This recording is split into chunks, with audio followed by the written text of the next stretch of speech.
Audible Realms presents Journey to the Center of the Earth by Jules Verne, narrated by John Kelsey.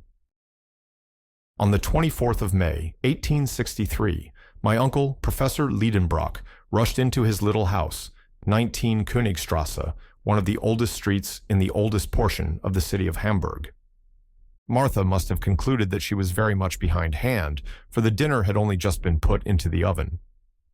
"Well now," said I to myself, "if that most impatient of men is hungry, what a disturbance he will make." "Lidenbrock so soon!" cried poor Martha in great alarm, half opening the dining room door. "Yes, Martha, but very likely the dinner is not half cooked, for it is not 2 yet.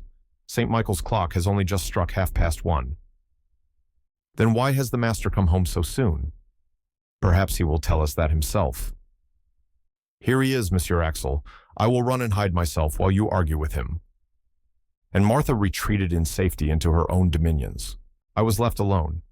But how was it possible for a man of my undecided turn of mind to argue successfully with so irascible a person as the professor? With this persuasion, I was hurrying away to my own little retreat upstairs when the street door creaked upon its hinges. Heavy feet made the whole flight of stairs to shake, and the master of the house, passing rapidly through the dining room, threw himself in haste into his own sanctum. But on his rapid way, he had found time to fling his hazel stick into a corner, his rough broadbrim upon the table, and these few emphatic words at his nephew, "Axel, follow me." I had scarcely had time to move, when the professor was again shouting after me, "What, have you not come yet?" And I rushed into my redoubtable master's study. Otto Lidenbrock had no mischief in him, I willingly allow that, but unless he very considerably changes as he grows older, at the end he will be a most original character. He was professor at the Johanneum and was delivering a series of lectures on mineralogy, in the course of every one of which he broke into a passion once or twice at least. Not at all that he was over-anxious about the improvement of his class, or about the degree of attention with which they listened to him, or the success which might eventually crown his labors. Such little matters of detail never troubled him much. His teaching was, as the German philosophy calls it, subjective. It was to benefit himself, not others. He was a learned egotist.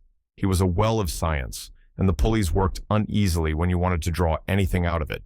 In a word, he was a learned miser. Germany has not a few professors of this sort. To his misfortune, my uncle was not gifted with a sufficiently rapid utterance, not, to be sure, when he was talking at home, but certainly in his public delivery. This is a want much to be deplored in a speaker. The fact is that during the course of his lectures at the Johanneum, the professor often came to a complete standstill. He fought with willful words that refused to pass his struggling lips, such words as resist and distend the cheeks, and at last break out into the unasked for shape of a round and most unscientific oath. Then his fury would gradually abate. Now, in mineralogy, there are many half-Greek and half-Latin terms, very hard to articulate, and which would be most trying to a poet's measures. I don't wish to say a word against so respectable a science, far be that from me. True, in the august presence of rhombohedral crystals, retinasphaltic resins, gelanites, phasates, molybdenites, tungstates of manganese, and titanite of zirconium. Why, the most facile of tongues may make a slip now and then.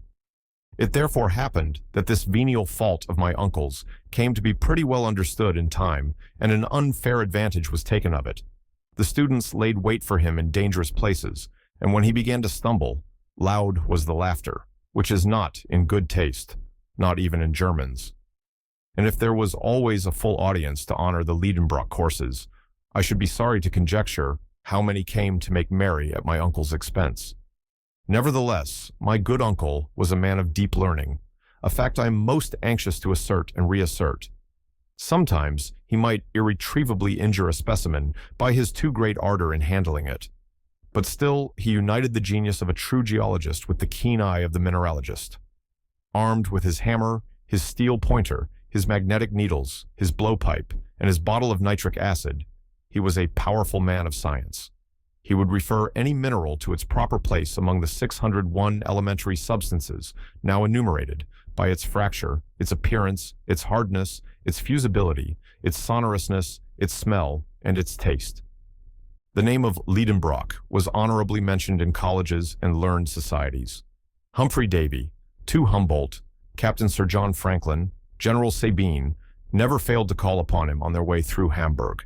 Becquerel, Abelman, Brewster, Dumas, Milne Edwards, St. Clair de Ville frequently consulted him upon the most difficult problems in chemistry, a science which was indebted to him for considerable discoveries. For in 1853, there had appeared at Leipzig an imposing folio by Otto Lidenbrock, entitled A Treatise upon Transcendental Chemistry, with plates. A work, however, which failed to cover its expenses. To all these titles to honor, let me add that my uncle was the curator of the Museum of Mineralogy, formed by Struve, the Russian ambassador, a most valuable collection, the fame of which is European. Such was the gentleman who addressed me in that impetuous manner. Fancy a tall, spare man, of an iron constitution, and with a fair complexion, which took off a good 10 years from the 50 he must own to. His restless eyes were in incessant motion behind his full-sized spectacles. His long, thin nose was like a knife blade. Boys have been heard to remark that that organ was magnetized and attracted iron filings. But this was merely a mischievous report. It had no attraction except for snuff, which it seemed to draw to itself in great quantities. When I have added, to complete my portrait, that my uncle walked by mathematical strides of 1.5 yards, and that in walking he kept his fists firmly closed, a sure sign of an irritable temperament, I think I shall have said enough to disenchant anyone who should by mistake have coveted much of his company. He lived in his own little house in Königstrasse, a structure half brick and half wood, with a gable cut into steps. It looked upon one of those winding canals which intersect each other in the middle of the ancient quarter of Hamburg, and which the great fire of 1842 had fortunately spared. It is true that the old house stood slightly off the perpendicular and bulged out a little towards the street. Its roof sloped a little to one side, like the cap over the left ear of a Tugendbund student. Its lines wanted accuracy, but after all it stood firm, thanks to an old elm which buttressed it in front, and which often in spring sent its young sprays through the window panes. My uncle was tolerably well off for a German professor. The house was his own, and everything in it. The living contents were his goddaughter Gräuben, a young Virlandaise of 17, Martha, and myself. As his nephew and an orphan, I became his laboratory assistant. I freely confess that I was exceedingly fond of geology and all its kindred sciences. The blood of a mineralogist was in my veins, and in the midst of my specimens, I was always happy. In a word, a man might live happily enough in the little old house in the Königstrasse, in spite of the restless impatience of its master, for although he was a little too excitable, he was very fond of me. But the man had no notion how to wait. Nature herself was too slow for him. In April, after he had planted in the terracotta pots, outside his window, seedling plants of mignonette and convolvulus, he would go and give them a little pull by their leaves to make them grow faster. In dealing with such a strange individual, there was nothing for it but prompt obedience. I therefore rushed after him. That study of his was a museum, and nothing else. Specimens of everything known in mineralogy lay there in their places, in perfect order, and correctly named, divided into inflammable, metallic, and lithoid minerals. How well I knew all these bits of science! Many a time, instead of enjoying the company of lads of my own age, I had preferred dusting these graphites, anthracites, coals, lignites, and peats. And there were bitumens, resins, organic salts, to be protected from the least grain of dust, and metals, from iron to gold, metals whose current value altogether disappeared in the presence of the republican equality of scientific specimens, and stones, too, enough to rebuild entirely the house in Königstrasse, even with a handsome additional room, which would have suited me admirably. But on entering this study now, I thought of none of all these wonders. My uncle alone filled my thoughts. He had thrown himself into a velvet easy-chair, and was grasping between his hands a book over which he bent, pondering with intense admiration. "Here's a remarkable book! What a wonderful book!" he was exclaiming. These ejaculations brought to my mind the fact that my uncle was liable to occasional fits of bibliomania, but no old book had any value in his eyes unless it had the virtue of being nowhere else to be found, or, at any rate, of being illegible. "Well, now, don't you see it yet? Why, I have got a priceless treasure that I found his morning in rummaging in old Hevelius's shop, the Jew." "Magnificent," I replied, with a good imitation of enthusiasm. What was the good of all this fuss about an old quarto, bound in rough calf, a yellow, faded volume, with a ragged seal depending from it? But for all that, there was no lull yet in the admiring exclamations of the professor. "See," he went on, both asking the questions and supplying the answers, "isn't it a beauty? Yes, splendid. Did you ever see such a binding? Doesn't the book open easily? Yes, it stops open anywhere. But does it shut equally well? Yes, for the binding and the leaves are flush, all in a straight line, and no gaps or openings anywhere. And look at its back, after 700 years. Why, Bozerian, Kloss, or Pergold might have been proud of such a binding." While rapidly making these comments, my uncle kept opening and shutting the old tome. I really could do no less than ask a question about its contents, although I did not feel the slightest interest. "And what is the title of this marvelous work?" I asked, with an affected eagerness which he must have been very blind not to see through. "This work," replied my uncle, firing up with renewed enthusiasm, "this work is the Heimskringla of Snorri Sturluson, the most famous Icelandic author of the 12th century. It is the chronicle of the Norwegian princes who ruled in Iceland." "Indeed," I cried, keeping up wonderfully, "of course it is a German translation." "What?" sharply replied the professor. "A translation? What should I do with a translation? This is the Icelandic original, in the magnificent idiomatic vernacular, which is both rich and simple, and admits of an infinite variety of grammatical combinations and verbal modifications." "Like German?" I happily ventured. "Yes," replied my uncle, shrugging his shoulders, "but in addition to all this, the Icelandic has 3 numbers like the Greek, and irregular declensions of nouns proper like the Latin." "Ah," said I, a little moved out of my indifference, "and is the type good?" "Type? What do you mean by talking of type, wretched Axel?" "Type? Do you take it for a printed book, you ignorant fool? It is a manuscript, a runic manuscript." "Runic?" "Yes. Do you want me to explain what that is?" "Of course not," I replied in the tone of an injured man. But my uncle persevered and told me, against my will, of many things I cared nothing about. Runic characters were in use in Iceland in former ages. They were invented, it is said, by Odin himself. Look there, and wonder, impious young man, and admire these letters, the invention of the Scandinavian god. Well, well, not knowing what to say, I was going to prostrate myself before this wonderful book, a way of answering equally pleasing to gods and kings, and which has the advantage of never giving them any embarrassment, when a little incident happened to divert conversation into another channel. This was the appearance of a dirty slip of parchment, which slipped out of the volume and fell upon the floor. My uncle pounced upon this shred with incredible avidity. An old document, enclosed in immemorial time within the folds of this old book, had for him an immeasurable value. "What's this?" he cried. And he laid out upon the table a piece of parchment, 5 inches by 3, and along which were traced certain mysterious characters. Here is the exact facsimile. I think it important to let these strange signs be publicly known, for they were the means of drawing on Professor Lidenbrock and his nephew to undertake the most wonderful expedition of the 19th century. The professor mused a few moments over this series of characters, then raising his spectacles he pronounced, "These are runic letters. They are exactly like those of the manuscript of Snorri Sturluson. But what on earth is their meaning?" Runic letters appearing to my mind to be an invention of the learned to mystify this poor world, I was not sorry to see my uncle suffering the pangs of mystification. At least, so it seemed to me, judging from his fingers, which were beginning to work with terrible energy. "It is certainly old Icelandic," he muttered between his teeth, and Professor Lidenbrock must have known, for he was acknowledged to be quite a polyglot. Not that he could speak fluently in the 2,000 languages and 12,000 dialects which are spoken on the earth, but he knew at least his share of them. So he was going, in the presence of this difficulty, to give way to all the impetuosity of his character, and I was preparing for a violent outbreak, when 2 o'clock struck by the little timepiece over the fireplace.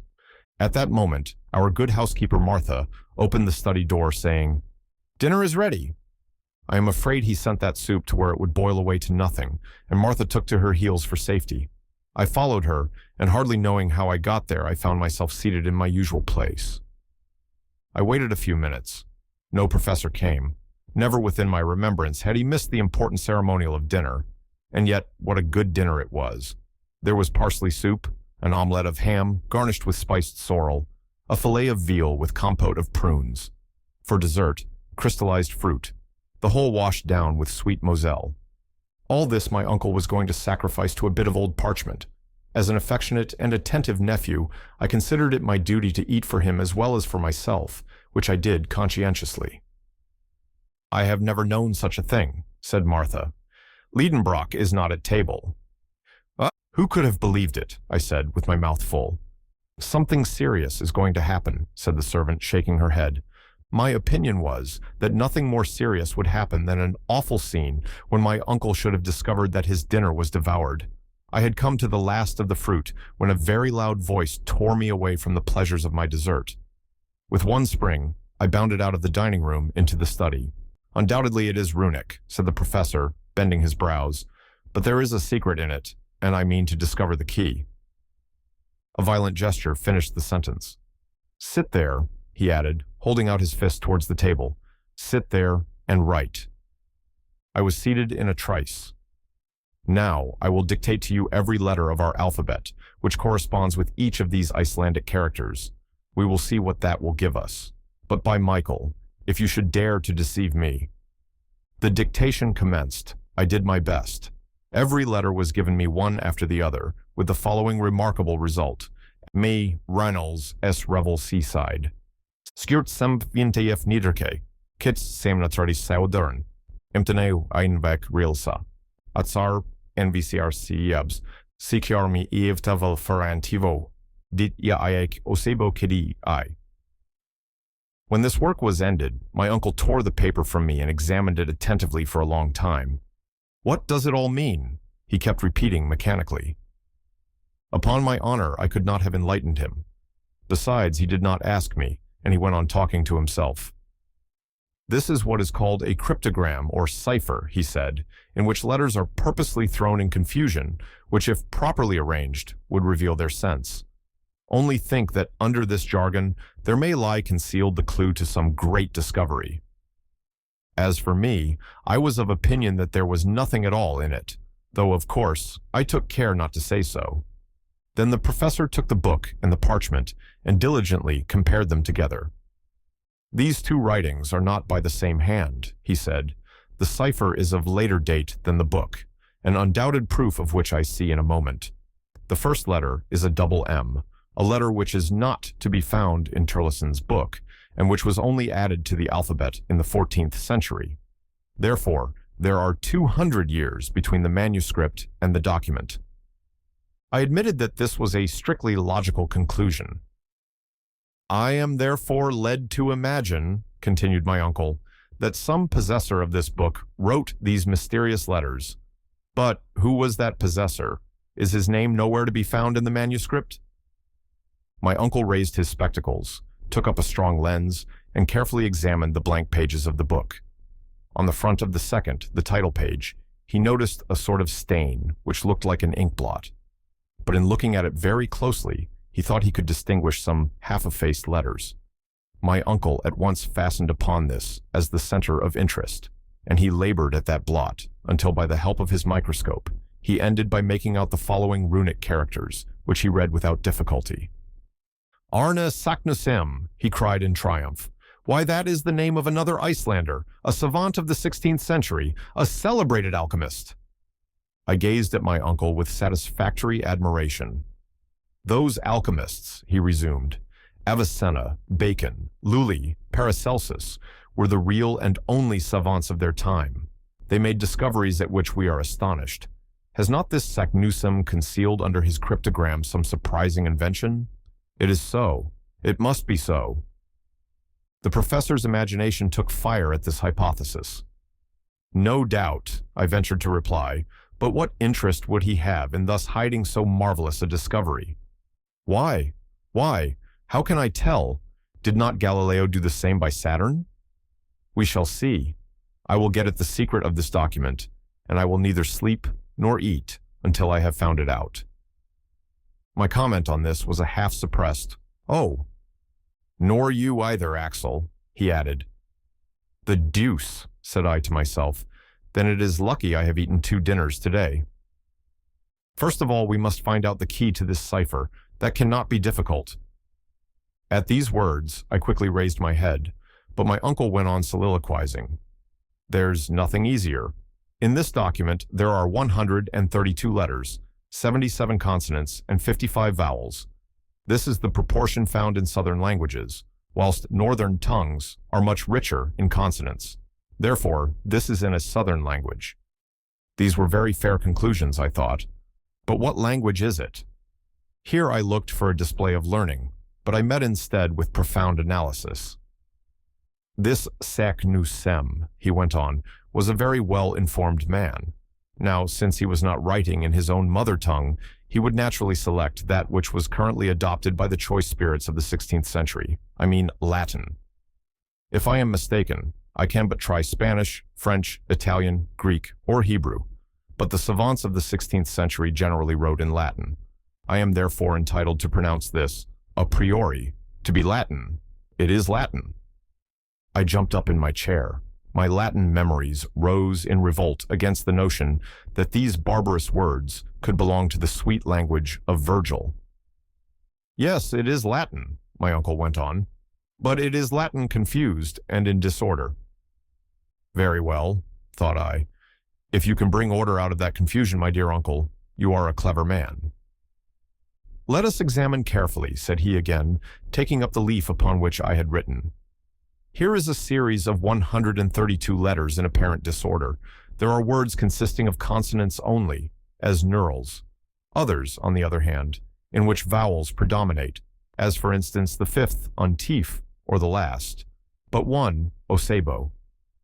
Now, this arrangement has evidently not been premeditated. It has arisen mathematically in obedience to the unknown law which has ruled in the succession of these letters. It appears to me a certainty that the original sentence was written in a proper manner and afterwards distorted by a law which we have yet to discover. Whoever possesses the key of this cipher will read it with fluency. What is that key? Axel, have you got it?" I answered not a word, and for a very good reason.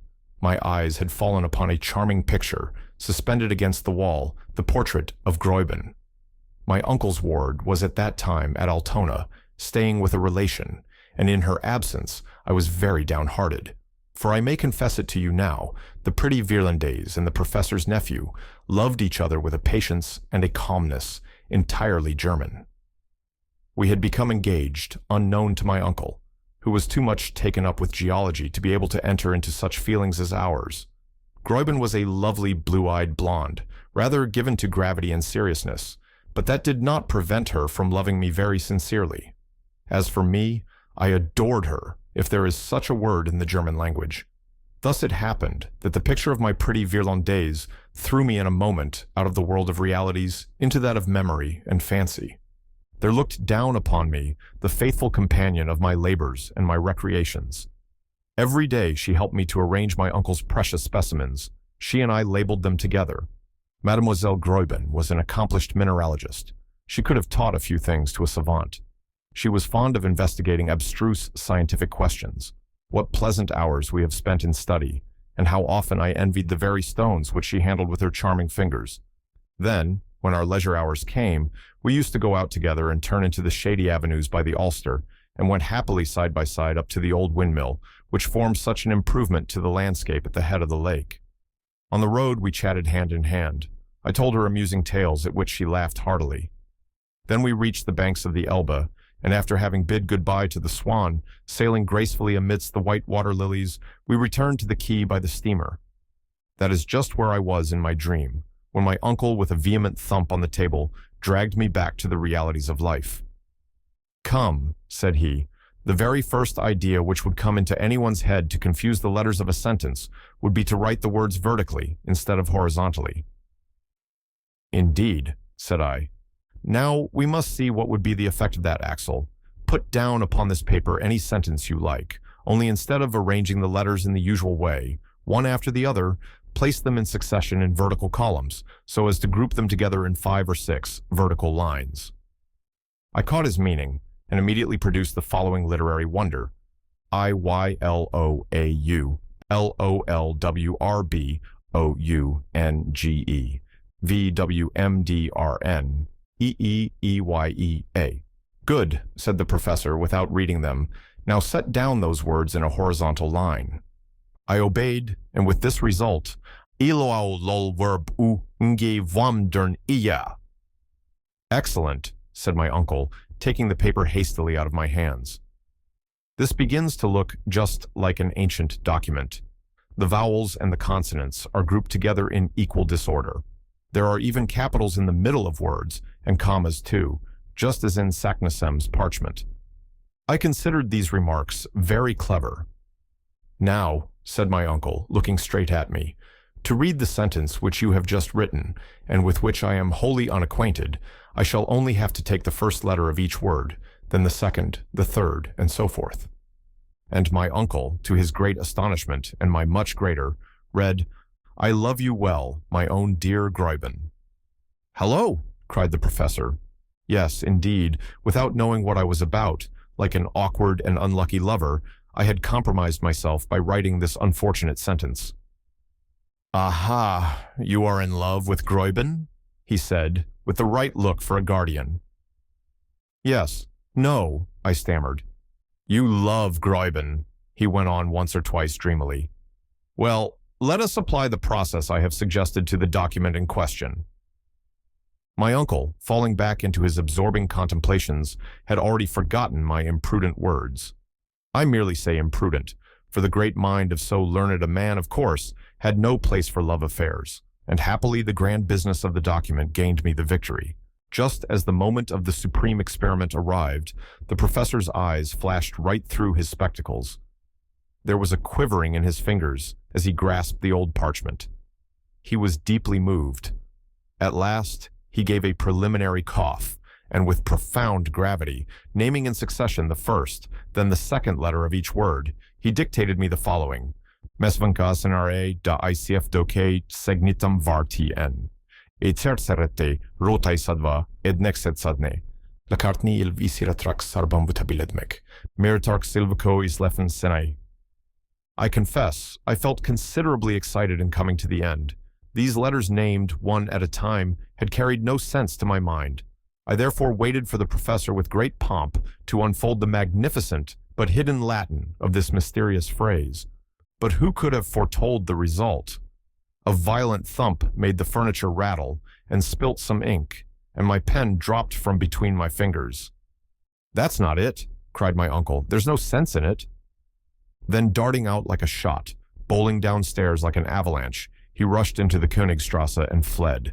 He is gone, cried Martha, running out of her kitchen at the noise of the violent slamming of doors. Yes, I replied, completely gone. Well, and how about his dinner? Said the old servant. He won't have any. And his supper? He won't have any. What? Cried Martha with clasped hands. No, my dear Martha, he will eat no more. No one in the house is to eat anything at all. Uncle Lidenbrock is going to make us all fast until he has succeeded in deciphering an undecipherable scrawl. Oh, my dear, must we then all die of hunger? I hardly dared to confess that with so absolute a ruler as my uncle, this fate was inevitable. The old servant, visibly moved, returned to the kitchen, moaning piteously. When I was alone, I thought I would go and tell Gräuben all about it, but how should I be able to escape from the house? The professor might return at any moment, and suppose he called me, and suppose he tackled me again with this logomachy, which might vainly have been set before ancient Oedipus. And if I did not obey his call, who could answer for what might happen? The wisest course was to remain where I was. A mineralogist at Besançon had just sent us a collection of siliceous nodules, which I had to classify, so I set to work.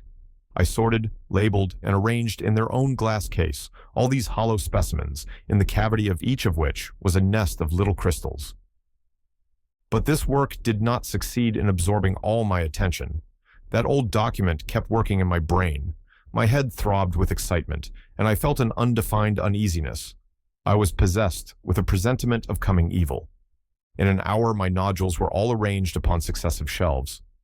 Then I dropped down into the old velvet armchair, my head thrown back, and my hands joined over it. I lighted my long, crooked pipe, with a painting on it of an idle-looking naiad. Then I amused myself watching the process of the conversion of the tobacco into carbon, which was by slow degrees making my naiad into a negress. Now and then, I listened to hear whether a well-known step was on the stairs. Number. Where could my uncle be at that moment?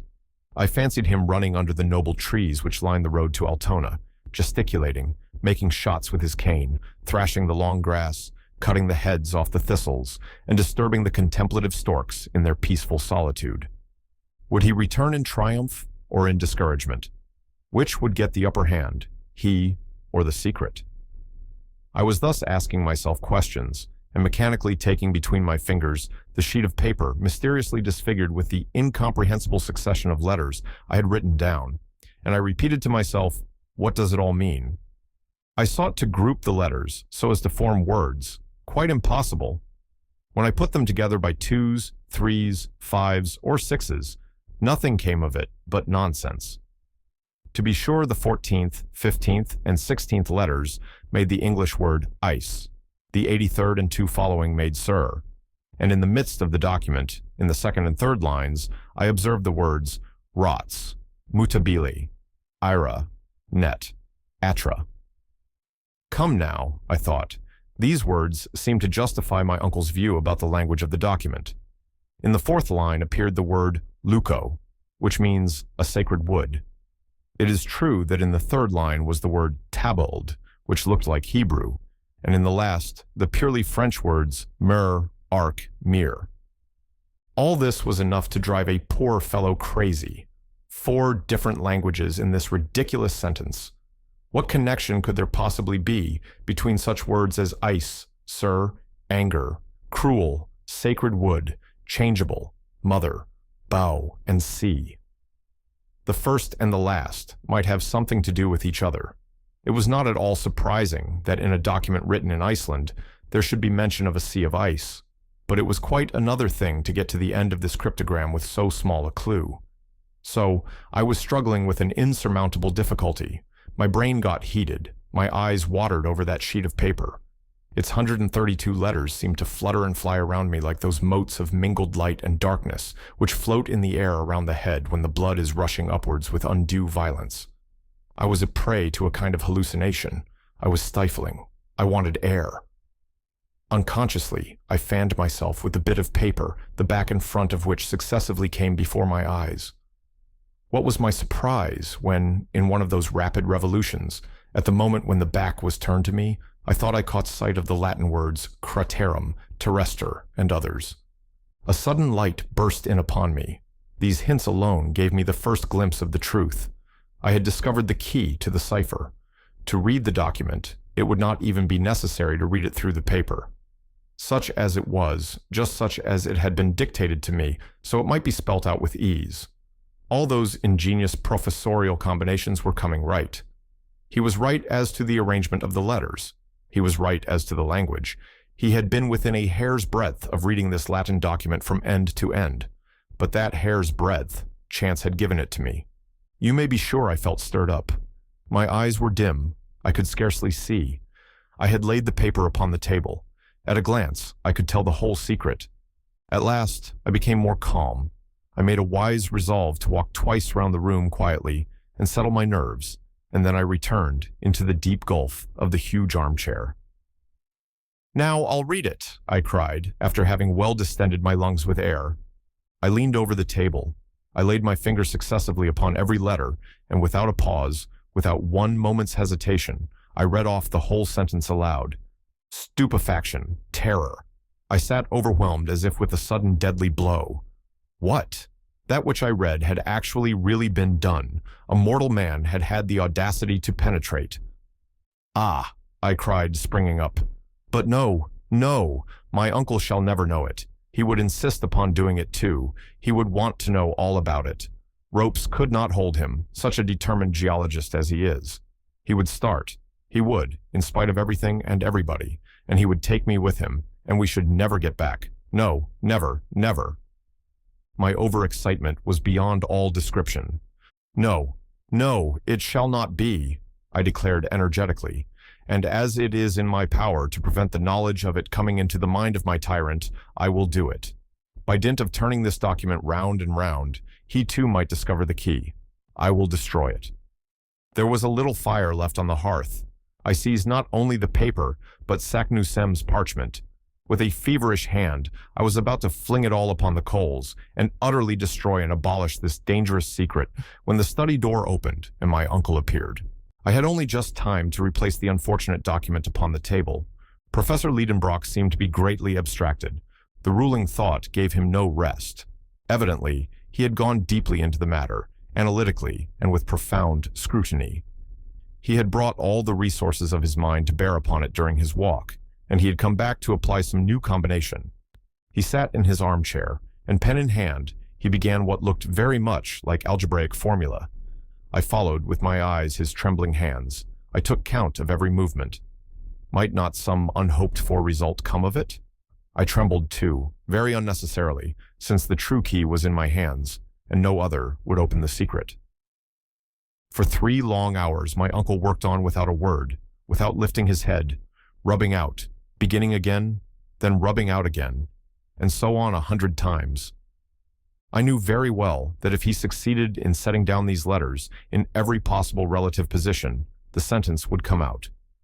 But I knew also that 20 letters alone could form 2 quintillions, 432 quadrillions, 902 trillions, 8 billions, 176 millions, 640,000 combinations. Now, here were 132 letters in this sentence, and these 132 letters would give a number of different sentences, each made up of at least 133 figures, a number which passed far beyond all calculation or conception. So I felt reassured as far as regarded this heroic method of solving the difficulty. But time was passing away. Night came on. The street noises ceased. My uncle, bending over his task, noticed nothing, not even Martha, half opening the door. He heard not a sound, not even that excellent woman saying, "Will not monsieur take any supper tonight?" And poor Martha had to go away unanswered. As for me, after long resistance, I was overcome by sleep, and fell off at the end of the sofa, while Uncle Lidenbrock went on calculating and rubbing out his calculations. When I awoke next morning, that indefatigable worker was still at his post. His red eyes, his pale complexion, his hair tangled between his feverish fingers, the red spots on his cheeks, revealed his desperate struggle with impossibilities and the weariness of spirit, the mental wrestlings he must have undergone all through that unhappy night. To tell the plain truth, I pitied him. In spite of the reproaches which I considered I had a right to lay upon him, a certain feeling of compassion was beginning to gain upon me. The poor man was so entirely taken up with his one idea that he had even forgotten how to get angry. All the strength of his feelings was concentrated upon one point alone, and as their usual vent was closed, it was to be feared lest extreme tension should give rise to an explosion sooner or later. I might with a word have loosened the screw of the steel vice that was crushing his brain, but that word I would not speak. Yet I was not an ill-natured fellow. Why was I dumb at such a crisis? Why so insensible to my uncle's interests? "No, no," I repeated, "I shall not speak. He would insist upon going. Nothing on earth could stop him. His imagination is a volcano, and to do that which other geologists have never done, he would risk his life.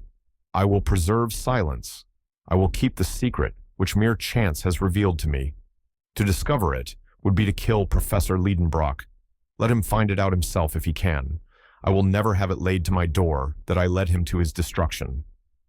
Having formed this resolution, I folded my arms and waited, but I had not reckoned upon one little incident which turned up a few hours after. When our good Martha wanted to go to market, she found the door locked. The big key was gone. Who could have taken it out? Assuredly, it was my uncle, when he returned the night before from his hurried walk. Was this done on purpose, or was it a mistake? Did he want to reduce us by famine? This seemed like going rather too far. What? Should Martha and I be victims of a position of things in which we had not the smallest interest? It was a fact that a few years before this, whilst my uncle was working at his great classification of minerals, he was 48 hours without eating, and all his household were obliged to share in this scientific fast. As for me, what I remember is that I got severe cramps in my stomach, which hardly suited the constitution of a hungry, growing lad. Now it appeared to me as if breakfast was going to be wanting, just as supper had been the night before. Yet I resolved to be a hero and not to be conquered by the pangs of hunger. Martha took it very seriously, and poor woman was very much distressed. As for me, the impossibility of leaving the house distressed me a good deal more, and for a very good reason. A caged lover's feelings may easily be imagined. My uncle went on working. His imagination went off rambling into the ideal world of combinations. He was far away from Earth, and really far away from earthly wants. About noon, hunger began to stimulate me severely. Martha had, without thinking any harm, cleared out the larder the night before, so that now there was nothing left in the house. Still, I held out. I made it a point of honor. 2 o'clock struck. This was becoming ridiculous. Worse than that, unbearable. I began to say to myself that I was exaggerating the importance of the document, that my uncle would surely not believe in it, that he would set it down as a mere puzzle, that if it came to the worst, we should lay violent hands on him and keep him at home if he thought on venturing on the expedition. That, after all, he might himself discover the key of the cipher, and that then I should be clear at the mere expense of my involuntary abstinence. These reasons seemed excellent to me, though on the night before I should have rejected them with indignation. I even went so far as to condemn myself for my absurdity in having waited so long, and I finally resolved to let it all out.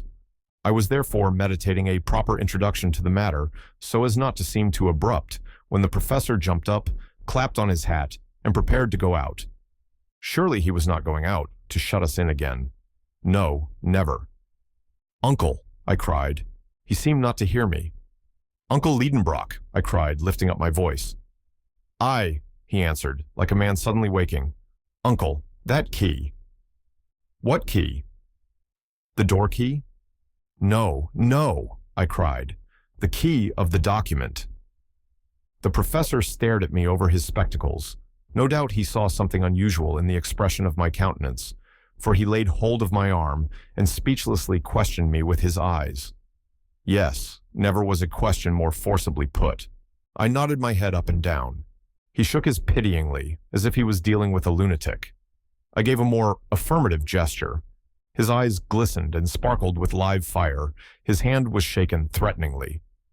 This mute conversation at such a momentous crisis would have riveted the attention of the most indifferent.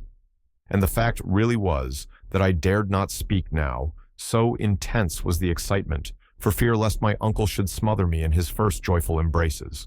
But he became so urgent that I was at last compelled to answer. "Yes, that key, chance—" "What is that you are saying?" he shouted with indescribable emotion.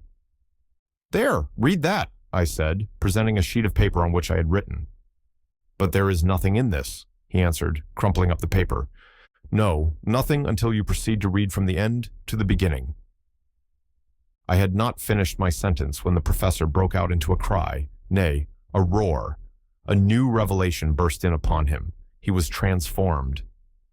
"Aha, clever Saknussemm," he cried. "You had first written out your sentence the wrong way." And darting upon the paper, with eyes bedimmed and voice choked with emotion, he read the whole document from the last letter to the first. It was conceived in the following terms: "In Snæfell's joculis craterem, quem delibat, umbra scartaris, Juli intra, calendas descende, audax viator, et terrestre centrum attinges. Quod feci, Arne Saknussemm," which bad Latin may be translated thus: "Descend, bold traveler, into the crater of the Jökull of Snæfells, which the shadow of Scartaris touches before the calends of July, and you will attain the center of the earth, which I have done, Arne Saknussemm." In reading this, my uncle gave a spring, as if he had touched a Leyden jar. His audacity, his joy, and his convictions were magnificent to behold. He came, and he went. He seized his head between both his hands. He pushed the chairs out of their places. He piled up his books. Incredible as it may seem, he rattled his precious nodules of flints together. He sent a kick here, a thump there. At last, his nerves calmed down, and like a man exhausted by too lavish an expenditure of vital power, he sank back exhausted into his armchair. "What o'clock is it?" he asked after a few moments of silence. 3 o'clock, I replied. "Is it really?" "The dinner hour is past, and I did not know it. I am half dead with hunger. Come on, and after dinner?" "Well, after dinner, pack up my trunk." "What?" I cried. "And yours," replied the indefatigable professor, entering the dining room. At these words, a cold shiver ran through me. Yet I controlled myself. I even resolved to put a good face upon it. Scientific arguments alone could have any weight with Professor Lidenbrock. Now, there were good ones against the practicability of such a journey. Penetrate to the center of the earth. What nonsense. But I kept my dialectic battery in reserve for a suitable opportunity, and I interested myself in the prospect of my dinner, which was not yet forthcoming. It is no use to tell of the rage and imprecations of my uncle before the empty table. Explanations were given. Martha was set at liberty, ran off to the market, and did her part so well that in an hour afterwards, my hunger was appeased, and I was able to return to the contemplation of the gravity of the situation. During all dinner time, my uncle was almost merry. He indulged in some of those learned jokes which never do anybody any harm. Dessert over, he beckoned me into his study. I obeyed. He sat at one end of his table, I at the other. "Axel," said he very mildly, "you are a very ingenious young man. You have done me a splendid service at a moment when, wearied out with the struggle, I was going to abandon the contest. Where should I have lost myself? None can tell. Never, my lad, shall I forget it, and you shall have your share in the glory to which your discovery will lead." "Oh, come," thought I, "he is in a good way. Now is the time for discussing that same glory." "Before all things," my uncle resumed, "I enjoin you to preserve the most inviolable secrecy. You understand? There are not a few in the scientific world who envy my success, and many would be ready to undertake this enterprise, to whom our return should be the first news of it." "Do you really think there are many people bold enough?" said I. "Certainly. Who would hesitate to acquire such renown? If that document were divulged, a whole army of geologists would be ready to rush into the footsteps of Arne Saknussemm." "I don't feel so very sure of that, uncle," I replied, "for we have no proof of the authenticity of this document." "What? Not of the book, inside which we have discovered it?" "Granted. I admit that Saknussemm may have written these lines, but does it follow that he has really accomplished such a journey? And may it not be that this old parchment is intended to mislead?" I almost regretted having uttered this last word, which dropped from me in an unguarded moment. The professor bent his shaggy brows, and I feared I had seriously compromised my own safety. Happily, no great harm came of it. A smile flitted across the lip of my severe companion, and he answered, "That is what we shall see." "Ah," said I, rather put out, "but do let me exhaust all the possible objections against this document." "Speak, my boy, don't be afraid. You are quite at liberty to express your opinions. You are no longer my nephew only, but my colleague. Pray go on." "Well, in the first place, I wish to ask, what are this Jokul, this Sneffels, and this Scartaris, names which I have never heard before?" "Nothing easier. I received not long ago a map from my friend, Augustus Petermann, at Leipzig. Nothing could be more apropos. Take down the third atlas in the second shelf in the large bookcase, Series Z, Plate 4. I rose, and with the help of such precise instructions, could not fail to find the required atlas. My uncle opened it and said, "Here is one of the best maps of Iceland, that of Henderson, and I believe this will solve the worst of our difficulties." I bent over the map. "You see this volcanic island," said the professor. "Observe that all the volcanoes are called jökuls, a word which means glacier in Icelandic, and under the high latitude of Iceland, nearly all the active volcanoes discharge through beds of ice. Hence this term of jökul is applied to all the eruptive mountains in Iceland." "Very good," said I. "But what of Sneffels?" I was hoping that this question would be unanswerable, but I was mistaken. My uncle replied, "Follow my finger along the west coast of Iceland. Do you see Reykjavik, the capital? You do. Well, ascend the innumerable fjords that indent those sea-beaten shores, and stop at the 65th degree of latitude. What do you see there?" "I see a peninsula looking like a thigh bone, with the knee bone at the end of it." "A very fair comparison, my lad. Now do you see anything upon that knee bone?" "Yes, a mountain rising out of the sea." "Right, that is Snæfell's." "That's Snæfell's?" "It is. It is a mountain 5,000 feet high, one of the most remarkable in the world, if its crater leads down to the center of the earth." "But that is impossible," I said, shrugging my shoulders and disgusted at such a ridiculous supposition. "Impossible?" said the professor severely. "And why, pray?" "Because this crater is evidently filled with lava and burning rocks, and therefore—" "But suppose it is an extinct volcano?" "Extinct?" "Yes.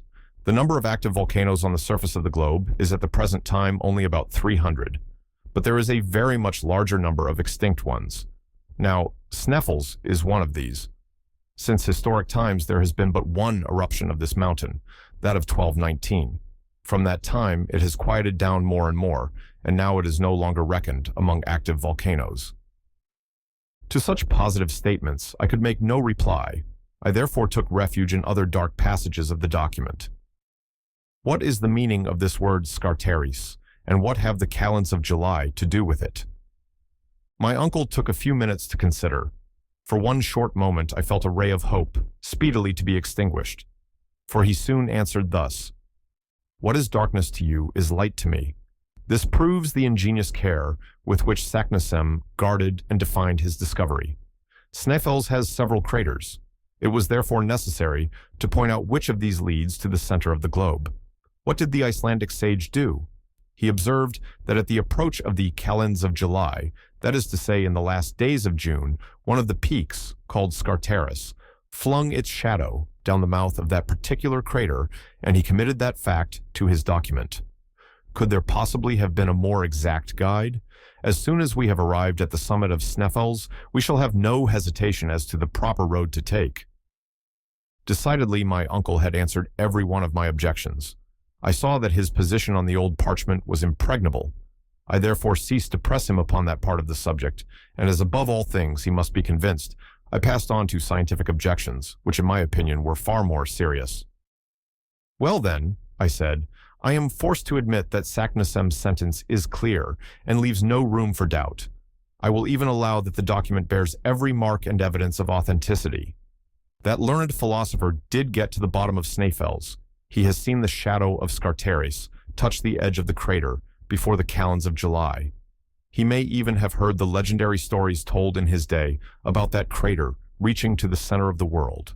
But as for reaching it himself, as for performing the journey and returning, if he ever went, I say no. He never did that." "Now, for your reason," said my uncle ironically, "all the theories of science demonstrate such a feat to be impracticable." "The theories say that, do they?" replied the professor in the tone of a meek disciple. "Oh, unpleasant theories! How the theories will hinder us, won't they?" I saw that he was only laughing at me, but I went on all the same. "Yes, it is perfectly well known that the internal temperature rises 1 degree for every 70 feet in depth. Now, admitting this proportion to be constant, and the radius of the Earth being 1,500 leagues, there must be a temperature of 360,032 degrees at the center of the Earth. Therefore, all the substances that compose the body of this Earth must exist there in a state of incandescent gas. For the metals that most resist the action of heat, gold and platinum, and the hardest rocks, can never be either solid or liquid under such a temperature. I have therefore good reason for asking if it is possible to penetrate through such a medium." "So, Axel, it is the heat that troubles you?" "Of course it is.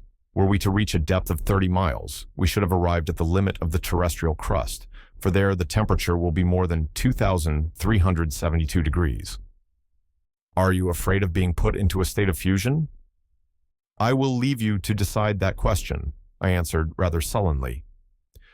"This is my decision," replied Professor Lidenbrock, putting on one of his grandest airs. Neither you nor anybody else knows with any certainty what is going on in the interior of this globe, since not the 12,000th part of its radius is known. Science is eminently perfectible, and every new theory is soon routed by a newer. Was it not always believed until Fourier that the temperature of the interplanetary spaces decreased perpetually? And is it not known at the present time that the greatest cold of the ethereal regions is never lower than 40 degrees below zero? Why should it not be the same with the internal heat? Why should it not, at a certain depth, attain an impassable limit, instead of rising to such a point as to fuse the most infusible metals? As my uncle was now taking his stand upon hypotheses, of course, there was nothing to be said. Well, I will tell you that true savants, amongst them Poisson, have demonstrated that if a heat of 360,000 degrees forth existed in the interior of the globe, the fiery gases arising from the fused matter would acquire an elastic force, which the crust of the earth would be unable to resist, and that it would explode like the plates of a bursting boiler. That is Poisson's opinion, my uncle, nothing more. Granted, but it is likewise the creed adopted by other distinguished geologists that the interior of the globe is neither gas nor water, nor any of the heaviest minerals known, for in none of these cases would the earth weigh what it does. Oh, with figures you may prove anything. But is it the same with facts? Is it not known that the number of volcanoes has diminished since the first days of creation? And if there is central heat, may we not thence conclude that it is in process of diminution? My good uncle, if you will enter into the legion of speculation, I can discuss the matter no longer. But I have to tell you that the highest names have come to the support of my views. Do you remember a visit paid to me by the celebrated chemist, Humphrey Davy, in 1825? Not at all, for I was not born until 19 years afterwards. Well, Humphrey Davy did call upon me on his way through Hamburg. We were long engaged in discussing, amongst other problems, the hypothesis of the liquid structure of the terrestrial nucleus. We were agreed that it could not be in a liquid state, for a reason which science has never been able to confute. What is that reason? I said, rather astonished. Because this liquid mass would be subject, like the ocean, to the lunar attraction, and therefore twice every day there would be internal tides, which, upheaving the terrestrial crust, would cause periodical earthquakes. Yet it is evident that the surface of the globe has been subject to the action of fire, I replied, and it is quite reasonable to suppose that the external crust cooled down first, whilst the heat took refuge down to the center. Quite a mistake, my uncle answered. The earth has been heated by combustion on its surface, that is all. Its surface was composed of a great number of metals, such as potassium and sodium, which have the peculiar property of igniting at the mere contact with air and water. These metals kindled when the atmospheric vapors fell in rain upon the soil, and by, when the waters penetrated into the fissures of the crust of the earth, they broke out into fresh combustion with explosions and eruptions. Such was the cause of the numerous volcanoes at the origin of the earth. Upon my word, this is a very clever hypothesis, I exclaimed, in spite, rather, of myself, and which Humphrey Davy demonstrated to me by a simple experiment. He formed a small ball of the metals, which I have named, and which was a very fair representation of our globe. Whenever he caused a fine dew of rain to fall upon its surface, it heaved up into little monticules. It became oxidized and formed miniature mountains. A crater broke open at one of its summits. The eruption took place and communicated to the whole of the ball such a heat that it could not be held in the hand. In truth, I was beginning to be shaken by the professor's arguments, besides which he gave additional weight to them by his usual ardor and fervent enthusiasm.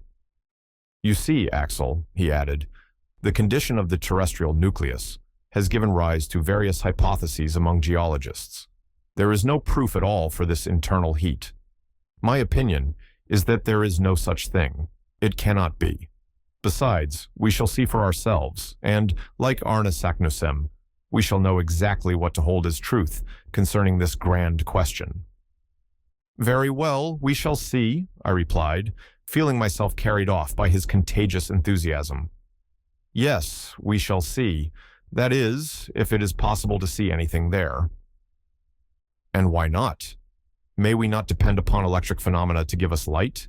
May we not even expect light from the atmosphere, the pressure of which may render it luminous as we approach the center? Yes, yes, said I. That is possible too. It is certain, exclaimed my uncle in a tone of triumph. But silence, do you hear me? Silence upon the whole subject, and let no one get before us in this design of discovering the center of the earth. Thus ended this memorable séance. That conversation threw me into a fever. I came out of my uncle's study as if I had been stunned, and as if there was not air enough in all the streets of Hamburg to put me right again. I therefore made for the banks of the Elbe, where the steamer lands her passengers, which forms the communication between the city and the Hamburg railway. Was I convinced of the truth of what I had heard? Had I not bent under the iron rule of the Professor Lidenbrock? Was I to believe him in earnest in his intention to penetrate to the center of this massive globe? Had I been listening to the mad speculations of a lunatic, or to the scientific conclusions of a lofty genius? Where did truth stop? Where did error begin? I was all adrift amongst 1,000 contradictory hypotheses, but I could not lay hold of one. Yet I remembered that I had been convinced, although now my enthusiasm was beginning to cool down. But I felt a desire to start at once, and not to lose time and courage by calm reflection. I had at that moment quite courage enough to strap my knapsack to my shoulders and start. But I must confess that in another hour this unnatural excitement abated, my nerves became unstrung, and from the depths of the abysses of this earth, I ascended to its surface again. "It is quite absurd," I cried. "There is no sense about it. No sensible young man should for a moment entertain such a proposal. The whole thing is non-existent. I have had a bad night. I have been dreaming of horrors." But I had followed the banks of the Elbe and passed the town. After passing the port too, I had reached the Altona road. I was led by a presentiment, soon to be realized, for shortly I espied my little Gräuben, bravely returning with her light step to Hamburg. "Gräuben!" I cried from afar off. The young girl stopped, rather frightened perhaps to hear her name called after her on the high road. 10 yards more, and I had joined her. "Axel!" she cried, surprised. "What? Have you come to meet me? Is this why you are here, sir?" But when she had looked upon me, Gräuben could not fail to see the uneasiness and distress of my mind. "What is the matter?" she said, holding out her hand. "What is the matter, Gräuben?" I cried. In a couple of minutes, my pretty Virlandaise was fully informed of the position of affairs. For a time, she was silent. Did her heart palpitate, as mine did? I don't know about that, but I know that her hand did not tremble in mine. We went on 100 yards without speaking. At last she said, "Axel." "My dear Gräuben, that will be a splendid journey." I gave a bound at these words. "Yes, Axel, a journey worthy of the nephew of a savant. It is a good thing for a man to be distinguished by some great enterprise." "What, Gräuben, won't you dissuade me from such an undertaking?"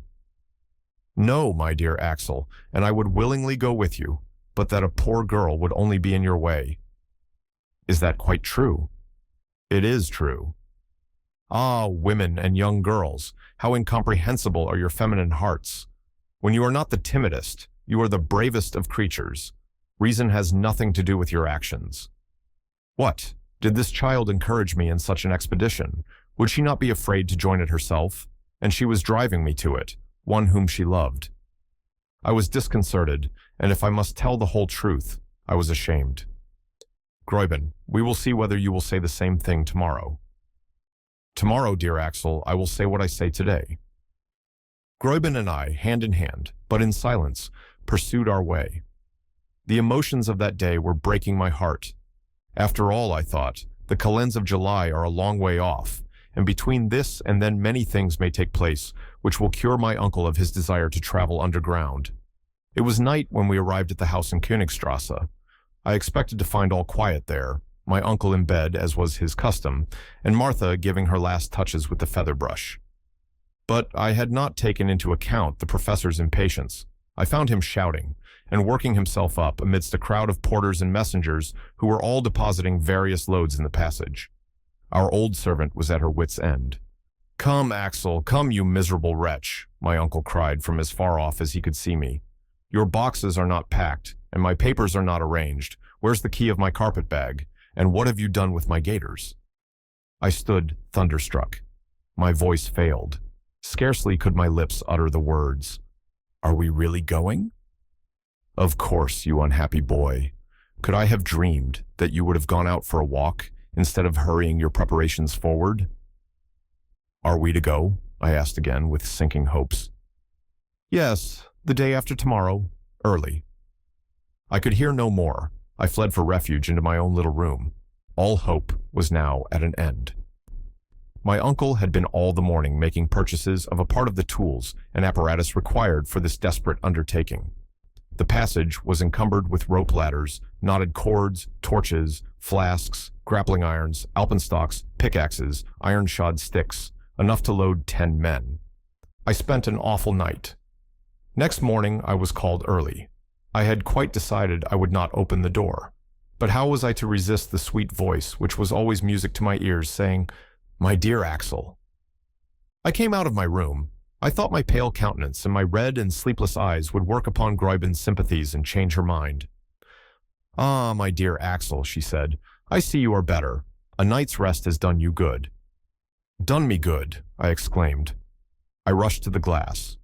Well, in fact, I did look better than I had expected. I could hardly believe my own eyes. "Axel," she said, "I have had a long talk with my guardian. He is a bold philosopher, a man of immense courage, and you must remember that his blood flows in your veins. He has confided to me his plans, his hopes, and why and how he hopes to attain his object. He will no doubt succeed. My dear Axel, it is a grand thing to devote yourself to science. What honor will fall upon Herr Lidenbrock, and so be reflected upon his companion. When you return, Axel, you will be a man, his equal, free to speak and to act independently, and free to—" The dear girl only finished this sentence by blushing. Her words revived me, yet I refused to believe we should start. I drew Gräuben into the professor's study. "Uncle, is it true that we are to go?" "Why do you doubt?" "Well, I don't doubt," I said, not to vex him, "but I ask, what need is there to hurry?" Time, flying with irreparable rapidity." "But it is only the 16th May, and until the end of June." "What, you monument of ignorance? Do you think you can get to Iceland in a couple of days? If you had not deserted me like a fool, I should have taken you to the Copenhagen office, to Liffender, and you would have learned then that there is only one trip every month from Copenhagen to Reykjavik on the 22nd. Well, if we waited for the 22nd June, we should be too late to see the shadow of Scartaris touch the crater of Snæfell's. Therefore, we must get to Copenhagen as fast as we can to secure our passage. Go and pack up." There was no reply to this. I went up to my room. Gräuben followed me. She undertook to pack up all things necessary for my voyage. She was no more moved than if I had been starting for a little trip to Lübeck or Heligoland. Her little hands moved without haste. She talked quietly. She supplied me with sensible reasons for our expedition. She delighted me, and yet I was angry with her. Now and then I felt I ought to break out into a passion, but she took no notice and went on her way as methodically as ever. Finally, the last strap was buckled. I came downstairs. All that day, the philosophical instrument makers and the electricians kept coming and going. Martha was distracted. "Is Master mad?" she asked. I nodded my head. "And is he going to take you with him?" I nodded again. "Where to?" I pointed with my finger downward. "Down into the cellar?" cried the old servant. "No," I said, "lower down than that." Night came, but I knew nothing about the lapse of time. "Tomorrow morning at 6 precisely," my uncle decreed. "We start." At 10 o'clock, I fell upon my bed, a dead lump of inert matter. All through the night, terror had hold of me. I spent it dreaming of abysses. I was a prey to delirium. I felt myself grasped by the professor's sinewy hand, dragged along, hurled down, shattered into little bits. I dropped down unfathomable precipices with the accelerating velocity of bodies falling through space. My life had become an endless fall. I awoke at 5, with shattered nerves, trembling and weary. I came downstairs. My uncle was at table, devouring his breakfast. I stared at him with horror and disgust. But dear Gräuben was there, so I said nothing and could eat nothing. At 5:30, there was a rattle of wheels outside. A large carriage was there to take us to the Altona railway station.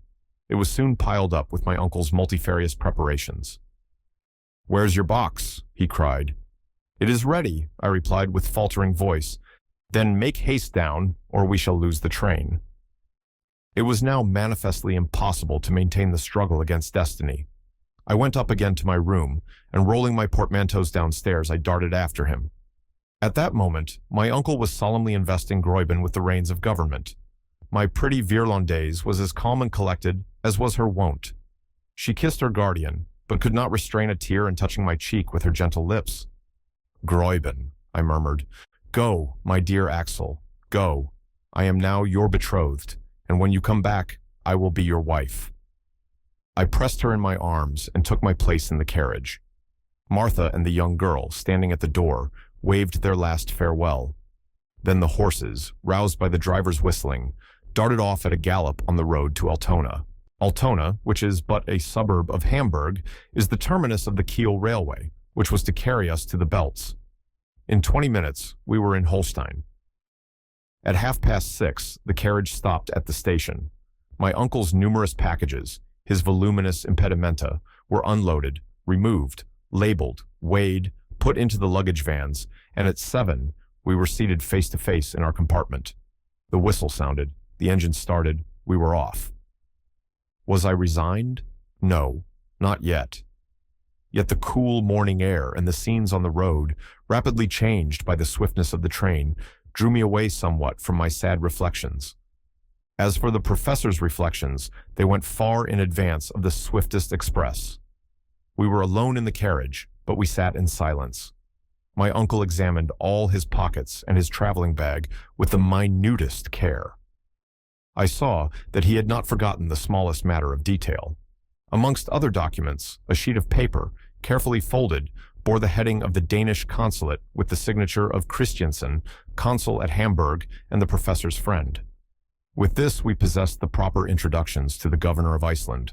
I also observed the famous document most carefully laid up in a secret pocket in his portfolio. I bestowed a malediction upon it, and then proceeded to examine the country. It was a very long succession of uninteresting loamy and fertile flats, a very easy country for the construction of railways, and propitious for the laying down of these direct level lines so dear to railway companies. I had no time to get tired of the monotony, for in 3 hours we stopped at Kiel, close to the sea. The luggage being labeled for Copenhagen, we had no occasion to look after it, yet the professor watched every article with jealous vigilance until all were safe on board. There they disappeared in the hold. My uncle, notwithstanding his hurry, had so well calculated the relations between the train and the steamer that we had a whole day to spare. The steamer Eleonora did not start until night. Thence sprang a feverish state of excitement in which the impatient, irascible traveler devoted to perdition the railway directors and the steamboat companies and the governments which allowed such intolerable slowness. I was obliged to act chorus to him when he attacked the captain of the Eleonora upon this subject. The captain disposed of us summarily. At Kiel, as elsewhere, we must do something to while away the time. What with walking on the verdant shores of the bay within which nestles the little town, exploring the thick woods which make it look like a nest embowered amongst thick foliage, admiring the villas, each provided with a little bathing house, and moving about and grumbling. At last, 10 o'clock came. The heavy coils of smoke from the Eleonora's funnel unrolled in the sky. The bridge shook with the quivering of the struggling steam. We were on board, and owners for the time of 2 berths, one over the other, in the only saloon cabin on board. At 1:15, the moorings were loosed, and the throbbing steamer pursued her way over the dark waters of the Great Belt. The night was dark. There was a sharp breeze and a rough sea. A few lights appeared on shore through the thick darkness. Later on, I cannot tell when, a dazzling light from some lighthouse threw a bright stream of fire along the waves, and this is all I can remember of this first portion of our sail. At 7 in the morning, we landed at Korsor, a small town on the west coast of Zealand. There, we were transferred from the boat to another line of railway, which took us by just as flat a country as the plain of Holstein. 3 hours traveling brought us to the capital of Denmark. My uncle had not shut his eyes all night. In his impatience, I believe he was trying to accelerate the train with his feet. At last, he discerned a stretch of sea. "The sound!" he cried. At our left was a huge building that looked like a hospital. "That's a lunatic asylum," said one of our traveling companions. Very good, thought I. Just the place we want to end our days in. And great as it is, that asylum is not big enough to contain all Professor Lidenbrock's madness. At 10 in the morning, at last, we set our feet in Copenhagen. The luggage was put upon a carriage and taken with ourselves to the Phoenix Hotel in Breda Gate. This took half an hour, for the station is out of the town. Then my uncle, after a hasty toilet, dragged me after him. The porter at the hotel could speak German and English, but the professor, as a polyglot, questioned him in good Danish, and it was in the same language that that personage directed him to the Museum of Northern Antiquities. The curator of this curious establishment, in which wonders are gathered together out of which the ancient history of the country might be reconstructed by means of its stone weapons, its cups, and its jewels, was a learned savant, the friend of the Danish consul at Hamburg, Professor Thomsen. My uncle had a cordial letter of introduction to him. As a general rule, one savant greets another with coolness. But here the case was different. Thomsen, like a good friend, gave the Professor Lidenbrock a cordial greeting, and he even vouchsafed the same kindness to his nephew. It is hardly necessary to say the secret was sacredly kept from the excellent curator. We were simply disinterested travelers visiting Iceland out of harmless curiosity. Thomsen placed his services at our disposal, and we visited the quays with the object of finding out the next vessel to sail. I was yet in hopes that there would be no means of getting to Iceland, but there was no such luck. A small Danish schooner, the Valkyria, was to set sail for Reykjavik on the 2nd of June. The captain, Bjarne, was on board. His intending passenger was so joyful that he almost squeezed his hands till they ached. That good man was rather surprised at his energy. To him, it seemed a very simple thing to go to Iceland, as that was his business. But to my uncle, it was sublime. The worthy captain took advantage of his enthusiasm to charge double fares, but we did not trouble ourselves about mere trifles. "You must be on board on Tuesday at 7 in the morning, said Captain Bjarne, after having pocketed more dollars than were his due. Then we thanked Thomsen for his kindness, and we returned to the Phoenix Hotel. It's all right, my uncle repeated. How fortunate we are to have found this boat ready for sailing. Now let us have some breakfast and go about the town. We went first to Kongens Nytorv, an irregular square in which are two innocent-looking guns, which need not alarm anyone. Close by, at 5, there was a French restaurant, kept by a cook of the name of Vincent, where we had an ample breakfast for 4 marks each, 2 Then I took a childish pleasure in exploring the city.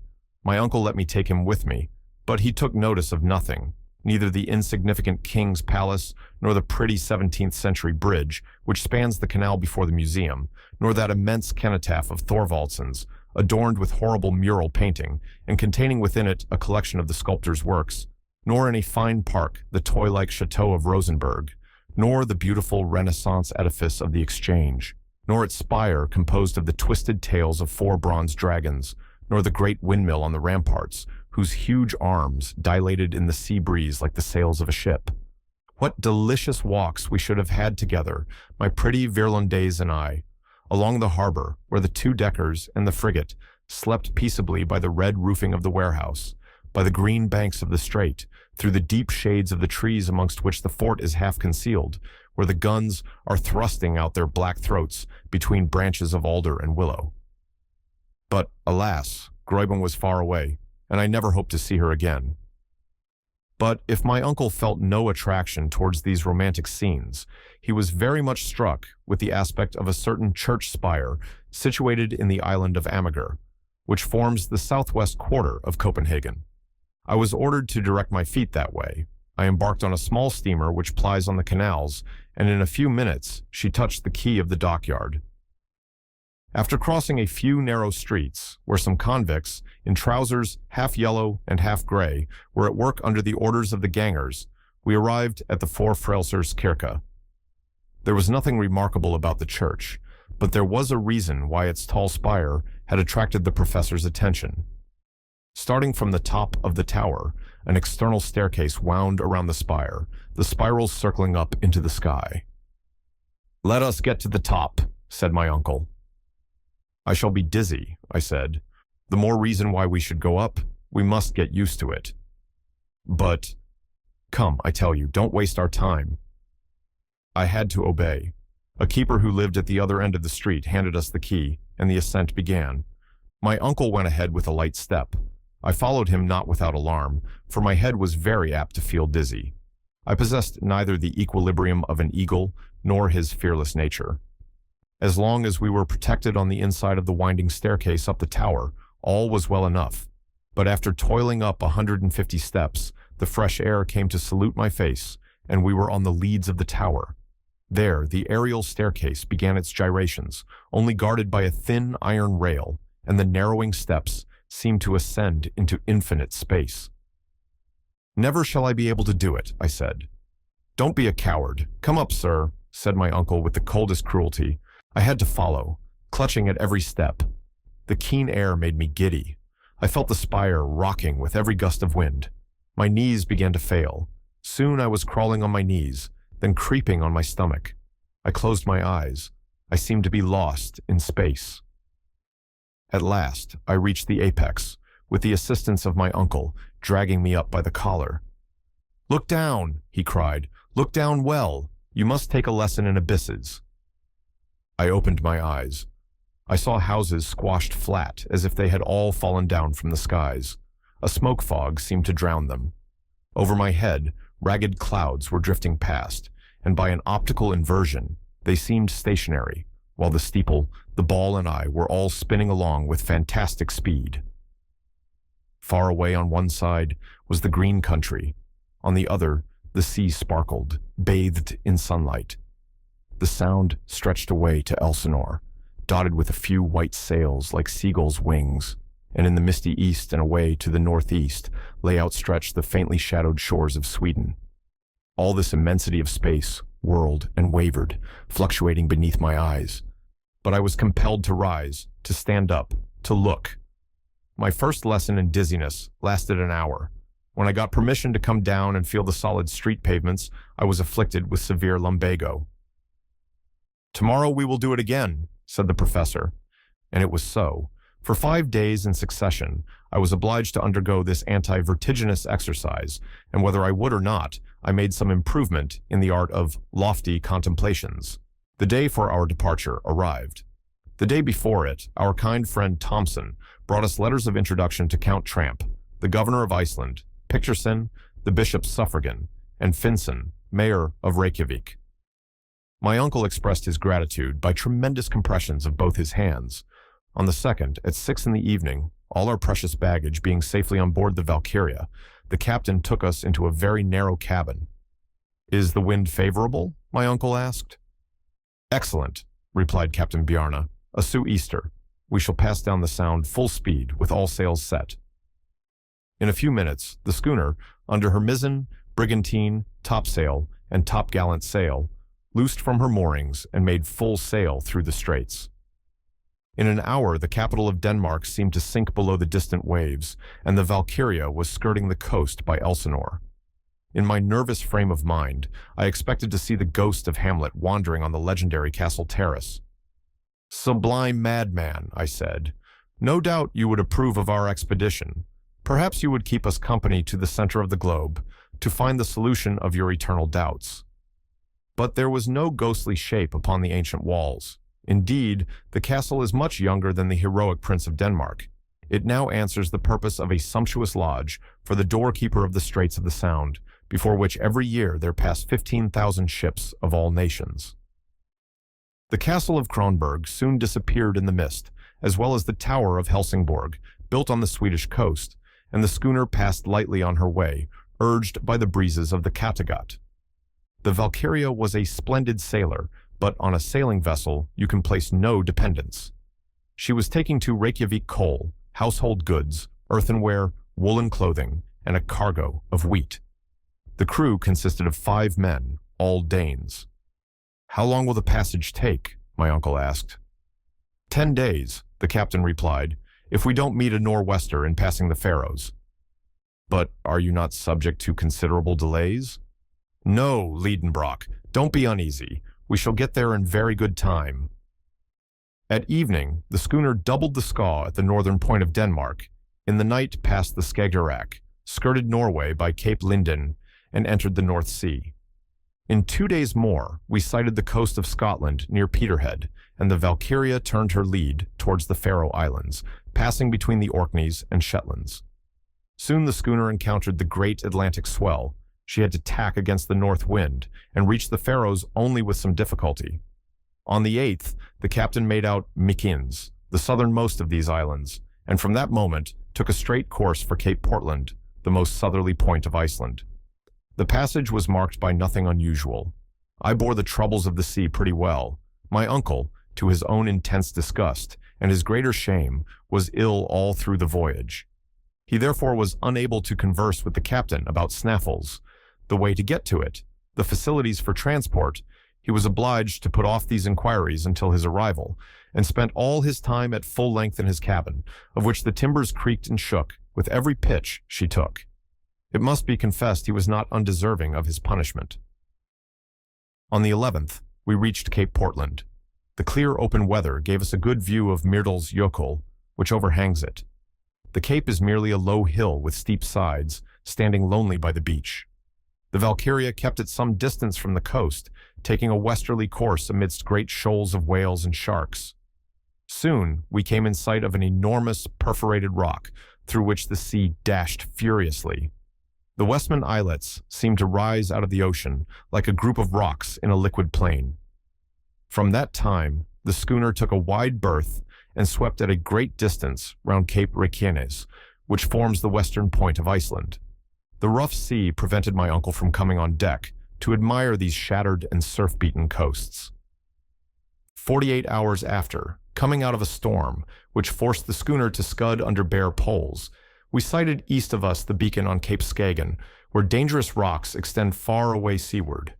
An Icelandic pilot came on board, and in 3 hours the Valkyria dropped her anchor before Reykjavik in Faxa Bay.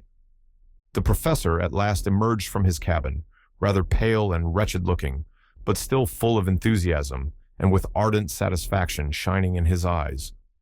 The population of the town, wonderfully interested in the arrival of a vessel from which everyone expected something, formed in groups upon the quay. My uncle left in haste his floating prison, or rather, hospital. But before quitting the deck of the schooner, he dragged me forward, and pointing with outstretched finger north of the bay at a distant mountain terminating in a double peak, a pair of cones covered with perpetual snow, he cried, "Snaefels! Snaefels!" Then recommending me, by an impressive gesture, to keep silence, he went into the boat which awaited him. I followed, and presently we were treading the soil of Iceland. The first man we saw was a good-looking fellow enough, in a general's uniform. Yet he was not a general, but a magistrate, the governor of the island, le Baron Tramp, himself. The professor was soon aware of the presence he was in. He delivered him his letters from Copenhagen, and then followed a short conversation in the Danish language, the purport of which I was quite ignorant of, and for a very good reason. But the result of this first conversation was that Baron Tramp placed himself entirely at the service of Professor Lidenbrock. My uncle was just as courteously received by the Mayor Finsen, whose appearance was as military and disposition and office as pacific as the governor's. As for the bishop's suffragan, Picterson, he was at that moment engaged on an episcopal visitation in the north. For the time we must be resigned to wait for the honor of being presented to him. But Fridriksson, professor of natural sciences at the School of Reykjavik, was a delightful man, and his friendship became very precious to me. This modest philosopher spoke only Danish and Latin.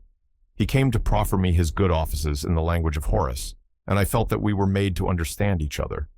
In fact, he was the only person in Iceland with whom I could converse at all.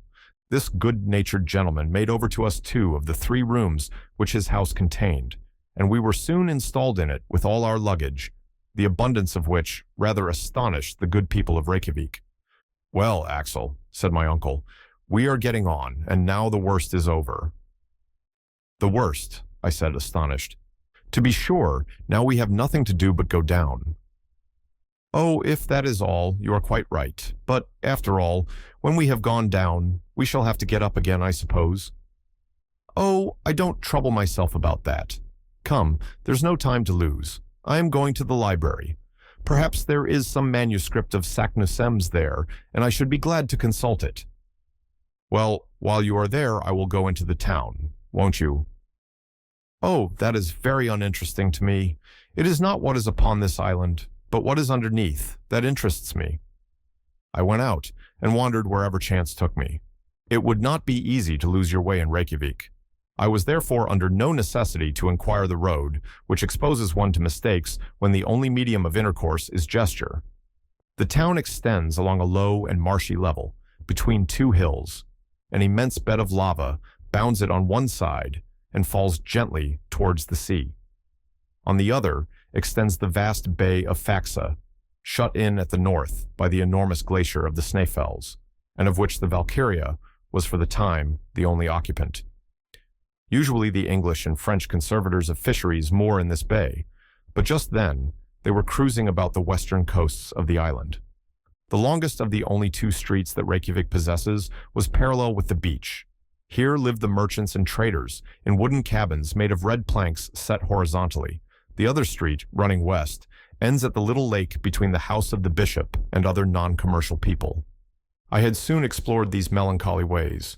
Here and there, I got a glimpse of faded turf, looking like a worn-out bit of carpet, or some appearance of a kitchen garden, the sparse vegetables of which, potatoes, cabbages, and lettuces, would have figured appropriately upon a Lilliputian table. A few sickly wallflowers were trying to enjoy the air and sunshine. About the middle of the tin commercial street, I found the public cemetery, enclosed with a mud wall and where there seemed plenty of room. Then a few steps brought me to the governor's house, a hut compared with the town hall of Hamburg, a palace in comparison with the cabins of the Icelandic population. Between the little lake and the town, the church is built in the Protestant style, of calcined stones extracted out of the volcanoes by their own labor and at their own expense. In high westerly winds, it was manifest that the red tiles of the roof would be scattered in the air, to the great danger of the faithful worshippers.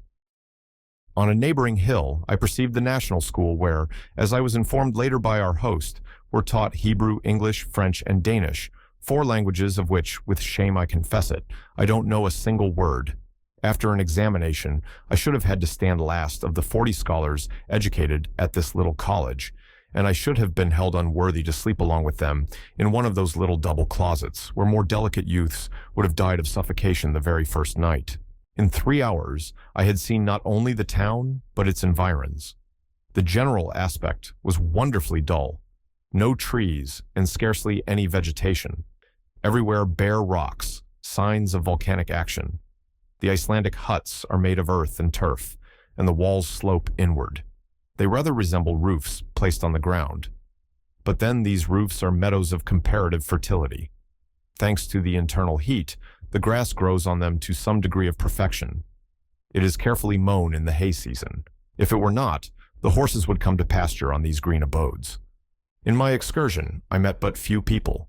On returning to the main street, I found the greater part of the population busied in drying, salting, and putting on board codfish, their chief export. The men looked like robust but heavy, blond Germans with pensive eyes, conscious of being far removed from their fellow creatures, poor exiles relegated to this land of ice, poor creatures who should have been Eskimo, since nature had condemned them to live only just outside the Arctic Circle. In vain did I try to detect a smile upon their lips. Sometimes by a spasmodic and involuntary contraction of the muscles, they seemed to laugh, but they never smiled. Their costume consisted of a coarse jacket of black woolen cloth, called in Scandinavian lands a vadmel, a hat with a very broad brim, trousers with a narrow edge of red, and a bit of leather rolled round the foot for shoes. The women looked as sad and as resigned as the men. Their faces were agreeable but expressionless, and they wore gowns and petticoats of dark vadmel. As maidens, they wore over their braided hair a little knitted brown cap.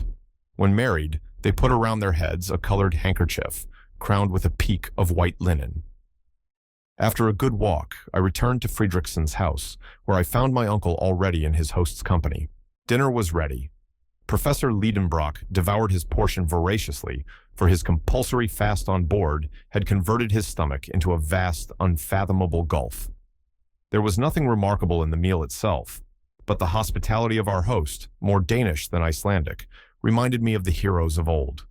It was evident that we were more at home than he was himself. The conversation was carried on in the vernacular tongue, which my uncle mixed with German and Fridrikson with Latin for my benefit.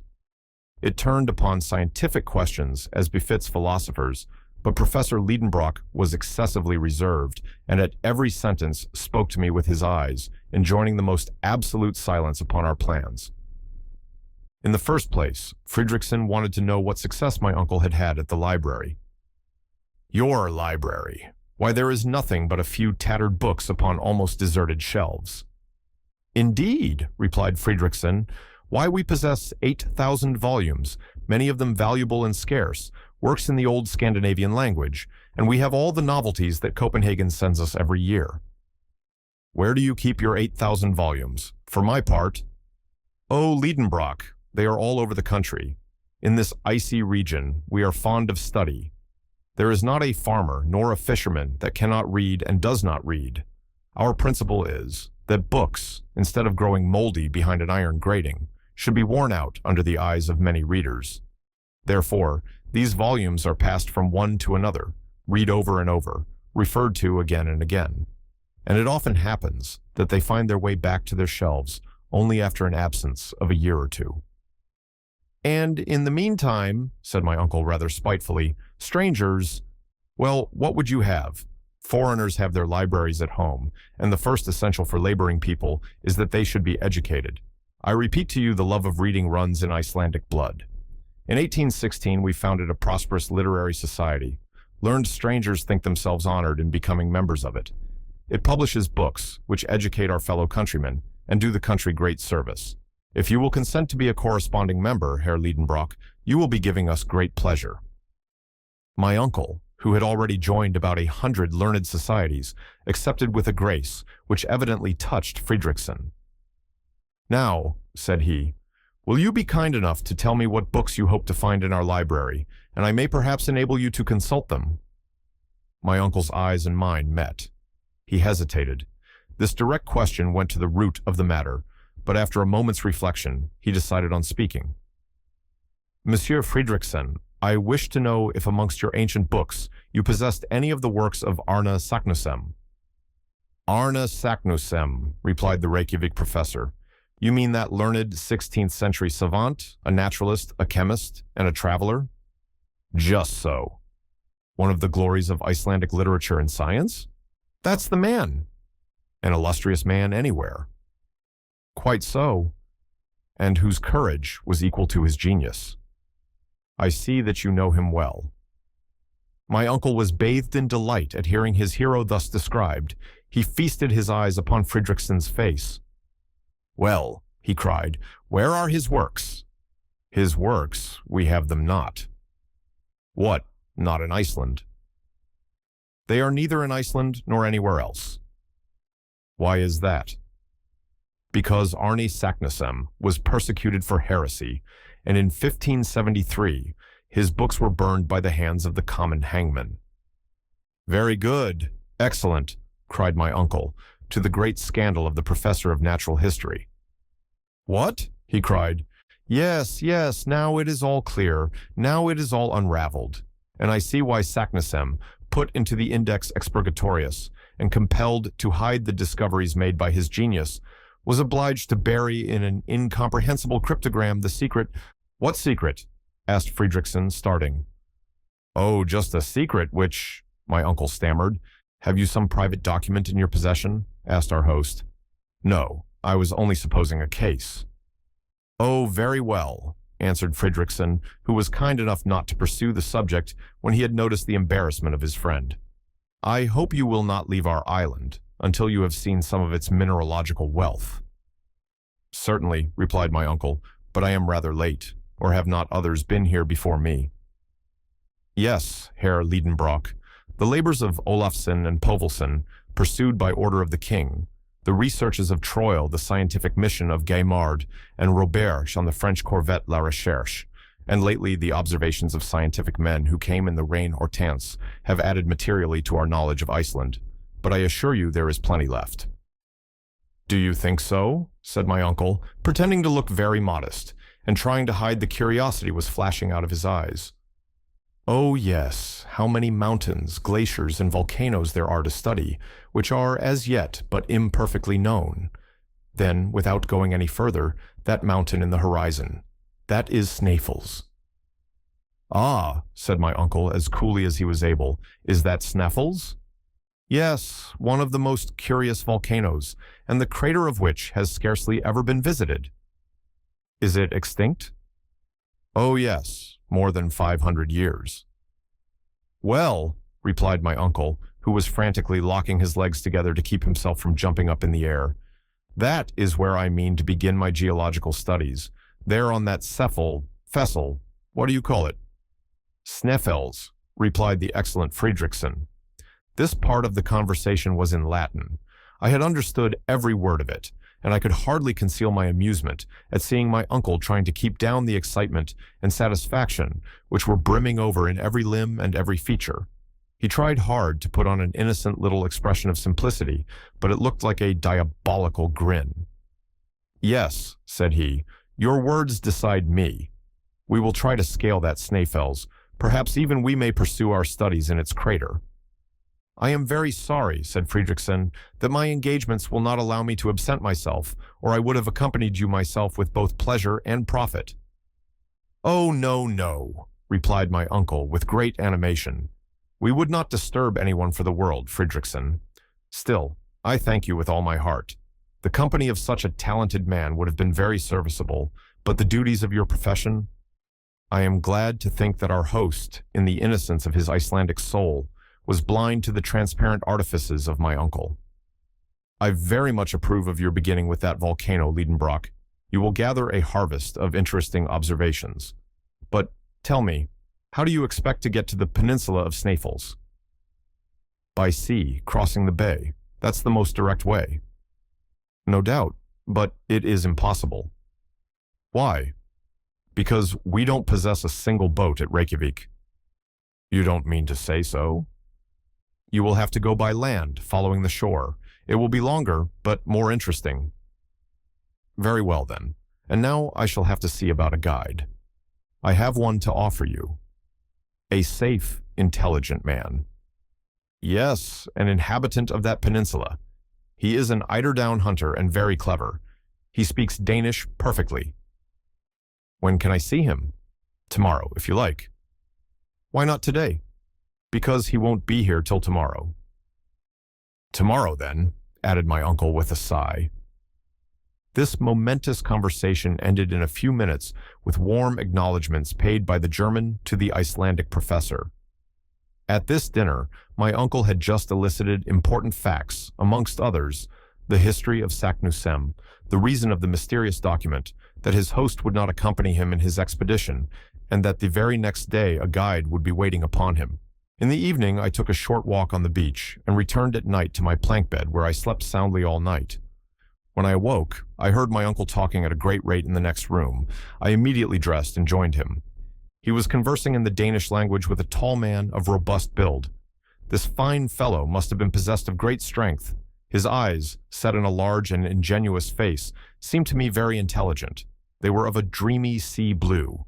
Long hair, which would have been called red even in England, fell in long meshes upon his broad shoulders. The movements of this native were lithe and supple, but he made little use of his arms in speaking, like a man who knew nothing or cared nothing about the language of gestures. His whole appearance bespoke perfect calmness and self-possession, not indolence, but tranquility. It was felt at once that he would be beholden to nobody, that he worked for his own convenience, and that nothing in this world could astonish or disturb his philosophic calmness. I caught the shades of this Icelander's character by the way in which he listened to the impassioned flow of words which fell from the professor. He stood with arms crossed, perfectly unmoved by my uncle's incessant gesticulations. A negative was expressed by a slow movement of the head from left to right, an affirmative by a slight bend, so slight that his long hair scarcely moved. He carried economy of motion even to parsimony.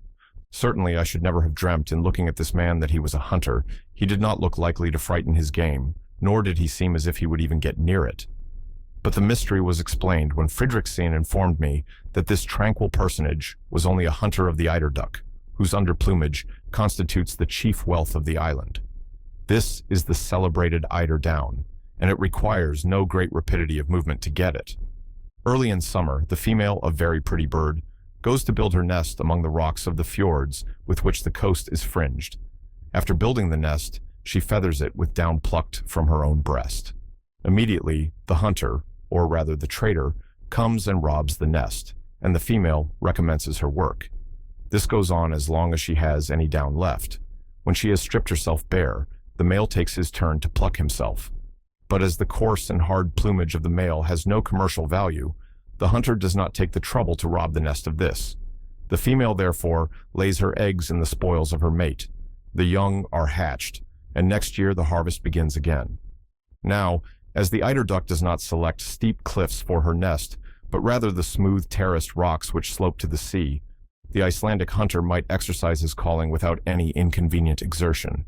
He was a farmer who was not obliged either to sow or reap his harvest, but merely to gather it in. This grave, phlegmatic, and silent individual was called Hans Bjelke, and he came recommended by Fridriksson. He was our future guide. His manners were a singular contrast with my uncle's. Nevertheless, they soon came to understand each other. Neither looked at the amount of the payment. The one was ready to accept whatever was offered, the other was ready to give whatever was demanded. Never was bargain more readily concluded. The result of the treaty was that Hans engaged on his part to conduct us to the village of Stapi, on the south shore of the Snæfell's Peninsula, at the very foot of the volcano. By land this would be about 22 miles to be done, said my uncle, in 2 days. But when he learnt that the Danish mile was 24,000 feet long, he was obliged to modify his calculations and allow 7 or 8 days for the march. 4 horses were to be placed at our disposal, 2 to carry him and me, 2 for the baggage. Hans, as was his custom, would go on foot. He knew all that part of the coast perfectly, and promised to take us the shortest way. His engagement was not to terminate with our arrival at Stapi. He was to continue in my uncle's service for the whole period of his scientific researches, for the remuneration of 3 riksdalers a week, about 12 shillings. But it was an express article of the covenant that his wages should be counted out to him every Saturday at 6 o'clock in the evening, which, according to him, was one indispensable part of the engagement. The start was fixed for the 16th of June. My uncle wanted to pay the hunter a portion in advance, but he refused with one word. "Efter," said he. "After," said the professor, for my edification. The treaty concluded, Hans silently withdrew. "A famous fellow," cried my uncle, "but he little thinks of the marvelous part he has to play in the future. So he is to go with us as far as the center of the earth, Axel." 48 hours were left before our departure. To my great regret, I had to employ them in preparations, for all our ingenuity was required to pack every article to the best advantage. Instruments here, arms there, tools in this package, provisions in that, 4 sets of packages in all. The instruments were an Eigel's centigrade thermometer, graduated up to 150 degrees, 302 degrees, which seemed to me too much or too little. Too much if the internal heat was to rise so high, for in this case we should be baked, not enough to measure the temperature of springs or any matter in a state of fusion. An aneroid barometer, to indicate extreme pressures of the atmosphere. An ordinary barometer would not have answered the purpose, as the pressure would increase during our descent to a point which the mercurial barometer would not register. A chronometer, made by Boissonnas of Geneva, accurately set to the meridian of Hamburg. 2 compasses, a common compass and a dipping needle. A night glass. 2 of Ruhmkorff's apparatus, which by means of an electric current supplied a safe and handy portable light. The arms consisted of 2 of Purdley's rifles and 2 brace of pistols. But what did we want arms for? We had neither savages nor wild beasts to fear, I supposed, but my uncle seemed to believe in his arsenal as in his instruments. and more especially in a considerable quantity of gun cotton, which is unaffected by moisture and the explosive force of which exceeds that of gunpowder. The tools comprised 2 pickaxes, 2 spades, a silk rope ladder, 3 iron-tipped sticks, a hatchet, a hammer, a dozen wedges and iron spikes, and a long, knotted rope. Now, this was a large load, for the ladder was 300 feet long, and there were provisions, too. This was not a large parcel, but it was comforting to know that of essence of beef and biscuits, there were 6 months' consumption. Spirits were the only liquid, and of water we took none. But we had flasks, and my uncle depended on springs from which to fill them. Whatever objections I hazarded as to their quality, temperature, and even absence remained ineffectual. To complete the exact inventory of all our traveling accompaniments, I must not forget a pocket medicine chest containing blunt scissors, splints for broken limbs, a piece of tape of unbleached linen, bandages and compresses, lint, a lancet for bleeding, all dreadful articles to take with one.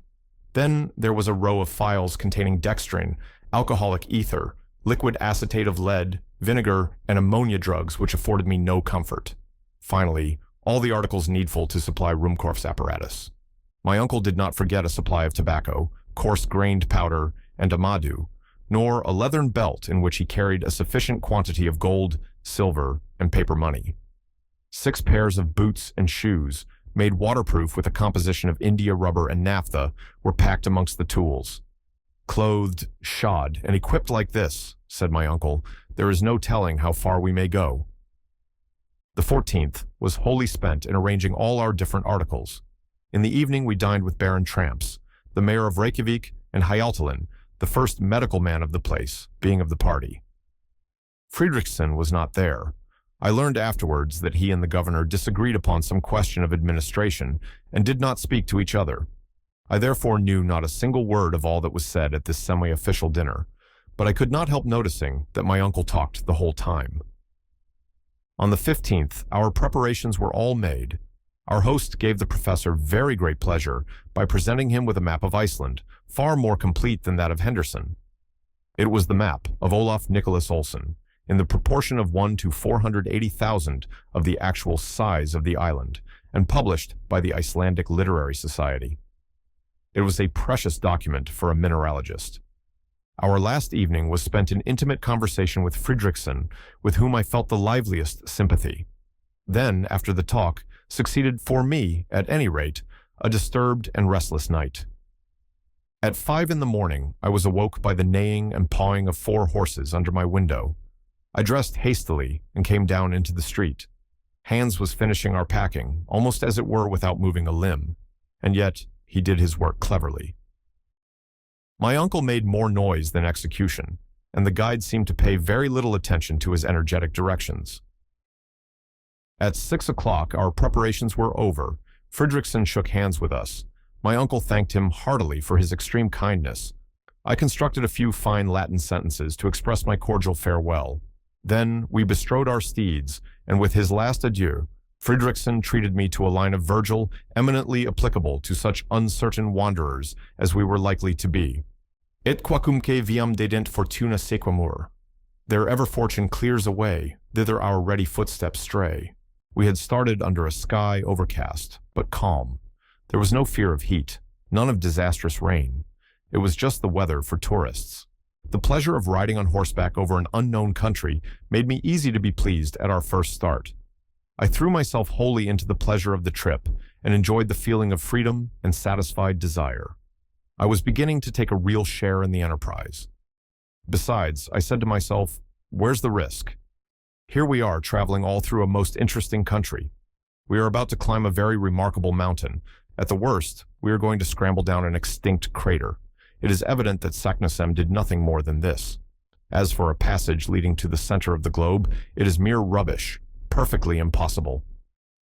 Very well then, let us get all the good we can out of this expedition, and don't let us haggle about the chances. This reasoning having settled my mind, we got out of Reykjavik. Hans moved steadily on, keeping ahead of us at an even, smooth, and rapid pace.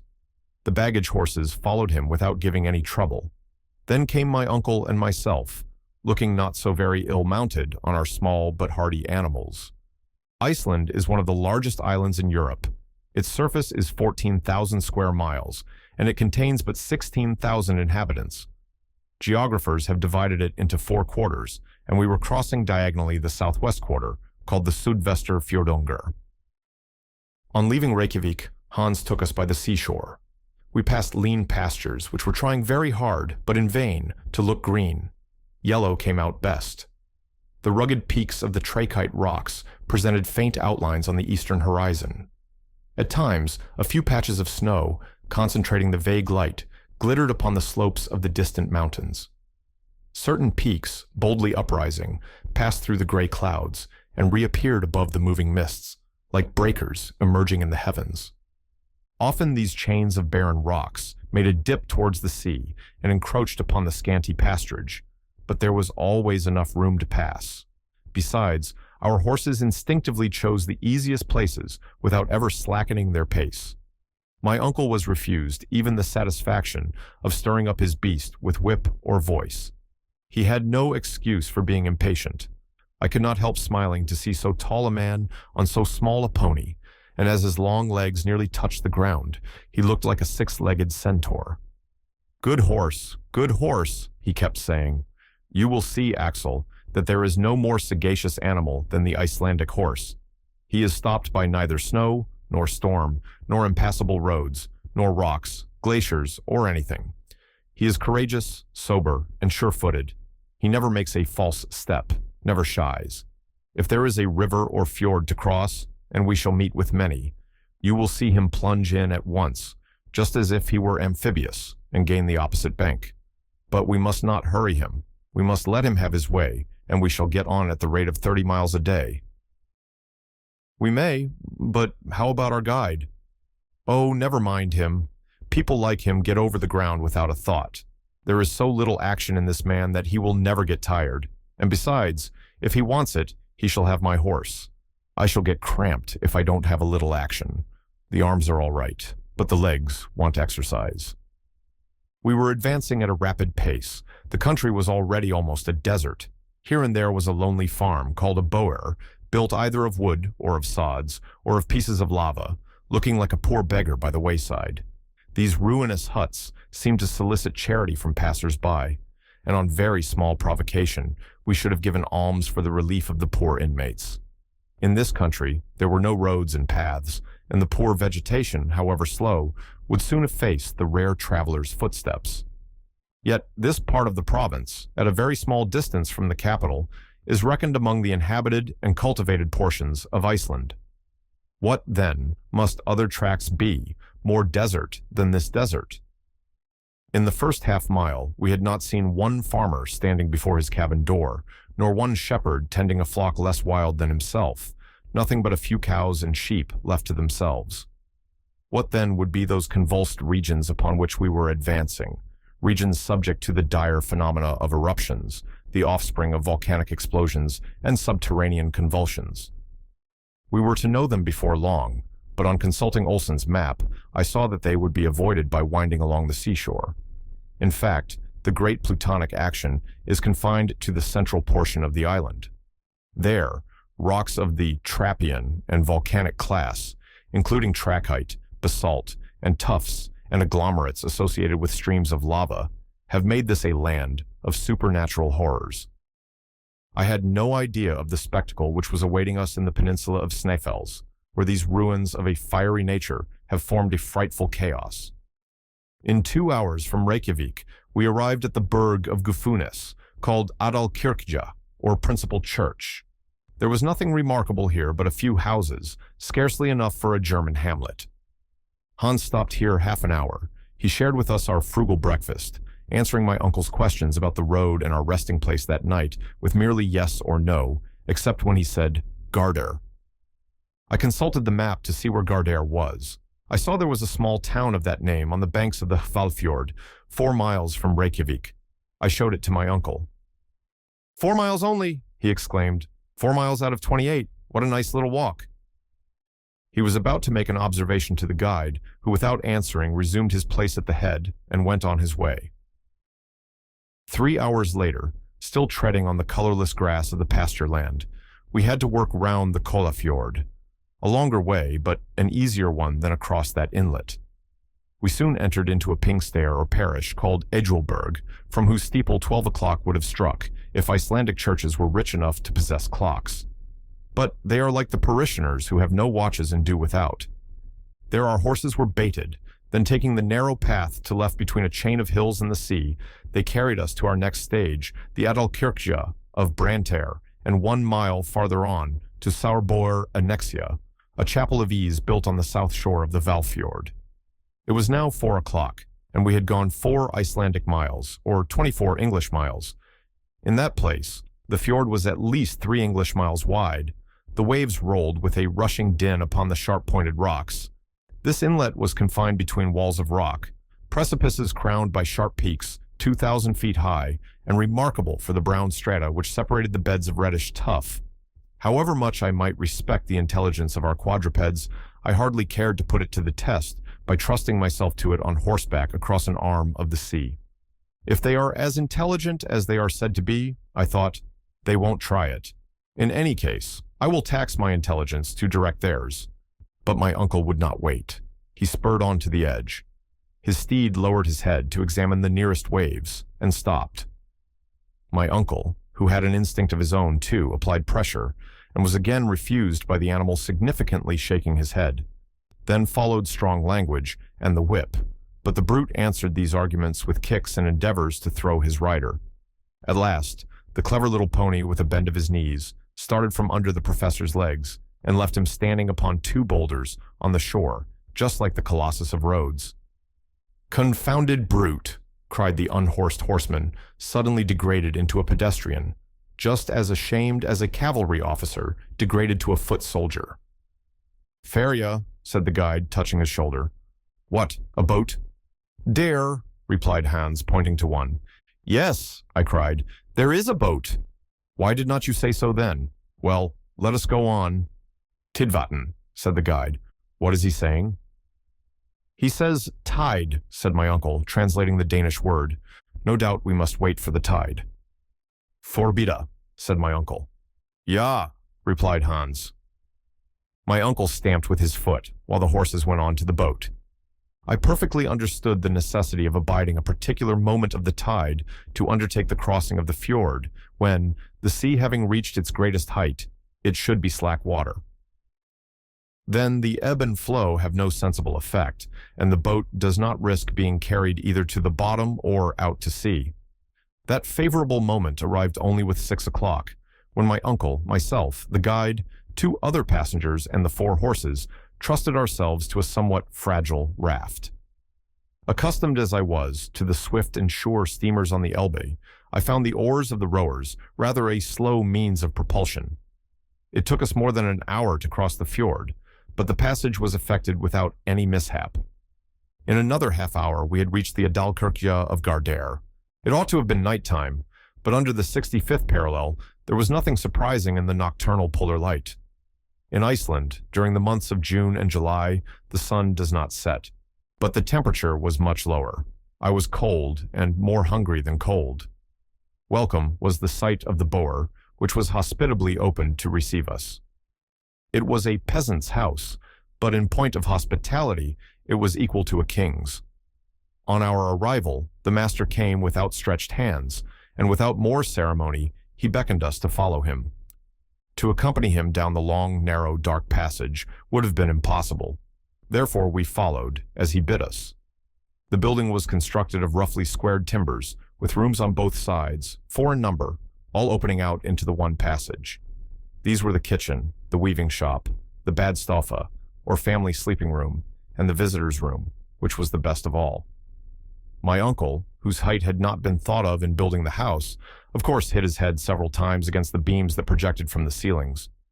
We were introduced into our apartment, a large room with a floor of earth stamped hard down and lighted by a window, the panes of which were formed of sheep's bladder, not admitting too much light. The sleeping accommodation consisted of dry litter, thrown into 2 wooden frames painted red and ornamented with Icelandic sentences. I was hardly expecting so much comfort. The only discomfort proceeded from the strong odor of dried fish, hung meat, and sour milk, of which my nose made bitter complaints.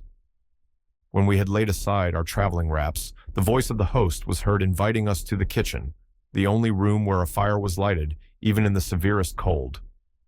My uncle lost no time in obeying the friendly call, nor was I slack in following. The kitchen chimney was constructed on the ancient pattern. In the middle of the room was a stone for a hearth. Over it, in the roof, a hole to let the smoke escape. The kitchen was also a dining room. At our entrance, the host, as if he had never seen us, greeted us with the word "selvertu," which means "be happy," and came and kissed us on the cheek. After him, his wife pronounced the same words, accompanied with the same ceremonial. Then the two, placing their hands upon their hearts, inclined profoundly before us. I hasten to inform the reader that this Icelandic lady was the mother of 19 children, all big and little, swarming in the midst of the dense wreaths of smoke with which the fire on the hearth filled the chamber. Every moment I noticed a fair-haired and rather melancholy face peeping out of the rolling volumes of smoke. They were a perfect cluster of unwashed angels.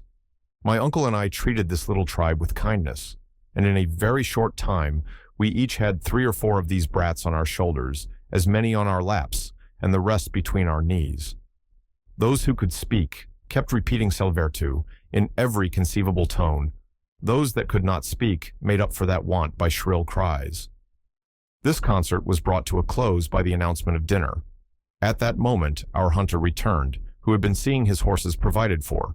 That is to say, he had economically let them loose in the fields, where the poor beasts had to content themselves with the scanty moss they could pull off the rocks and a few meager seaweeds, and the next day they would not fail to come of themselves and resume the labors of the previous day. "Selvertu," said Hans. Then calmly, automatically, and dispassionately, he kissed the host, the hostess, and their 19 children. This ceremony over, we sat at table, 24 in number, and therefore one upon another. The luckiest had only 2 urchins upon their knees. But silence reigned in all this little world at the arrival of the soup, and the national taciturnity resumed its empire even over the children. The host served out to us a soup made of lichen, and by no means unpleasant, then an immense piece of dried fish floating in butter rancid with 20 years' keeping, and therefore, according to Icelandic gastronomy, much preferable to fresh butter. Along with this, we had sky, a sort of clotted milk, with biscuits, and a liquid prepared from juniper berries. For beverage, we had a thin milk mixed with water, called in this country blanda. It is not for me to decide whether this diet is wholesome or not. All I can say is that I was desperately hungry, and that at dessert I swallowed to the very last gulp of a thick broth made from buckwheat. As soon as the meal was over, the children disappeared, and their elders gathered round the peat fire, which also burnt such miscellaneous fuel as briars, cow dung, and fish bones. After this little pinch of warmth, the different groups retired to their respective rooms. Our hostess hospitably offered us her assistance in undressing, according to Icelandic usage, but on our gracefully declining, she insisted no longer, and I was able at last to curl myself up in my mossy bed. At 5 next morning, we bade our host farewell, my uncle with difficulty persuading him to accept a proper remuneration, and Hans signaled the start. At 100 yards from Gardar, the soil began to change its aspect. It became boggy and less favorable to progress.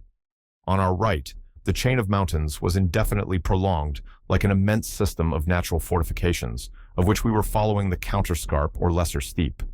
Often we were met by streams, which we had to ford with great care not to wet our packages. The desert became wider and more hideous, yet from time to time we seemed to descry a human figure that fled at our approach. Sometimes a sharp turn would bring us suddenly within a short distance of one of these specters, and I was filled with loathing at the sight of a huge, deformed head, the skin shining and hairless, and repulsive sores visible through the gaps in the poor creature's wretched rags. The unhappy being forbore to approach us and offer his misshapen hand. He fled away, but not before Hans had saluted him with the customary "selvertu." "Spitelsk," said he. "A leper," my uncle repeated. This word produced a repulsive effect. The horrible disease of leprosy is too common in Iceland. It is not contagious, but hereditary, and lepers are forbidden to marry. These apparitions were not cheerful, and did not throw any charm over the less and less attractive landscapes. The last tufts of grass had disappeared from beneath our feet. Not a tree was to be seen, unless we except a few dwarf birches as low as brushwood. Not an animal, but a few wandering ponies that their owners would not feed.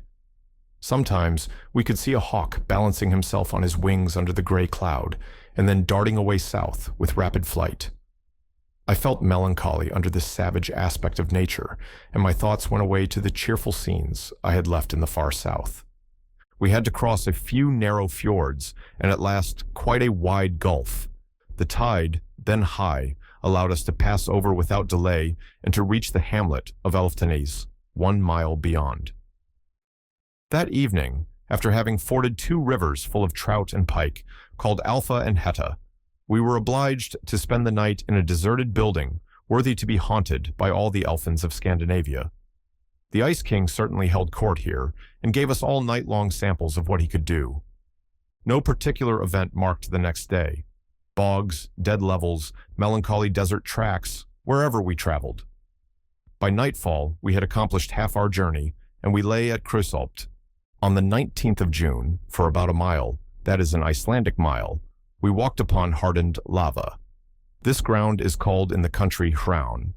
The written surface presented the appearance of distorted, twisted cables, sometimes stretched in length, sometimes contorted together. An immense torrent, once liquid, now solid, ran from the nearest mountains, now extinct volcanoes, but the ruins around revealed the violence of the past eruptions. Yet here and there were a few jets of steam from hot springs. We had no time to watch these phenomena. We had to proceed on our way. Soon at the foot of the mountains, the boggy land reappeared, intersected by little lakes. Our route now lay westward. We had turned the great bay of Faxa, and the twin peaks of Snæfellsnes rose white into the cloudy sky at the distance of at least 5 miles. The horses did their duty well. No difficulties stopped them in their steady career. I was getting tired, but my uncle was as firm and straight as he was at our first start. I could not help admiring his persistency, as well as the hunters, who treated our expedition like a mere promenade. June 20th. At 6, we reached Budir, a village on the seashore, and the guide there claiming his due, my uncle settled with him. It was Hans' own family, that is, his uncles and cousins, who gave us hospitality. We were kindly received, and without taxing too much the goodness of these folks, I would willingly have tarried here to recruit after my fatigues. But my uncle, who wanted no recruiting, would not hear of it, and the next morning we had to bestride our beasts again. The soil told of the neighborhood of the mountain, whose granite foundations rose from the earth like the knotted roots of some huge oak. We were rounding the immense base of the volcano. The professor hardly took his eyes off it. He tossed up his arms and seemed to defy it, and to declare, "There stands the giant that I shall conquer." After about 4 hours walking, the horses stopped of their own accord at the door of the priest's house at Stapi. Stapi is a village consisting of about 30 huts, built of lava, at the south side of the base of the volcano. It extends along the inner edge of a small fjord, enclosed between basaltic walls of the strangest construction. Basalt is a brownish rock of igneous origin. It assumes regular forms, the arrangement of which is often very surprising. Here, nature had done her work geometrically, with square and compass and plummet. Everywhere else, her art consists alone in throwing down huge masses together in disorder. You see cones imperfectly formed, irregular pyramids, with a fantastic disarrangement of lines. But here, as if to exhibit an example of regularity, though in advance of the very earliest architects, she has created a severely simple order of architecture, never surpassed either by the splendors of Babylon or the wonders of Greece. I had heard of the Giant's Causeway in Ireland, and Fingal's Cave in Staffa, one of the Hebrides, but I had never yet seen a basaltic formation. At Stapi, I beheld this phenomenon in all its beauty. The wall that confined the fjord, like all the coast of the peninsula, was composed of a series of vertical columns 30 feet high. These straight shafts, of fair proportions, supported an architrave of horizontal slabs, the overhanging portion of which formed a semi-arch over the sea. At intervals, under this natural shelter, there spread out vaulted entrances in beautiful curves, into which the waves came dashing with foam and spray. A few shafts of basalt, torn from their hold by the fury of tempests, lay along the soil like remains of an ancient temple, in ruins forever fresh, and over which centuries passed without leaving a trace of age upon them. This was our last stage upon the earth. Hans had exhibited great intelligence, and it gave me some little comfort to think then that he was not going to leave us. On arriving at the door of the rector's house, which was not different from the others, I saw a man shoeing a horse, hammer in hand, and with a leathern apron on. "Selvertu," said the hunter. "God dag," said the blacksmith in good Danish. "Kirkoherde," said Hans, turning round to my uncle. "The rector," repeated the professor. "It seems, Axel, that this good man is the rector." Our guide in the meanwhile was making the Kirkoherde aware of the position of things, when the latter, suspending his labors for a moment, uttered a sound no doubt understood between horses and farriers, and immediately a tall and ugly hag appeared from the hut. She must have been 6 feet at the least. I was in great alarm, lest she should treat me to the Icelandic kiss, but there was no occasion to fear, nor did she do the honors at all too gracefully. The visitor's room seemed to me the worst in the whole cabin. It was close, dirty, and evil-smelling, but we had to be content. The rector did not to go in for antique hospitality, very far from it. Before the day was over, I saw that we had to do with a blacksmith, a fisherman, a hunter, a joiner, but not at all with a minister of the gospel. To be sure, it was a weekday. Perhaps on a Sunday he made amends. I don't mean to say anything against these poor priests, who after all are very wretched. They receive from the Danish government a ridiculously small pittance, and they get from the parish the 4th part of the tithe, which does not come to 60 marks a year, about 4 pounds. Hence the necessity to work for their livelihood, but after fishing, hunting, and shoeing horses for any length of time, one soon gets into the ways and manners of fishermen, hunters, and farriers, and other rather rude and uncultivated people. And that evening, I found out that temperance was not among the virtues that distinguished my host. My uncle soon discovered what sort of a man he had to do with. Instead of a good and learned man, he found a rude and coarse peasant. He therefore resolved to commence the grand expedition at once and to leave this inhospitable parsonage. He cared nothing about fatigue and resolved to spend some days upon the mountain.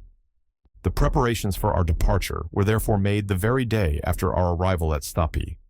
Hans hired the services of 3 Icelanders to do the duty of the horses in the transport of the burdens. But as soon as we had arrived at the crater, these natives were to turn back and leave us to our own devices. This was to be clearly understood. My uncle now took the opportunity to explain to Hans that it was his intention to explore the interior of the volcano to its farthest limits. Hans merely nodded. There or elsewhere down in the bowels of the earth, or anywhere on the surface, all was alike to him. For my own part, the incidents of the journey had hitherto kept me amused and made me forgetful of coming evils. But now my fears again were beginning to get the better of me. But what could I do? The place to resist the professor would have been Hamburg, not the foot of Sneffels. One thought, above all others, harassed and alarmed me. It was one calculated to shake firmer nerves than mine. Now, thought I, here we are about to climb Sneffels. Very good. We will explore the crater. Very good, too. Others have done as much without dying for it. But that is not all. If there is a way to penetrate into the very bowels of the island, if that ill-advised Saknussemm has told a true tale, we shall lose our way amidst the deep subterranean passages of this volcano. Now, there is no proof that Sneffels is extinct. Who can assure us that an eruption is not brewing at this very moment? Does it follow that because the monster has slept since 1229, he must therefore never awake again? And if he wakes up presently, where shall we be? It was worthwhile debating this question, and I did debate it. I could not sleep for dreaming about eruptions. Now, the part of ejected scoriae and ashes seemed to my mind a very rough one to act. So, at last, when I could hold out no longer, I resolved to lay the case before my uncle, as prudently and as cautiously as possible, just under the form of an almost impossible hypothesis. I went to him. I communicated my fears to him and drew back a step to give him room for the explosion which I knew must follow, but I was mistaken. "I was thinking of that," he replied with great simplicity. What could those words mean? Was he actually going to listen to reason? Was he contemplating the abandonment of his plans? This was too good to be true. After a few moments' silence, during which I dared not question him, he resumed. "I was thinking of that. Ever since we arrived at Stapi, I have been occupied with the important question you have just opened, for we must not be guilty of imprudence." "No, indeed," I replied with forcible emphasis. "For 600 years Snæfell's has been dumb, but he may speak again. Now, eruptions are always preceded by certain well-known phenomena. I have therefore examined the natives, I have studied external appearances, and I can assure you, Axel, that there will be no eruption." At this positive affirmation, I stood amazed and speechless. "You don't doubt my word?" said my uncle. "Well, follow me." I obeyed like an automaton. Coming out from the priest's house, the professor took a straight road, which, through an opening in the basaltic wall, led away from the sea. We were soon in the open country, if one may give that name to a vast extent of mounds of volcanic products. This tract seemed crushed under a rain of enormous ejected rocks, of trap, basalt, granite, and all kinds of igneous rocks. Here and there I could see puffs and jets of steam curling up into the air, called in Icelandic reykir, issuing from thermal springs and indicating by their motion the volcanic energy underneath. This seemed to justify my fears, but I fell from the height of my newborn hopes when my uncle said, "You see all these volumes of steam, Axel? Well, they demonstrate that we have nothing to fear from the fury of a volcanic eruption." "Am I to believe that?" I cried. "Understand this clearly," added the professor. "At the approach of an eruption, these jets would redouble their activity, but disappear altogether during the period of the eruption. For the elastic fluids, being no longer under pressure, go off by way of the crater, instead of escaping by their usual passages through the fissures in the soil. Therefore, if these vapors remain in their usual condition, if they display no augmentation of force, and if you add to this the observation that the wind and rain are not ceasing and being replaced by a still and heavy atmosphere, then you may affirm that no eruption is preparing. But no more. That is sufficient. When science has uttered her voice, let babblers hold their peace." I returned to the parsonage, very crestfallen. My uncle had beaten me with the weapons of science. Still, I had one hope left, and this was that when we had reached the bottom of the crater, it would be impossible, for want of a passage, to go deeper in spite of all the Saknussems in Iceland. I spent that whole night in one constant nightmare. In the heart of a volcano and from the deepest depths of the earth, I saw myself tossed up amongst the interplanetary spaces under the form of an eruptive rock. The next day, June 23rd, Hans was awaiting us with his companions carrying provisions, tools, and instruments. 2 iron-pointed sticks, 2 rifles, and 2 shot belts were for my uncle and myself. Hans, as a cautious man, had added to our luggage a leathern bottle full of water, which, with that in our flasks, would ensure us a supply of water for 8 days. It was 9 in the morning. The priest and his tall Megara were awaiting us at the door. We supposed they were standing there to bid us a kind farewell, but the farewell was put in the unexpected form of a heavy bill in which everything was charged, even to the very air we breathed in the pastoral house, infected as it was. This worthy couple were fleecing us, just as a Swiss innkeeper might have done, and estimated their imperfect hospitality at the highest price. My uncle paid without a remark. A man who is starting for the center of the earth need not be particular about a few riksdalers. This point being settled, Hans gave the signal, and we soon left Stapi behind us. Snæfell's is 5,000 feet high. Its double cone forms the limit of a trachytic belt, which stands out distinctly in the mountain system of the island. From our starting point, we could see the 2 peaks boldly projected against the dark gray sky. I could see an enormous cap of snow coming low down upon the giant's brow. We walked in single file, headed by the hunter, who ascended by narrow tracks where 2 could not have gone abreast. There was therefore no room for conversation. After we had passed the basaltic wall of the fjord of Stapi, we passed over a vegetable fibrous peat bog left from the ancient vegetation of this peninsula. The vast quantity of this unworked fuel would be sufficient to warm the whole population of Iceland for a century. This vast turbary, measured in certain ravines, had in many places a depth of 70 feet, and presented layers of carbonized remains of vegetation, alternating with thinner layers of tufaceous pumice. As a true nephew of the Professor Lidenbrock, and in spite of my dismal prospects, I could not help observing with interest the mineralogical curiosities which lay about me, as in a vast museum, and I constructed for myself a complete geological account of Iceland. This most curious island has evidently been projected from the bottom of the sea at a comparatively recent date. Possibly, it may still be subject to gradual elevation. If this is the case, its origin may well be attributed to subterranean fires. Therefore, in this case, the theory of Sir Humphrey Davy, Saknussemm's document, and my uncle's theories would all go off in smoke.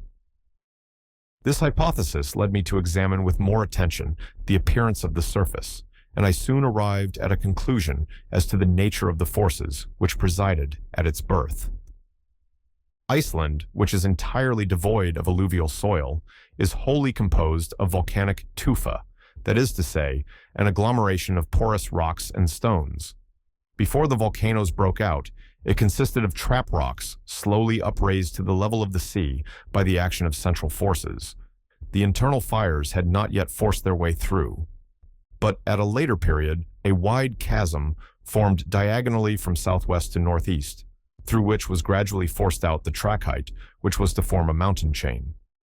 No violence accompanied this change.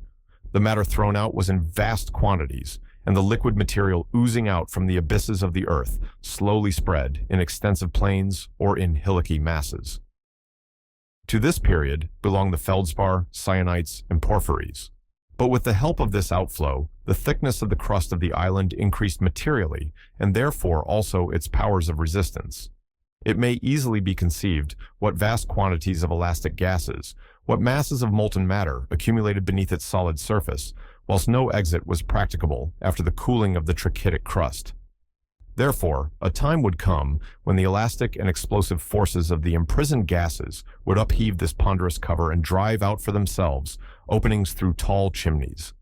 Hence, then, the volcano would distend and lift up the crust, and then burst through a crater suddenly formed at the summit, or thinnest part of the volcano. To the eruption succeeded other volcanic phenomena. Through the outlets now made, first escaped the ejected basalt, of which the plain we had just left presented such marvelous specimens. We were moving over gray rocks of dense and massive formation, which in cooling had formed into hexagonal prisms. Everywhere around us we saw truncated cones, formerly so many fiery mouths. After the exhaustion of the basalt, the volcano, the power of which grew by the extinction of the lesser craters, supplied an egress to lava, ashes, and scoriae, of which I could see lengthened scree streaming down the sides of the mountain like flowing hair. Such was the succession of phenomena which produced Iceland, all arising from the action of internal fire, and to suppose that the mass within did not still exist in a state of liquid incandescence was absurd, and nothing could surpass the absurdity of fancying that it was possible to reach the Earth's center. So I felt a little comforted as we advanced to the assault of Snæfellsnes. The way was growing more and more arduous, the ascent steeper and steeper. The loose fragments of rock trembled beneath us, and the utmost care was needed to avoid dangerous falls. Hans went on as quietly as if he were on level ground. Sometimes he disappeared altogether behind the huge blocks. Then a shrill whistle would direct us on our way to him. Sometimes he would halt, pick up a few bits of stone, build them up into a recognizable form, and thus made landmarks to guide us in our way back. A very wise precaution in itself, but, as things turned out, quite useless. 3 hours' fatiguing march had only brought us to the base of the mountain. There Hans bid us come to a halt, and a hasty breakfast was served out. My uncle swallowed 2 mouthfuls at a time to get on faster. But, whether he liked it or not, this was a rest as well as a breakfast hour, and he had to wait till it pleased our guide to move on, which came to pass in an hour. The 3 Icelanders, just as taciturn as their comrade the hunter, never spoke, and ate their breakfasts in silence. We were now beginning to scale the steep sides of Snaefell's. Its snowy summit, by an optical illusion not infrequent in mountains, seemed close to us, and yet how many weary hours it took to reach it. The stones, adhering by no soil or fibrous roots of vegetation, rolled away from under our feet and rushed down the precipice below with the swiftness of an avalanche. At some places, the flanks of the mountain formed an angle with the horizon of at least 36 degrees. It was impossible to climb them, and these stony cliffs had to be tacked round, not without great difficulty. Then we helped each other with our sticks. I must admit that my uncle kept as close to me as he could. He never lost sight of me, and in many straits his arm furnished me with a powerful support. He himself seemed to possess an instinct for equilibrium, for he never stumbled. The Icelanders, though burdened with our loads, climbed with the agility of mountaineers. To judge by the distant appearance of the summit of Snaefell's, it would have seemed too steep to ascend on our side. Fortunately, after an hour of fatigue and athletic exercises, in the midst of the vast surface of snow presented by the hollow between the two peaks, a kind of staircase appeared unexpectedly, which greatly facilitated our ascent. It was formed by one of those torrents of stones flung up by the eruptions, called sting by the Icelanders. If this torrent had not been arrested in its fall by the formation of the sides of the mountain, it would have gone on to the sea and formed more islands. Such as it was, it did us good service. The steepness increased, but these stone steps allowed us to rise with facility, and even with such rapidity that, having rested for a moment while my companions continued their ascent, I perceived them already reduced by distance to microscopic dimensions. At 7, we had ascended the 2,000 steps of this grand staircase, and we had attained a bulge in the mountain, a kind of bed on which rested the cone proper of the crater. 3,200 feet below us stretched the sea. We had passed the limit of perpetual snow, which, on account of the moisture of the climate, is at a greater elevation in Iceland than the high latitude would give reason to suppose. The cold was excessively keen. The wind was blowing violently. I was exhausted. The professor saw that my limbs were refusing to perform their office, and in spite of his impatience, he decided on stopping. He therefore spoke to the hunter, who shook his head, saying, "Ovenfair." "It seems we must go higher," said my uncle. Then he asked Hans for his reason. "Mistur," replied the guide. "Ja, mistur," said one of the Icelanders in a tone of alarm. "What does that word mean?" I asked uneasily. "Look," said my uncle. I looked down upon the plain. An immense column of pulverized pumice, sand, and dust was rising with a whirling circular motion like a waterspout. The wind was lashing it onto that side of Snaefell's where we were holding on. This dense veil hung across the sun, threw a deep shadow over the mountain. If that huge revolving pillar sloped down, it would involve us in its whirling eddies. This phenomenon, which is not infrequent when the wind blows from the glaciers, is called in Icelandic mistur. "Hastigt, hastigt," cried our guide. Without knowing Danish, I understood at once that we must follow Hans at the top of our speed. He began to circle round the cone of the crater, but in a diagonal direction, so as to facilitate our progress. Presently, the dust storm fell upon the mountain, which quivered under the shock. The loose stones, caught with the irresistible blasts of wind, flew about in a perfect hail as in an eruption. Happily, we were on the opposite side and sheltered from all harm. But for the precaution of our guide, our mangled bodies, torn and pounded into fragments, would have been carried afar like the ruins hurled along by some unknown meteor. Yet Hans did not think it prudent to spend the night upon the sides of the cone. We continued our zigzag climb. The 1,500 remaining feet took us 5 hours to clear. The circuitous route, the diagonal, and the counter marches must have measured at least 3 leagues. I could stand it no longer. I was yielding to the effects of hunger and cold. The rarefied air scarcely gave play to the action of my lungs. At last, at 11 in the sunlight night, the summit of Snaefell's was reached, and before going in for shelter into the crater, I had time to observe the midnight sun at his lowest point, gilding with his pale rays the island that slept at my feet. Supper was rapidly devoured, and the little company housed themselves as best they could. The bed was hard, the shelter not very substantial, and our position an anxious one at 5,000 feet above the sea level. Yet I slept particularly well. It was one of the best nights I had ever had, and I did not even dream. Next morning, we awoke half frozen by the sharp, keen air, but with the light of a splendid sun. I rose from my granite bed and went out to enjoy the magnificent spectacle that lay unrolled before me. I stood on the very summit of the southernmost of Snæfell's peaks. The range of the eye extended over the whole island. By an optical law which obtains at all great heights, the shores seemed raised and the center depressed.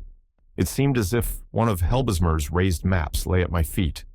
I could see deep valleys intersecting each other in every direction, precipices like low walls, lakes reduced to ponds, rivers abbreviated into streams. On my right were numberless glaciers and innumerable peaks, some plumed with feathery clouds of smoke. The undulating surface of these endless mountains, crested with sheets of snow, reminded one of a stormy sea. If I looked westward, there the ocean lay spread out in all its magnificence, like a mere continuation of those flock-like summits. The eye could hardly tell where the snowy ridges ended and the foaming waves began.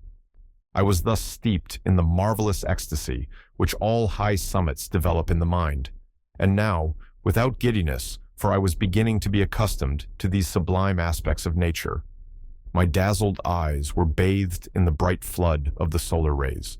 I was forgetting where and who I was, to live the life of elves and sylphs, the fanciful creation of Scandinavian superstitions. I felt intoxicated with the sublime pleasure of lofty elevations without thinking of the profound abysses into which I was shortly to be plunged. But I was brought back to the realities of things by the arrival of Hans and the professor, who joined me on the summit. My uncle pointed out to me in the far west a light steam or mist, a semblance of land, which bounded the distant horizon of waters.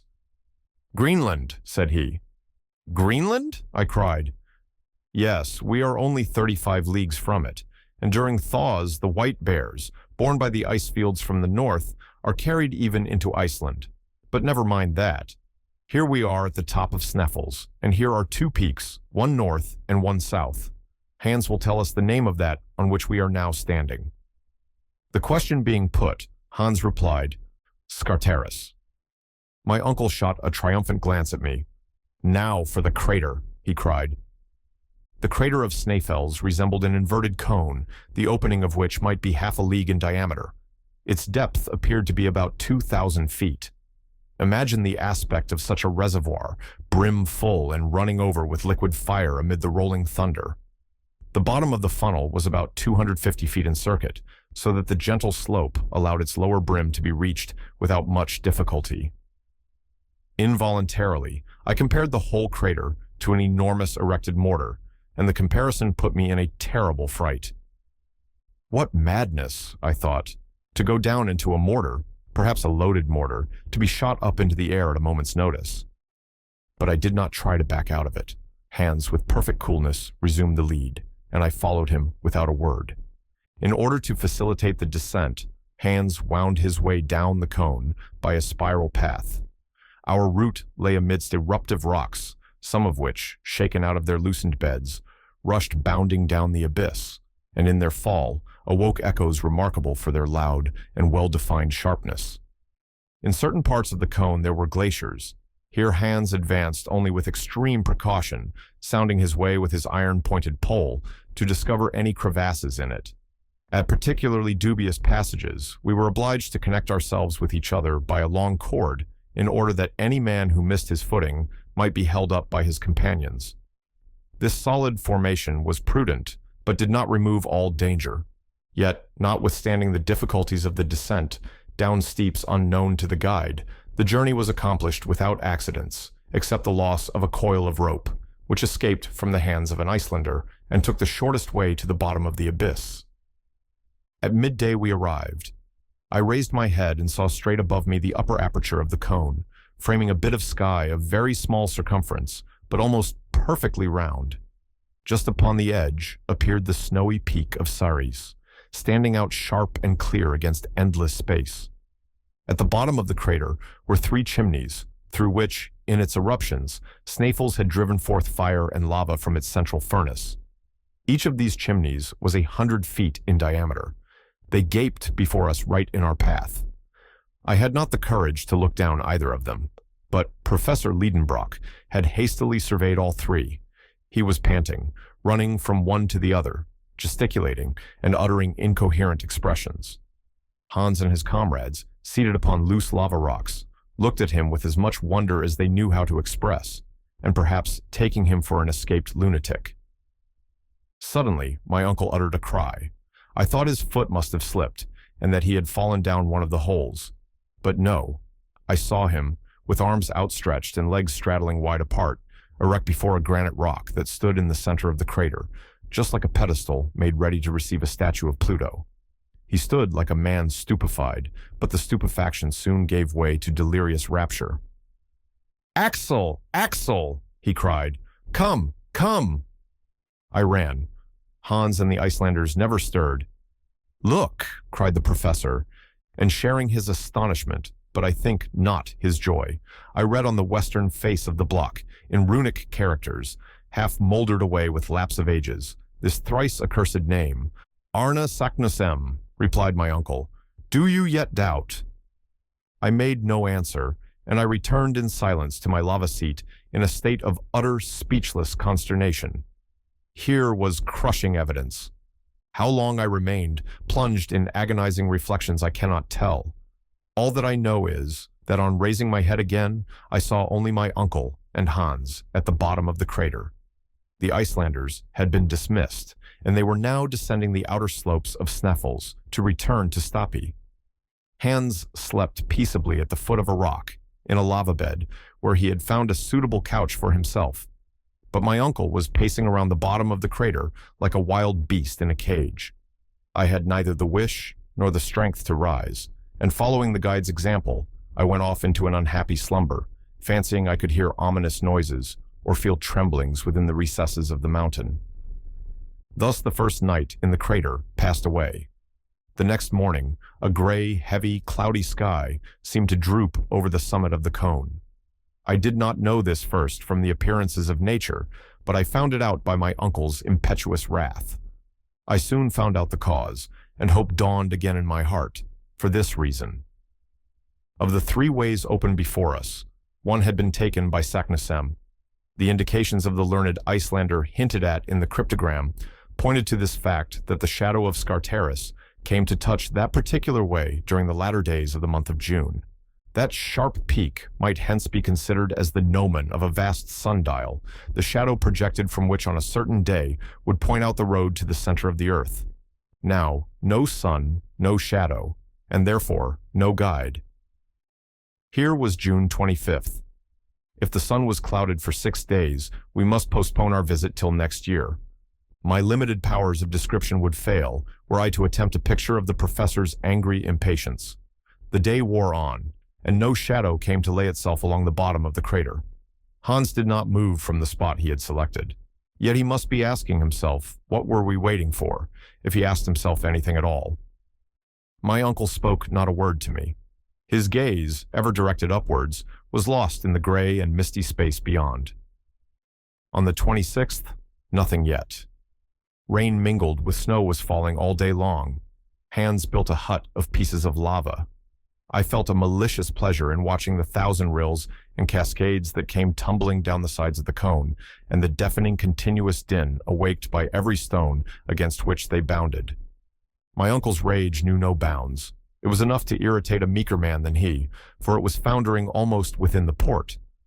But heaven never sends unmixed grief, and for Professor Lidenbrock, there was a satisfaction in store proportioned to his desperate anxieties. The next day, the sky was again overcast, but on the 29th of June, the last day but one of the month, with the change of the moon, came a change of weather.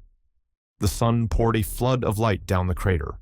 Every hillock, every rock and stone, every projecting surface had its share of the beaming torrent and threw its shadow on the ground. Amongst them all, Scartaris laid down his sharp-pointed angular shadow, which began to move slowly in the opposite direction to that of the radiant orb. My uncle turned too and followed it. At noon, being at its least extent, it came and softly fell upon the edge of the middle chimney. "There it is! There it is!" shouted the professor. "Now for the center of the globe," he added in Danish. I looked at Hans to hear what he would say. "Forut," was his tranquil answer. "Forward," replied my uncle. It was 13 minutes past 1. Now began our real journey. Hitherto our toil had overcome all difficulties. Now difficulties would spring up at every step. I had not yet ventured to look down the bottomless pit into which I was about to take a plunge. The supreme hour had come. I might now either share in the enterprise or refuse to move forward, but I was ashamed to recoil in the presence of the hunter. Hans accepted the enterprise with such calmness, such indifference, such perfect disregard of any possible danger, that I blushed at the idea of being less brave than he. If I had been alone, I might have once more tried the effect of argument, but in the presence of the guide, I held my peace. My heart flew back to my sweet Virlandaise, and I approached the central chimney. I have already mentioned that it was 100 feet in diameter and 300 feet round. I bent over a projecting rock and gazed down. My hair stood on end with terror. The bewildering feeling of vacuity laid hold upon me. I felt my center of gravity shifting its place and giddiness mounting into my brain like drunkenness. There is nothing more treacherous than this attraction down deep abysses. I was just about to drop down when a hand laid hold of me. It was that of Hans. I suppose I had not taken as many lessons on Gulf exploration as I ought to have done in the Frelsers Kirke at Copenhagen. But, however short was my examination of this well, I had taken some account of its conformation. Its almost perpendicular walls were bristling with innumerable projections which would facilitate the descent. But if there was no want of steps, still there was no rail. A rope fastened to the edge of the aperture might have helped us down. But how were we to unfasten it when arrived at the other end? My uncle employed a very simple expedient to obviate this difficulty. He uncoiled a cord of the thickness of a finger and 400 feet long. First he dropped half of it down, then he passed it round a lava block that projected conveniently and threw the other half down the chimney. Each of us could then descend by holding with the hand both halves of the rope, which would not be able to unroll itself from its hold. When 200 feet down, it would be easy to get possession of the whole of the rope by letting one end go and pulling down by the other. Then the exercise would go on again ad infinitum. "Now," said my uncle after having completed these preparations, "now let us look to our loads. I will divide them into 3 lots. Each of us will strap one upon his back.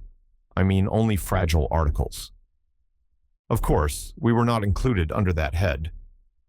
"Hans," said he, "will take charge of the tools and a portion of the provisions. You, Axel, will take another third of the provisions and the arms, and I will take the rest of the provisions and the delicate instruments."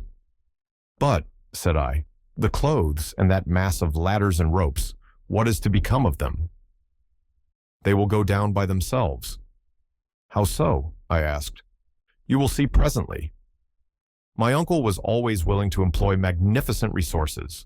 Obeying orders, Hans tied all the non-fragile articles in one bundle, corded them firmly, and sent them bodily down the gulf before us.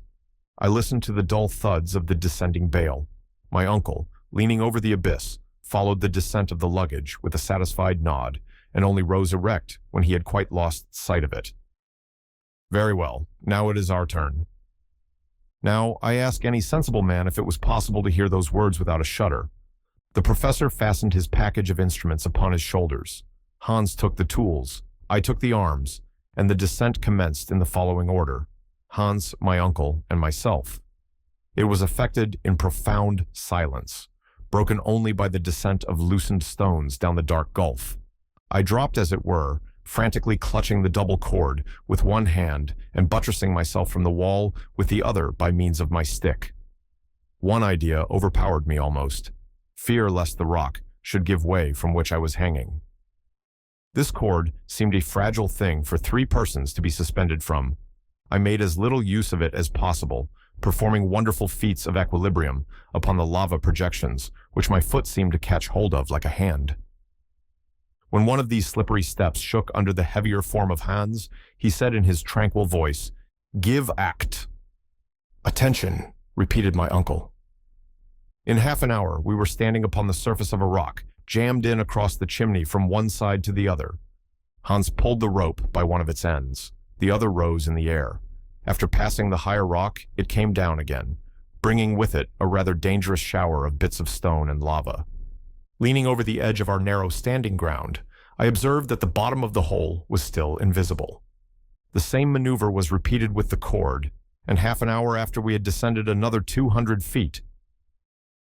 I don't suppose the maddest geologist under such circumstances would have studied the nature of the rocks that we were passing. I am sure I did trouble my head about them. Pliocene, Miocene, Eocene, Cretaceous, Jurassic, Triassic, Permian, Carboniferous, Devonian, Silurian, or primitive was all one to me. But the professor, no doubt, was pursuing his observations or taking notes, for in one of our halts he said to me, "The farther I go, the more confidence I feel. The order of these volcanic formations affords the strongest confirmation to the theories of Davy. We are now among the primitive rocks, upon which the chemical operations took place, which are produced by the contact of elementary bases of metals with water. I repudiate the notion of central heat altogether. We shall see further proof of that very soon." No variation, always the same conclusion. Of course, I was not inclined to argue. My silence was taken for consent, and the descent went on. Another 3 hours, and I saw no bottom to the chimney yet. When I lifted my head, I perceived the gradual contraction of its aperture. Its walls, by a gentle incline, were drawing closer to each other, and it was beginning to grow darker. Still, we kept descending. It seemed to me that the falling stones were meeting with an earlier resistance, and that the concussion gave a more abrupt and deadened sound. As I had taken care to keep an exact account of our maneuvers with the rope, which I knew that we had repeated 14 times, each descent occupying half an hour, the conclusion was easy that we had been 7 hours plus 14 quarters of rest, making 10 hours and a half. We had started at 1, it must therefore now be 11 o'clock, and the depth to which we had descended was 14 times 200 feet, or 2,800 feet. At this moment, I heard the voice of Hans. "Halt!" he cried. I stopped short just as I was going to place my feet upon my uncle's head. "We are there," he cried. "Where?" said I, stepping near to him. "At the bottom of the perpendicular chimney," he answered. "Is there no way farther?" "Yes, there is a sort of passage which inclines to the right. We will see about that tomorrow. Let us have our supper and go to sleep."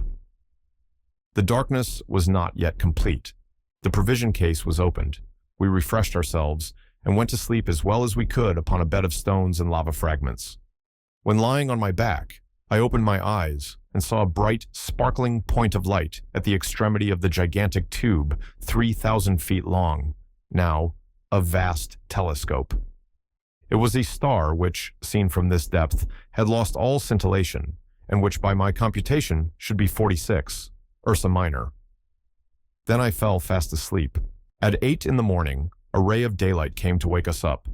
The 1,000 shining surfaces of lava on the walls received it on its passage and scattered it like a shower of sparks. There was light enough to distinguish surrounding objects. "Well, Axel, what do you say to it?" cried my uncle, rubbing his hands. "Did you ever spend a quieter night in our little house at Königsberg? No noise of cartwheels, no cries of basket women, no boatmen shouting." "No doubt it is very quiet at the bottom of this well, but there is something alarming in the quietness itself." "Now come," my uncle cried. "If you are frightened already, what will you be by and by?"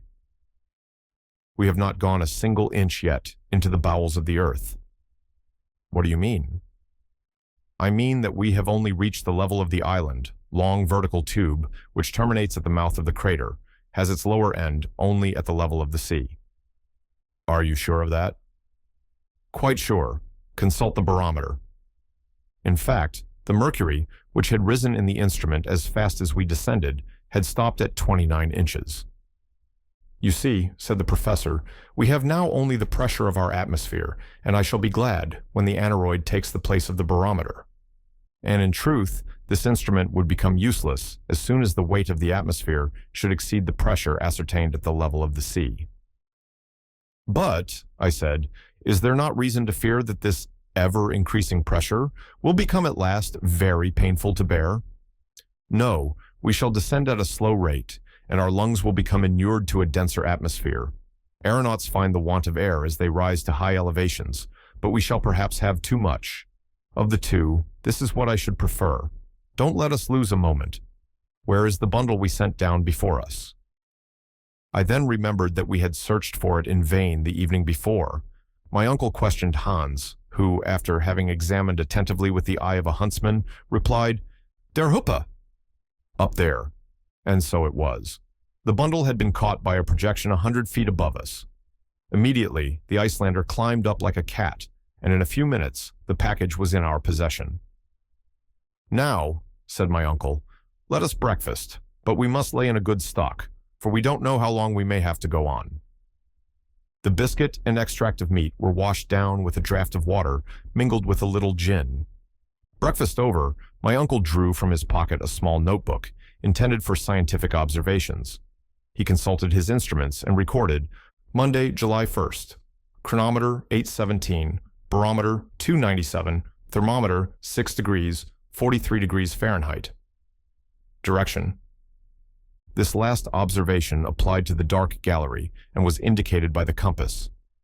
"Now, Axel," cried the professor with enthusiasm, "now we are really going into the interior of the earth. At this precise moment, the journey commences."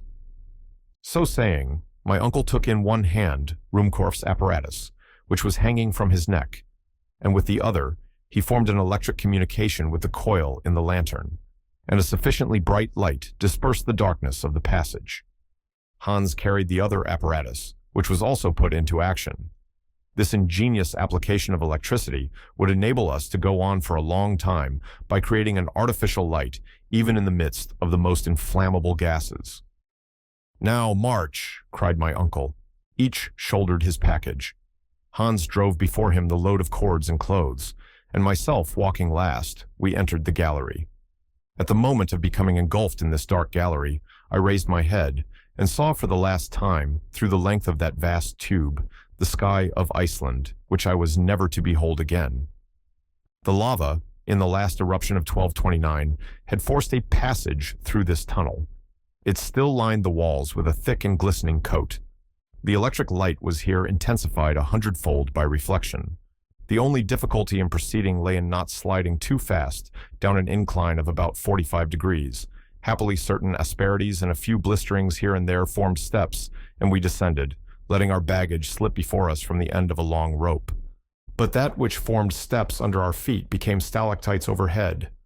The lava, which was porous in many places, had formed a surface covered with small rounded blisters, crystals of opaque quartz, set with limpid tiers of glass, and hanging like clustered chandeliers from the vaulted roof, seemed as it were to kindle and form a sudden illumination as we passed on our way. It seemed as if the genii of the depths were lighting up their palace to receive their terrestrial guests. "It is magnificent," I cried spontaneously. "My uncle, what a sight! Don't you admire those blending hues of lava, passing from reddish-brown to bright yellow by imperceptible shades? And these crystals are just like globes of light." "Aye, you think so, do you, Axel, my boy? Well, you will see greater splendors than these, I hope. Now let us march, march." He had better have said slide, for we did nothing but drop down the steep inclines. It was the facilis descensus Averni of Virgil. The compass, which I consulted frequently, gave our direction as southeast with inflexible steadiness. This lava stream deviated neither to the right nor to the left, yet there was no sensible increase of temperature. This justified Davy's theory, and more than once I consulted the thermometer with surprise. 2 hours after our departure, it only marked 10 degrees, 50 degrees Fahrenheit, an increase of only 4 degrees. This gave reason for believing that our descent was more horizontal than vertical. As for the exact depth reached, it was very easy to ascertain that. The professor measured accurately the angles of deviation and inclination on the road, but he kept the results to himself. About 8 in the evening, he signaled to stop. Hans sat down at once. The lamps were hung upon a projection in the lava. We were in a sort of cavern where there was plenty of air. Certain puffs of air reached us. What atmospheric disturbance was the cause of them? I could not answer that question at the moment. Hunger and fatigue made me incapable of reasoning. A descent of 7 hours consecutively is not made without considerable expenditure of strength. I was exhausted. The order to halt, therefore, gave me pleasure. Hans laid our provisions upon a block of lava, and we ate with a good appetite. But one thing troubled me. Our supply of water was half consumed. My uncle reckoned upon a fresh supply from subterranean sources, but hitherto we had met with none. I could not help drawing his attention to this circumstance. "Are you surprised at this want of springs?" he said. "More than that, I am anxious about it. We have only water enough for 5 days." "Don't be uneasy, Axel. We shall find more than we want." "When?" "When we have left this bed of lava behind us. How could springs break through such walls as these?" "But perhaps this passage runs to a very great depth. It seems to me that we have made no great progress vertically." "Why do you suppose that?" "Because if we had gone deep into the crust of earth, we should have encountered greater heat." "According to your system," said my uncle, "but what does the thermometer say?" "Hardly 15 degrees, 59 degrees, 9 degrees only since our departure." "Well, what is your conclusion?" "This is my conclusion. According to exact observations, the increase of temperature in the interior of the globe advances at the rate of 1 degree, 1¾ degrees, for every 100 feet. But certain local conditions may modify this rate. Thus, at Yakutsk in Siberia, the increase of a degree is ascertained to be reached every 36 feet. This difference depends upon the heat-conducting power of the rocks. Moreover, in the neighborhood of an extinct volcano, through gneiss, it has been observed that the increase of a degree is only attained at every 125 feet. Let us therefore assume this last hypothesis as the most suitable to our situation, and calculate." "Well, do calculate, my boy."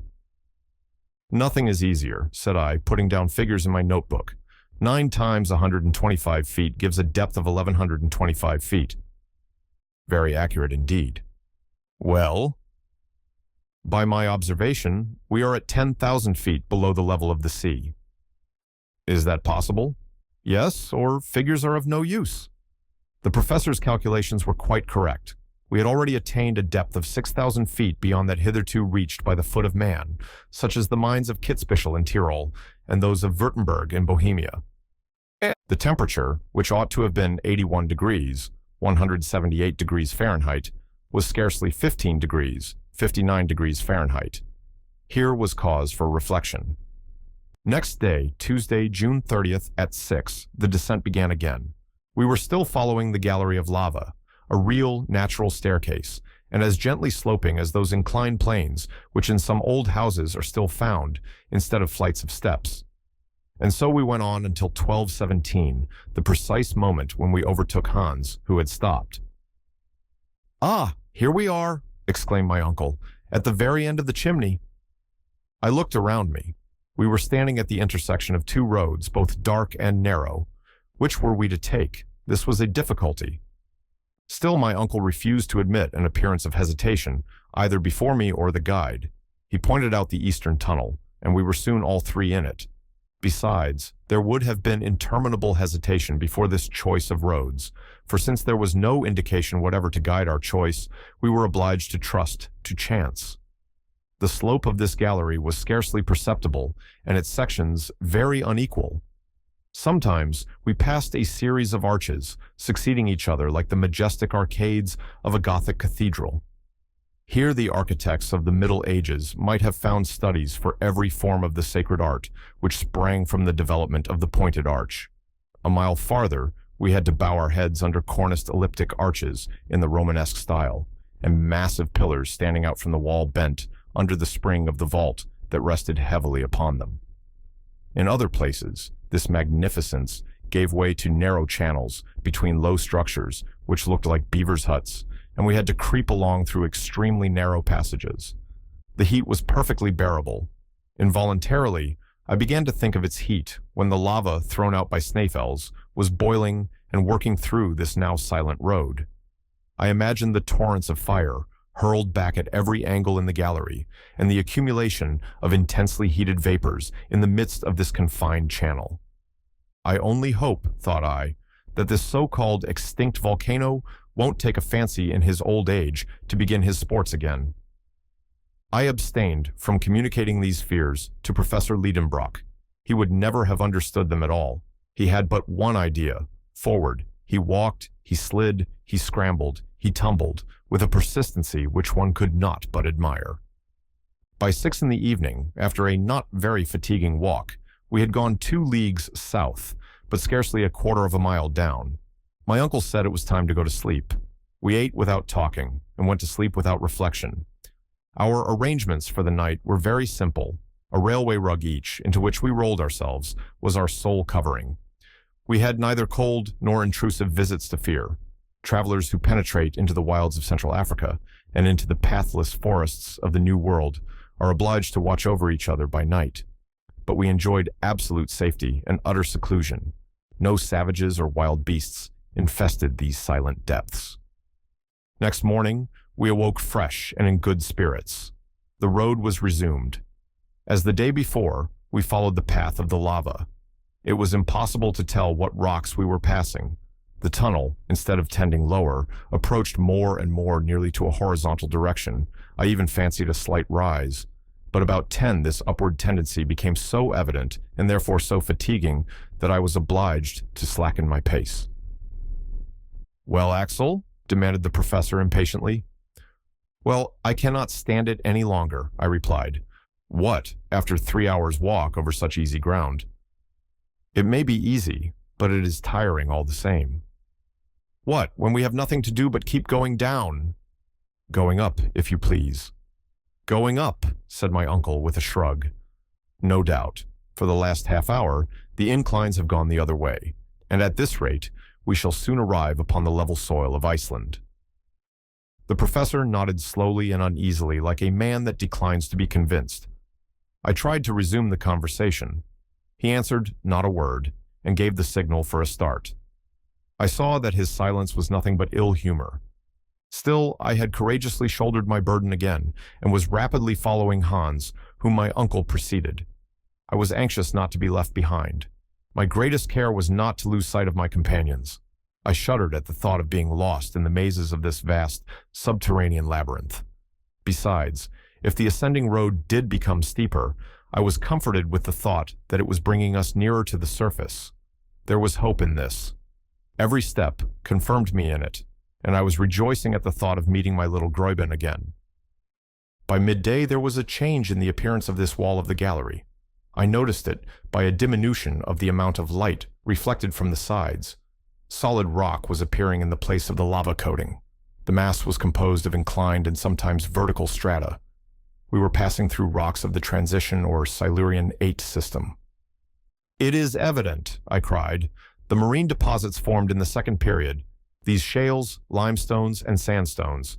We are turning away from the primary granite. We are just as if we were people of Hamburg going to Lübeck by way of Hanover."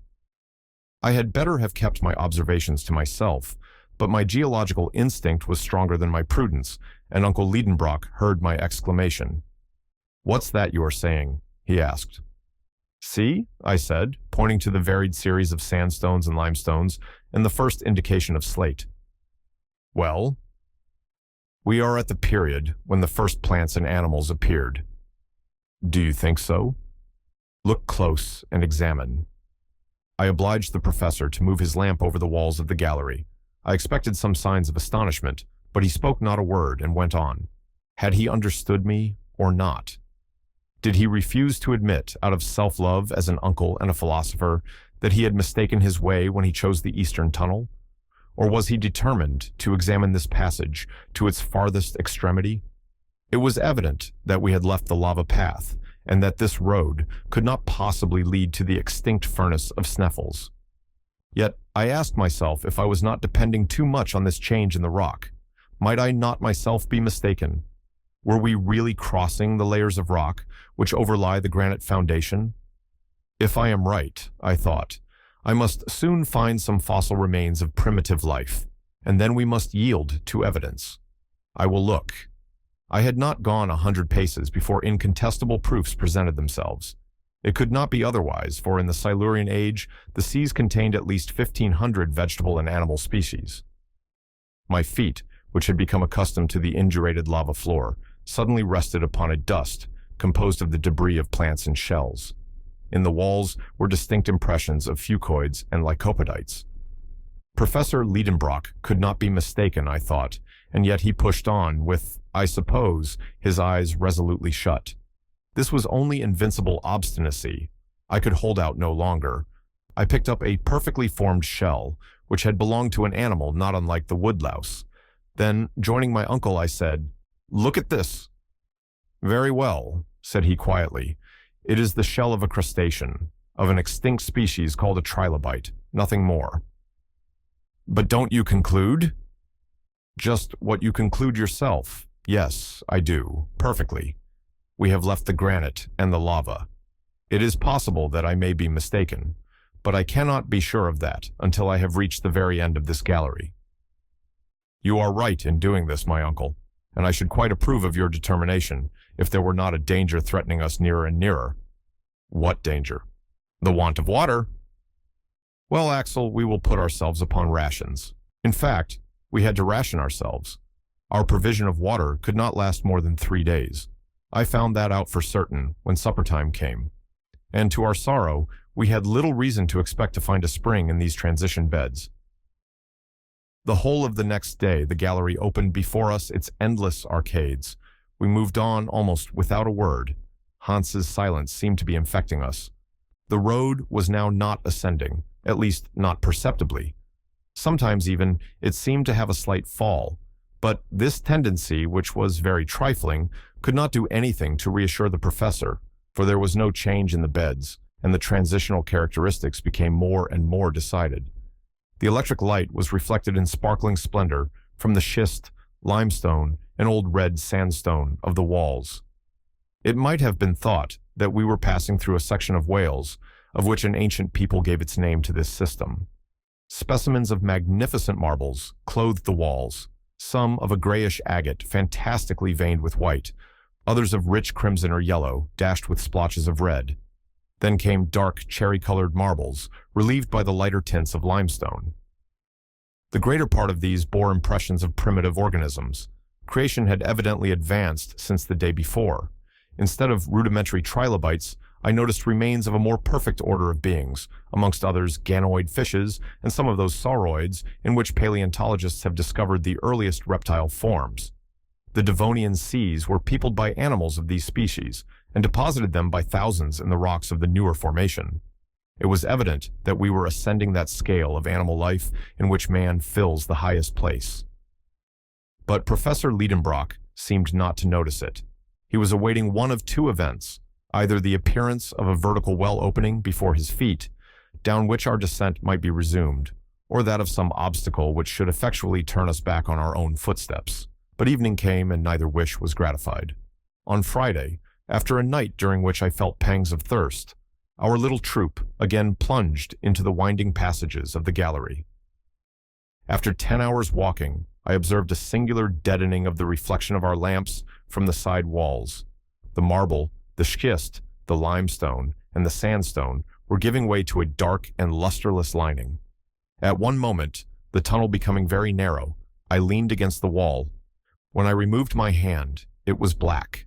I looked nearer and found we were in a coal formation. "A coal mine," I cried. "A mine without miners," my uncle replied. "Who knows?" I asked. "I know," the professor pronounced decidedly. "I am certain that this gallery driven through beds of coal was never pierced by the hand of man. But whether it be the hand of nature or not does not matter. Supper time is come. Let us sup." Hands prepared some food. I scarcely ate, and I swallowed down the few drops of water rationed out to me. One flask half full was all we had left to slake the thirst of 3 men. After their meal, my 2 companions laid themselves down upon their rugs and found in sleep a solace for their fatigue. But I could not sleep, and I counted every hour until morning. On Saturday at 6, we started afresh.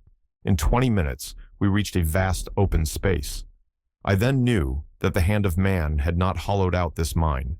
The vaults would have been shored up, and as it was, they seemed to be held up by a miracle of equilibrium. This cavern was about 100 feet wide and 150 feet in height. A large mass had been rent asunder by a subterranean disturbance.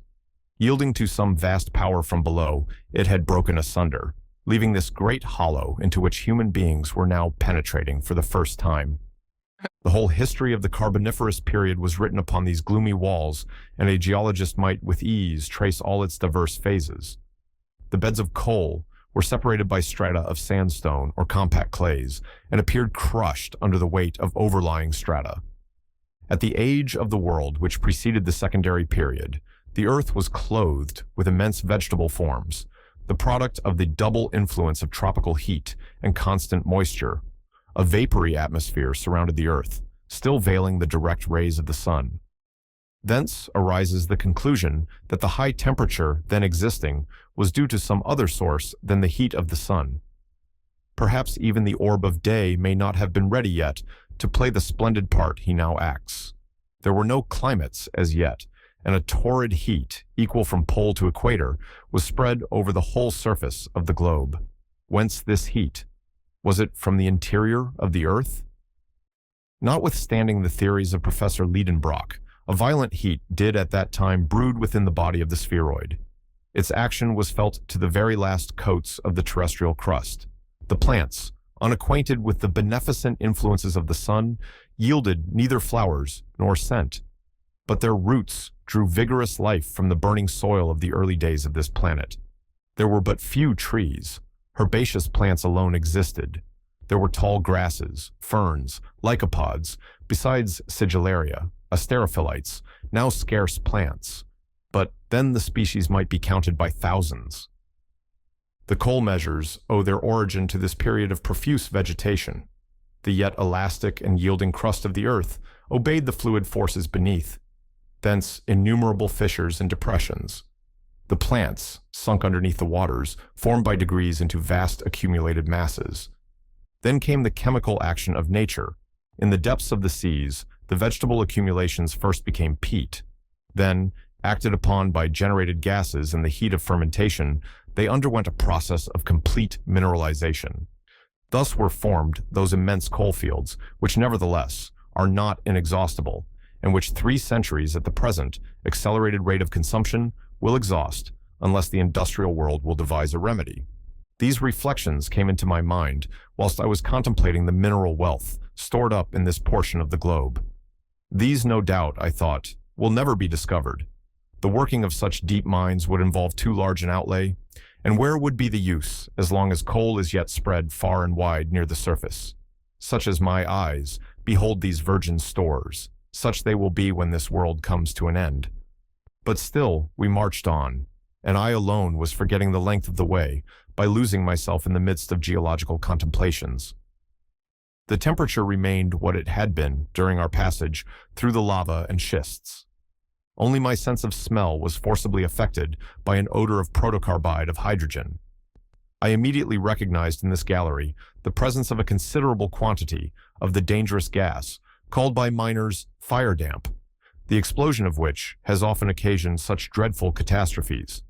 Happily, our light was from Ruhmkorff's ingenious apparatus. If unfortunately we had explored this gallery with torches, a terrible explosion would have put an end to traveling and travelers at one stroke. This excursion through the coal mine lasted till night.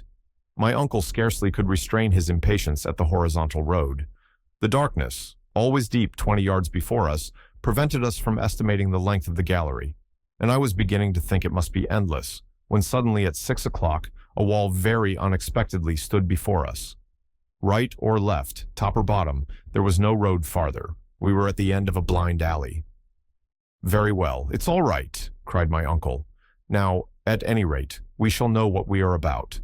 We are not in Saknussemm's road, and all we have to do is to go back. Let us take a night's rest, and in 3 days we shall get to the fork in the road." "Yes," said I, "if we have any strength left." "Why not?" "Because tomorrow we shall have no water." "Nor courage either?" asked my uncle severely. I dared make no answer. Next day we started early. We had to hasten forward. It was a 3 days' march to the crossroads. I will not speak of the sufferings we endured in our return. My uncle bore them with the angry impatience of a man obliged to own his weakness. Hans with the resignation of his passive nature, I confess, with complaints and expressions of despair. I had no spirit to oppose this ill fortune. As I had foretold, the water failed entirely by the end of the first day's retrograde march. Our fluid aliment was now nothing but gin, but this infernal fluid burned my throat, and I could not even endure the sight of it. I found the temperature and the air stifling. Fatigue paralyzed my limbs. More than once, I dropped down, motionless. Then there was a halt, and my uncle and the Icelander did their best to restore me. But I saw that the former was struggling painfully against excessive fatigue and the tortures of thirst. At last, on Tuesday, July 8th, we arrived on our hands and knees and half dead at the junction of the two roads. There I dropped like a lifeless lump, extended on the lava soil. It was 10 in the morning. Hans and my uncle, clinging to the wall, tried to nibble a few bits of biscuit. Long moans escaped from my swollen lips. After some time, my uncle approached me and raised me in his arms. "Poor boy," said he in genuine tones of compassion. I was touched with these words, not being accustomed to see the excitable professor in a softened mood. I grasped his trembling hands in mine. He let me hold them and looked at me. His eyes were moistened. Then I saw him take the flask that was hanging at his side. To my amazement, he placed it on my lips. "Drink," said he. Had I heard him? Was my uncle beside himself? I stared at him stupidly and felt as if I could not understand him. "Drink," he said again, and raising his flask, he emptied it every drop between my lips. Oh, infinite pleasure. A slender sip of water came to moisten my burning mouth. It was but one sip, but it was enough to recall my ebbing life. I thanked my uncle with clasped hands. "Yes," he said, "a draught of water. But it is the very last, you hear, the last." I had kept it as a precious treasure at the bottom of my flask. 20 times, nay, 100 times, have I fought against a frightful impulse to drink it off. But no, Axel, I kept it for you. "My dear uncle," I said, whilst hot tears trickled down my face. "Yes, my poor boy, I knew that as soon as you arrived at these crossroads, you would drop half dead, and I kept my last drop of water to reanimate you." Thank you, I said. Although my thirst was only partially quenched, yet some strength had returned. The muscles of my throat, until then contracted, now relaxed again, and the inflammation of my lips abated somewhat, and I was now able to speak. "Let us see," I said. "We have now but one thing to do. We have no water. We must go back." While I spoke, my uncle avoided looking at me. He hung his head down. His eyes avoided mine. "We must return," I exclaimed vehemently. "We must go back on our way to Sneffels. May God give us strength to climb up the crater again." "Return," said my uncle, as if he was rather answering himself than me. "Yes, return, without the loss of a minute." A long silence followed. "So then, Axel," replied the professor ironically, "you have found no courage or energy in these few drops of water?" "Courage? I see you just as feeble-minded as you were before, and still expressing only despair. What sort of a man was this I had to do with, and what schemes was he now revolving in his fearless mind? What, you won't go back? Should I renounce this expedition just when we have the fairest chance of success? Never. Then must we resign ourselves to destruction? No, Axel, no, go back. Hans will go with you. Leave me to myself. Leave you here. Leave me, I tell you. I have undertaken this expedition. I will carry it out to the end, and I will not return. Go, Axel, go. My uncle was in high state of excitement. His voice, which had for a moment been tender and gentle, had now become hard and threatening. He was struggling with gloomy resolutions against impossibilities. I would not leave him in this bottomless abyss, and on the other hand, the instinct of self-preservation prompted me to fly. The guide watched this scene with his usual phlegmatic unconcern, yet he understood perfectly well what was going on between his two companions. The gestures themselves were sufficient to show that we were each bent on taking a different road, but Hans seemed to take no part in a question upon which depended his life. He was ready to start at a given signal, or to stay, if his master so willed it. How I wished at this moment I could have made him understand me. My words, my complaints, my sorrow would have had some influence over that frigid nature. Those dangers which our guide could not understand, I could have demonstrated and proved to him. Together we might have overruled the obstinate professor. If it were needed, we might perhaps have compelled him to regain the heights of Snæfell's. I drew near to Hans. I placed my hand upon his. He made no movement. My parted lips sufficiently revealed my sufferings. The Icelander slowly moved his head, and calmly pointing to my uncle said, "Master!" "Master!" I shouted. "You madman! No, he is not the master of our life. We must fly. We must drag him. Do you hear me? Do you understand?" I had seized Hans by the arm. I wished to oblige him to rise. I strove with him. My uncle interposed. "Be calm, Axel. You will get nothing from that immovable servant. Therefore, listen to my proposal." I crossed my arms and confronted my uncle boldly. "The want of water," he said, "is the only obstacle in our way. In this eastern gallery made up of lavas, schists, and coal, we have not met with a single particle of moisture. Perhaps we shall be more fortunate if we follow the western tunnel." I shook my head incredulously. "Hear me to the end," the professor went on with a firm voice. "Whilst you were lying there motionless, I went to examine the conformation of that gallery. It penetrates directly downward, and in a few hours it will bring us to the granite rocks. There we must meet with abundant springs. The nature of the rock assures me of this, and instinct agrees with logic to support my conviction. Now, this is my proposal. When Columbus asked of his ship's crews for 3 days more to discover a new world, those crews, disheartened and sick as they were, recognized the justice of the claim, and he discovered America. I am the Columbus of this nether world, and I only ask for 1 more day. If in a single day I have not met with the water that we want, I swear to you, we will return to the surface of the earth." In spite of my irritation, I was moved with these words, as well as with the violence my uncle was doing to his own wishes in making so hazardous a proposal. "Well," I said, "do as you will, and God reward your superhuman energy. You have now but a few hours to tempt fortune. Let us start." This time the descent commenced by the new gallery. Hans walked first, as was his custom. We had not gone 100 yards when the professor, moving his lantern along the walls, cried, "Here are primitive rocks. Now we are in the right way. Forward." When in its early stages the earth was slowly cooling, its contraction gave rise in its crust to disruptions, distortions, fissures, and chasms. The passage through which we were moving was such a fissure, through which at one time granite poured out in a molten state.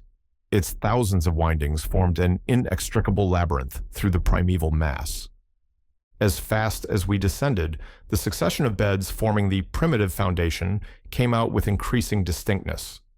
Geologists consider this primitive matter to be the base of the mineral crust of the earth, and have ascertained it to be composed of 3 different formations, schist, gneiss, and mica schist, resting upon that unchangeable foundation, the granite. Never had mineralogists found themselves in so marvelous a situation to study nature in situ. What the boring machine, an insensible, inert instrument, was unable to bring to the surface of the inner structure of the globe, we were able to peruse with our own eyes and handle with our own hands. Through the beds of schist, colored with delicate shades of green, ran in winding coarse threads of copper and manganese, with traces of platinum and gold. I thought, what riches are here buried at an unapproachable depth in the earth, hidden forever from the covetous eyes of the human race.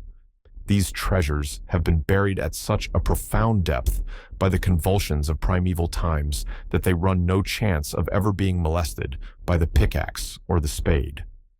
To the schists succeeded gneiss, partially stratified, remarkable for the parallelism and regularity of its lamina. Then mica schists, laid in large plates or flakes, revealing their lamellated structure by the sparkle of the white shining mica. The light from our apparatus, reflected from the small facets of quartz, shot sparkling rays at every angle, and I seemed to be moving through a diamond, within which the quickly darting rays broke across each other in 1,000 flashing coruscations. About 6 o'clock, this brilliant fate of illuminations underwent a sensible abatement of splendor, then almost ceased. The walls assumed a crystallized, though somber, appearance. Mica was more closely mingled with the feldspar and quartz to form the proper rocky foundations of the earth, which bears without distortion or crushing the weight of the four terrestrial systems. We were immured within prison walls of granite. It was 8 in the evening. No signs of water had yet appeared. I was suffering horribly. My uncle strode on. He refused to stop. He was listening anxiously for the murmur of distant springs. But no, there was dead silence. And now my limbs were failing beneath me. I resisted pain and torture, that I might not stop my uncle, which would have driven him to despair, for the day was drawing near to its end, and it was his last. At last, I failed utterly. I uttered a cry and fell. "Come to me, I am dying." My uncle retraced his steps. He gazed upon me with his arms crossed. Then these muttered words passed his lips. "It's all over." The last thing I saw was a fearful gesture of rage, and my eyes closed. When I reopened them, I saw my two companions motionless and rolled up in their coverings. Were they asleep? As for me, I could not get one moment's sleep. I was suffering too keenly, and what embittered my thoughts was that there was no remedy. My uncle's last words echoed painfully in my ears. "It's all over." For in such a fearful state of debility, it was madness to think of ever reaching the upper world again. We had above us 1.5 leagues of terrestrial crust. The weight of it seemed to be crushing down upon my shoulders. I felt weighed down, and I exhausted myself with imaginary violent exertions to turn round upon my granite couch. A few hours passed away. A deep silence reigned around us, the silence of the grave. No sound could reach us through walls, the thinnest of which were 5 miles thick. Yet in the midst of my stupefaction, I seemed to be aware of a noise. It was dark down the tunnel, but I seemed to see the Icelander vanishing from our sight with the lamp in his hand. Why was he leaving us? Was Hans going to forsake us? My uncle was fast asleep. I wanted to shout, but my voice died upon my parched and swollen lips. The darkness became deeper, and the last sound died away in the far distance. "Hans has abandoned us," I cried. "Hans! Hans!" But these words were only spoken within me. They went no farther. Yet after the first moment of terror, I felt ashamed of suspecting a man of such extraordinary faithfulness. Instead of ascending, he was descending the gallery. An evil design would have taken him up, not down. This reflection restored me to calmness, and I turned to other thoughts. None but some weighty motive could have induced so quiet a man to forfeit his sleep. Was he on a journey of discovery? Had he during the silence of the night caught a sound, a murmuring of something in the distance, which had failed to affect my hearing? For a whole hour I was trying to work out in my delirious brain the reasons which might have influenced this seemingly tranquil huntsman.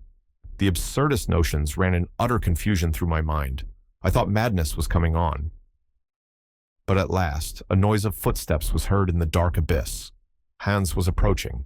A flickering light was beginning to glimmer on the wall of our darksome prison. Then it came out full at the mouth of the gallery. Hans appeared. He drew close to my uncle, laid his hand upon his shoulder, and gently woke him. My uncle rose up. "What is the matter?" he asked. "Wotten," replied the huntsman. No doubt, under the inspiration of intense pain, everybody becomes endowed with the gift of divers tongues. I did not know a word of Danish, yet instinctively I understood the word he had uttered. "Water! Water!" I cried, clapping my hands and gesticulating like a madman. "Water!" repeated my uncle. "Havar?" he asked in Icelandic. "Nedat," replied Hans. "Where? Down below." I understood it all. I seized the hunter's hands and pressed them while he looked on me without moving a muscle of his countenance. The preparations for our departure were not long in making, and we were soon on our way down a passage, inclining 2 feet in 7.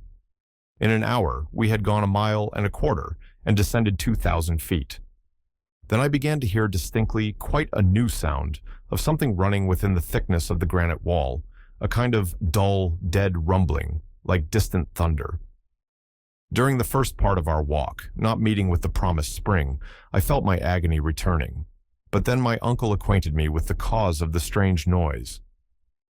Hans was not mistaken, he said. What you hear is the rushing of a torrent. A torrent? I exclaimed. There can be no doubt. A subterranean river is flowing around us. We hurried forward in the greatest excitement. I was no longer sensible of my fatigue. This murmuring of waters close at hand was already refreshing me. It was audibly increasing. The torrent, after having for some time flowed over our heads, was now running within the left wall, roaring and rushing. Frequently, I touched the wall, hoping to feel some indications of moisture, but there was no hope here. Yet another half hour, another half league was passed. Then it became clear that the hunter had gone no farther. Guided by an instinct peculiar to mountaineers, he had, as it were, felt this torrent through the rock. But he had certainly seen none of the precious liquid. He had drunk nothing himself. Soon it became evident that if we continued our walk, we should widen the distance between ourselves and the stream, the noise of which was becoming fainter. We returned. Hans stopped where the torrent seemed closest. I sat near the wall while the waters were flowing past me at a distance of 2 feet with extreme violence. But there was a thick granite wall between us and the object of our desires. Without reflection, without asking if there were any means of procuring the water, I gave way to a movement of despair.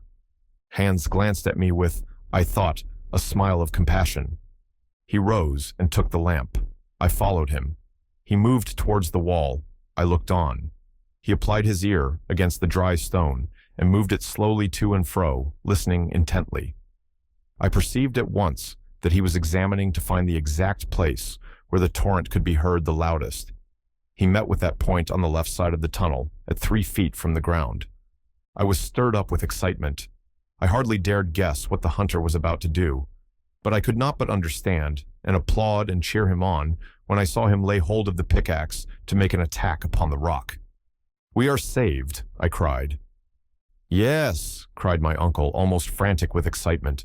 "Hans is right. Capital fellow. Who but he would have thought of it?" "Yes, who but he? Such an expedient, however simple, would never have entered into our minds. True, it seemed most hazardous to strike a blow of the hammer in this part of the earth's structure.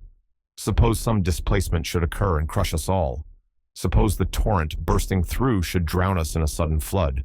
There was nothing vain in these fancies, but still no fears of falling rocks or rushing floods could stay us now, and our thirst was so intense that, to satisfy it, we would have dared the waves of the North Atlantic. Hans set about the task, which my uncle and I together could not have accomplished. If our impatience had armed our hands with power, we should have shattered the rock into 1,000 fragments. Not so Hans. Full of self-possession, he calmly wore his way through the rock with a steady succession of light and skillful strokes, working through an aperture 6 inches wide at the outside. I could hear a louder noise of flowing waters, and I fancied I could feel the delicious fluid refreshing my parched lips. The pick had soon penetrated 2 feet into the granite partition, and our man had worked for above an hour. I was in an agony of impatience. My uncle wanted to employ stronger measures, and I had some difficulty in dissuading him. Still, he had just taken a pickaxe in his hand when a sudden hissing was heard, and a jet of water spurted out with violence against the opposite wall. Hans, almost thrown off his feet by the violence of the shock, uttered a cry of grief and disappointment, of which I soon understood the cause, when plunging my hands into the spouting torrent, I withdrew them in haste, for the water was scalding hot. "The water is at the boiling point," I cried. "Well, never mind, let it cool," my uncle replied. The tunnel was filling with steam, whilst a stream was forming, which by degrees wandered away into subterranean windings, and soon we had the satisfaction of swallowing our first draught. Could anything be more delicious than the sensation that our burning intolerable thirst was passing away and leaving us to enjoy comfort and pleasure? But where was this water from? No matter. It was water, and though still warm, it brought life back to the dying. I kept drinking without stopping, and almost without tasting. At last, after a most delightful time of reviving energy, I cried, "Why, this is a chalybeate spring." "Nothing could be better for the digestion," said my uncle. "It is highly impregnated with iron. It will be as good for us as going to the spa or to Teplitz." Well, it is delicious. Of course it is. Water should be. Found 6 miles underground. It has an inky flavor, which is not at all unpleasant. What a capital source of strength Hans has found for us here. We will call it after his name. Agreed, I cried. And Hansbach, it was from that moment. Hans was none the prouder. After a moderate draught, he went quietly into a corner to rest. Now, I said, we must not lose this water. What is the use of troubling ourselves? My uncle replied. I fancy it will never fail. Never mind, we cannot be sure. Let us fill the water bottle and our flasks, and then stop up the opening. My advice was followed so far as getting in a supply, but the stopping up of the hole was not so easy to accomplish. It was in vain that we took up fragments of granite and stuffed them in with tow. We only scalded our hands without succeeding. The pressure was too great, and our efforts were fruitless. It is quite plain, said I, that the higher body of this water is at a considerable elevation. The force of the jet shows that. No doubt, answered my uncle. If this column of water is 32,000 feet high, that is, from the surface of the earth, it is equal to the weight of 1,000 atmospheres. But I have got an idea. Well, why should we trouble ourselves to stop the stream from coming out at all? Because, well, I could not assign a reason. When our flasks are empty, where shall we fill them again? Can we tell that? No, there was no certainty. Well, let us allow the water to run on. It will flow down and will both guide and refresh us. That is well planned, I cried. With this stream for our guide, there is no reason why we should not succeed in our undertaking. Ah, my boy, you agree with me now, cried the professor, laughing. I agree with you most heartily. Well, let us rest a while, and then we will start again. I was forgetting that it was night. The chronometer soon informed me of that fact, and in a very short time, refreshed and thankful, we all three fell into a sound sleep. By the next day, we had forgotten all our sufferings. At first, I was wondering that I was no longer thirsty, and I was for asking for the reason. The answer came in the murmuring of the stream at my feet.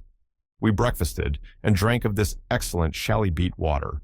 I felt wonderfully stronger and quite decided upon pushing on. Why should not so firmly convinced a man as my uncle, furnished with so industrious a guide as Hans, and accompanied by so determined a nephew as myself, go on to final success? Such were the magnificent plans which struggled for mastery within me. If it had been proposed to me to return to the summit of Snæfell's, I should have indignantly declined. Most fortunately, all we had to do was to descend. Let us start, I cried, awakening by my shouts the echoes of the vaulted hollows of the earth. On Thursday, at 8, we started afresh. The granite tunnel, winding from side to side, earned us past unexpected turns and seemed almost to form a labyrinth. But, on the whole, its direction seemed to be southeasterly. My uncle never ceased to consult his compass, to keep account of the ground gone over. The gallery dipped down a very little way from the horizontal, scarcely more than 2 inches in a fathom, and the stream ran gently murmuring at our feet. I compared it to a friendly genius guiding us underground, and caressed with my hand the soft naiad, whose comforting voice accompanied our steps. With my reviving spirits, these mythological notions seemed to come unbidden. As for my uncle, he was beginning to storm against the horizontal road. He loved nothing better than a vertical path, but this way seemed indefinitely prolonged, and instead of sliding along the hypotenuse as we were now doing, he would willingly have dropped down the terrestrial radius. But there was no help for it, and as long as we were approaching the center at all, we felt that we must not complain. From time to time, a steeper path appeared. Our naiad then began to tumble before us with a hoarser murmur, and we went down with her to a greater depth. On the whole, that day and the next, we made considerable way horizontally, very little vertically. On Friday evening, the 10th of July, according to our calculations, we were 30 leagues southeast of Reykjavik, and at a depth of 2 leagues and a half. At our feet there now opened a frightful abyss. My uncle, however, was not to be daunted, and he clapped his hands at the steepness of the descent. "This will take us a long way," he cried, "and without much difficulty, for the projections in the rock form quite a staircase." The ropes were so fastened by Hans as to guard against accident, and the descent commenced. I can hardly call it perilous, for I was beginning to be familiar with this kind of exercise. This well, or abyss, was a narrow cleft in the mass of the granite, called by geologists a fault, and caused by the unequal cooling of the globe of the earth. If it had at one time been a passage for eruptive matter thrown out by Snæfell's, I still could not understand why no trace was left of its passage. We kept going down a kind of winding staircase, which seemed almost to have been made by the hand of man. Every quarter of an hour we were obliged to halt, to take a little necessary repose and restore the action of our limbs. We then sat down upon a fragment of rock, and we talked as we ate and drank from the stream. Of course, down this fault the Hansbach fell in a cascade and lost some of its volume, but there was enough and to spare to slake our thirst.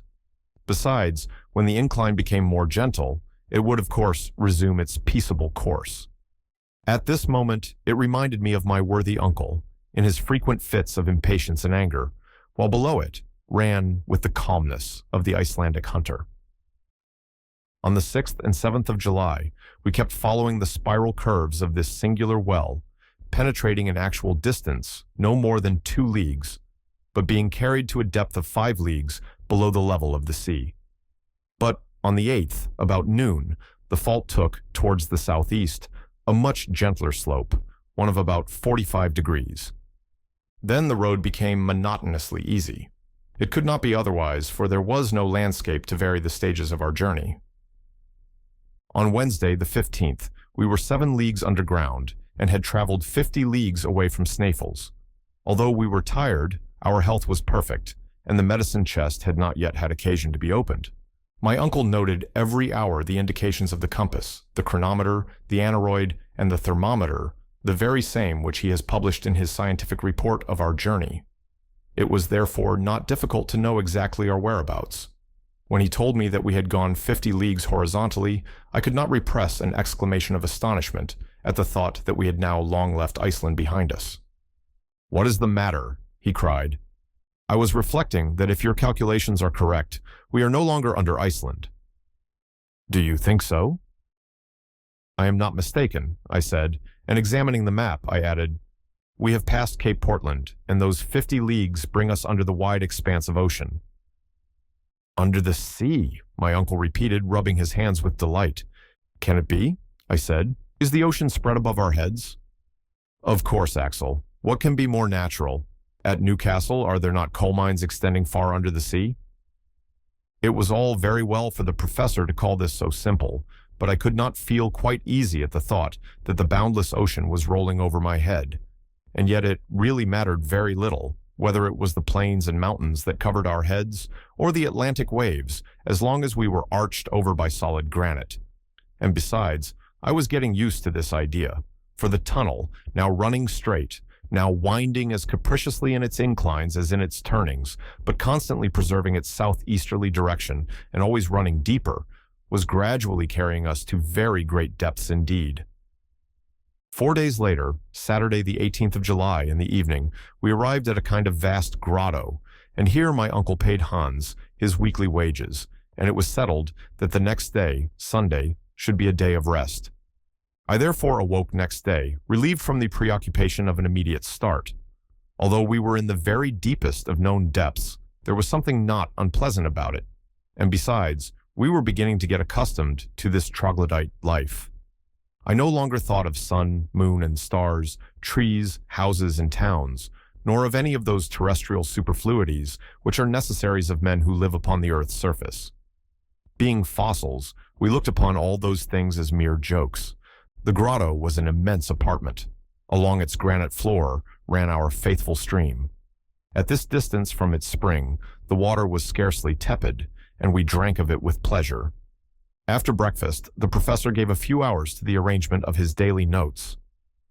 "First," said he, "I will make a calculation to ascertain our exact position. I hope, after our return, to draw a map of our journey, which will be in reality a vertical section of the globe, containing the track of our expedition." "That will be curious, uncle, but are your observations sufficiently accurate to enable you to do this correctly?" "Yes, I have everywhere observed the angles and the inclines. I am sure there is no error. Let us see where we are now. Take your compass and note the direction." I looked and replied carefully, "Southeast by east." "Well," answered the professor after a rapid calculation, "I infer that we have gone 85 leagues since we started." "Therefore we are under mid-Atlantic?" "To be sure we are. And perhaps at this very moment there is a storm above, and ships over our heads are being rudely tossed by the tempest." "Quite probable." "And whales are lashing the roof of our prison with their tails." "It may be, Axel, but they won't shake us here. But let us go back to our calculation. Here we are 85 leagues southeast of Sneffels, and I reckon that we are at a depth of 16 leagues. 16 leagues, I cried. "No doubt." "Why, this is the very limit assigned by science to the thickness of the crust of the earth." "I don't deny it. And here, according to the law of increasing temperature, there ought to be a heat of 2,732 degrees. So there should, my lad. And all this solid granite ought to be running in fusion. You see that it is not so, and that, as so often happens, facts come to overthrow theories." "I am obliged to agree, but after all, it is surprising." "What does the thermometer say?" 27/6, 82 degrees. Therefore, the savants are wrong by 2,705 degrees, and the proportional increase is a mistake. Therefore, Humphrey Davy was right, and I am not wrong in following him. What do you say now?" "Nothing. In truth, I had a good deal to say. I gave way in no respect to Davy's theory.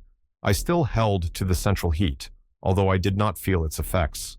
I preferred to admit in truth that this chimney of an extinct volcano lined with lavas, which are non-conductors of heat, did not suffer the heat to pass through its walls. But without stopping to look up new arguments, I simply took up our situation such as it was.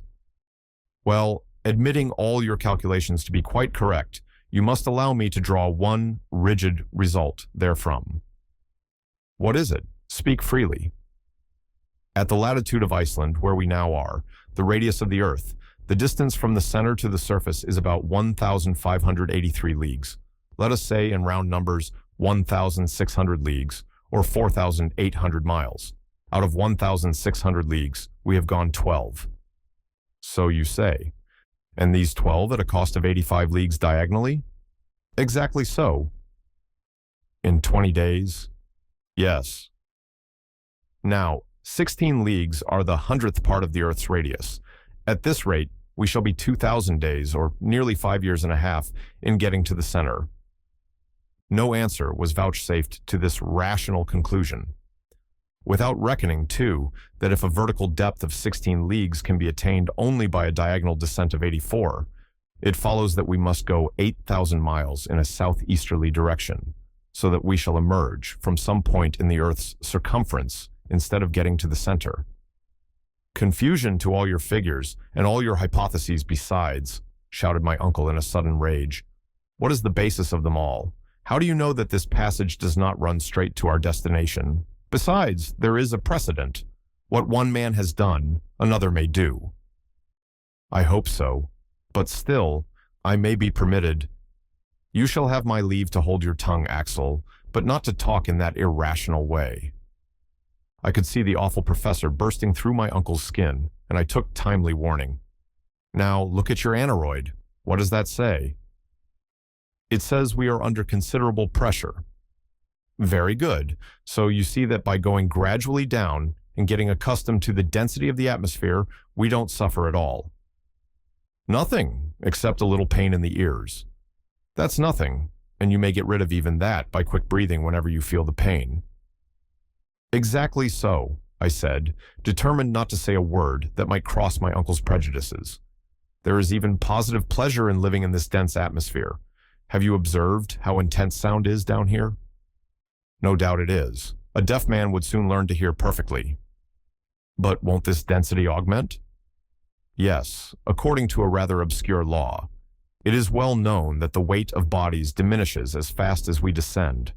You know that it is at the surface of the globe that weight is most sensibly felt, and that at the center there is no weight at all." I am aware of that. But, tell me, will not air at last acquire the density of water? Of course, under a pressure of 710 atmospheres. And how, lower down still? Lower down, the density will still increase. But how shall we go down then? Why, we must fill our pockets with stones. Well, indeed, my worthy uncle, you are never at a loss for an answer. I dared venture no farther into the region of probabilities, for I might presently have stumbled upon an impossibility, which would have brought the professor on the scene when he was not wanted. Still, it was evident that the air, under a pressure which might reach that of thousands of atmospheres, would at last reach the solid state. And then, even if our bodies could resist the strain, we should be stopped, and no reasonings would be able to get us on any farther. But I did not advance this argument. My uncle would have met it with his inevitable saknussemm, a precedent which possessed no weight with me, for even if the journey of the learned Icelander were really attested, there was one very simple answer, that in the 16th century there was neither barometer or aneroid, and therefore Saknussemm could not tell how far he had gone. But I kept this objection to myself and waited the course of events. The rest of the day was passed in calculations and in conversations. I remained a steadfast adherent of the opinions of Professor Lidenbrock, and I envied the stolid indifference of Hans, who, without going into causes and effects, went on with his eyes shut wherever his destiny guided him. It must be confessed that hitherto things had not gone on so badly, and that I had small reason to complain. If our difficulties became no worse, we might hope to reach our end. And to what a height of scientific glory we should then attain. I had become quite a Lidenbrock in my reasonings. Seriously, I had.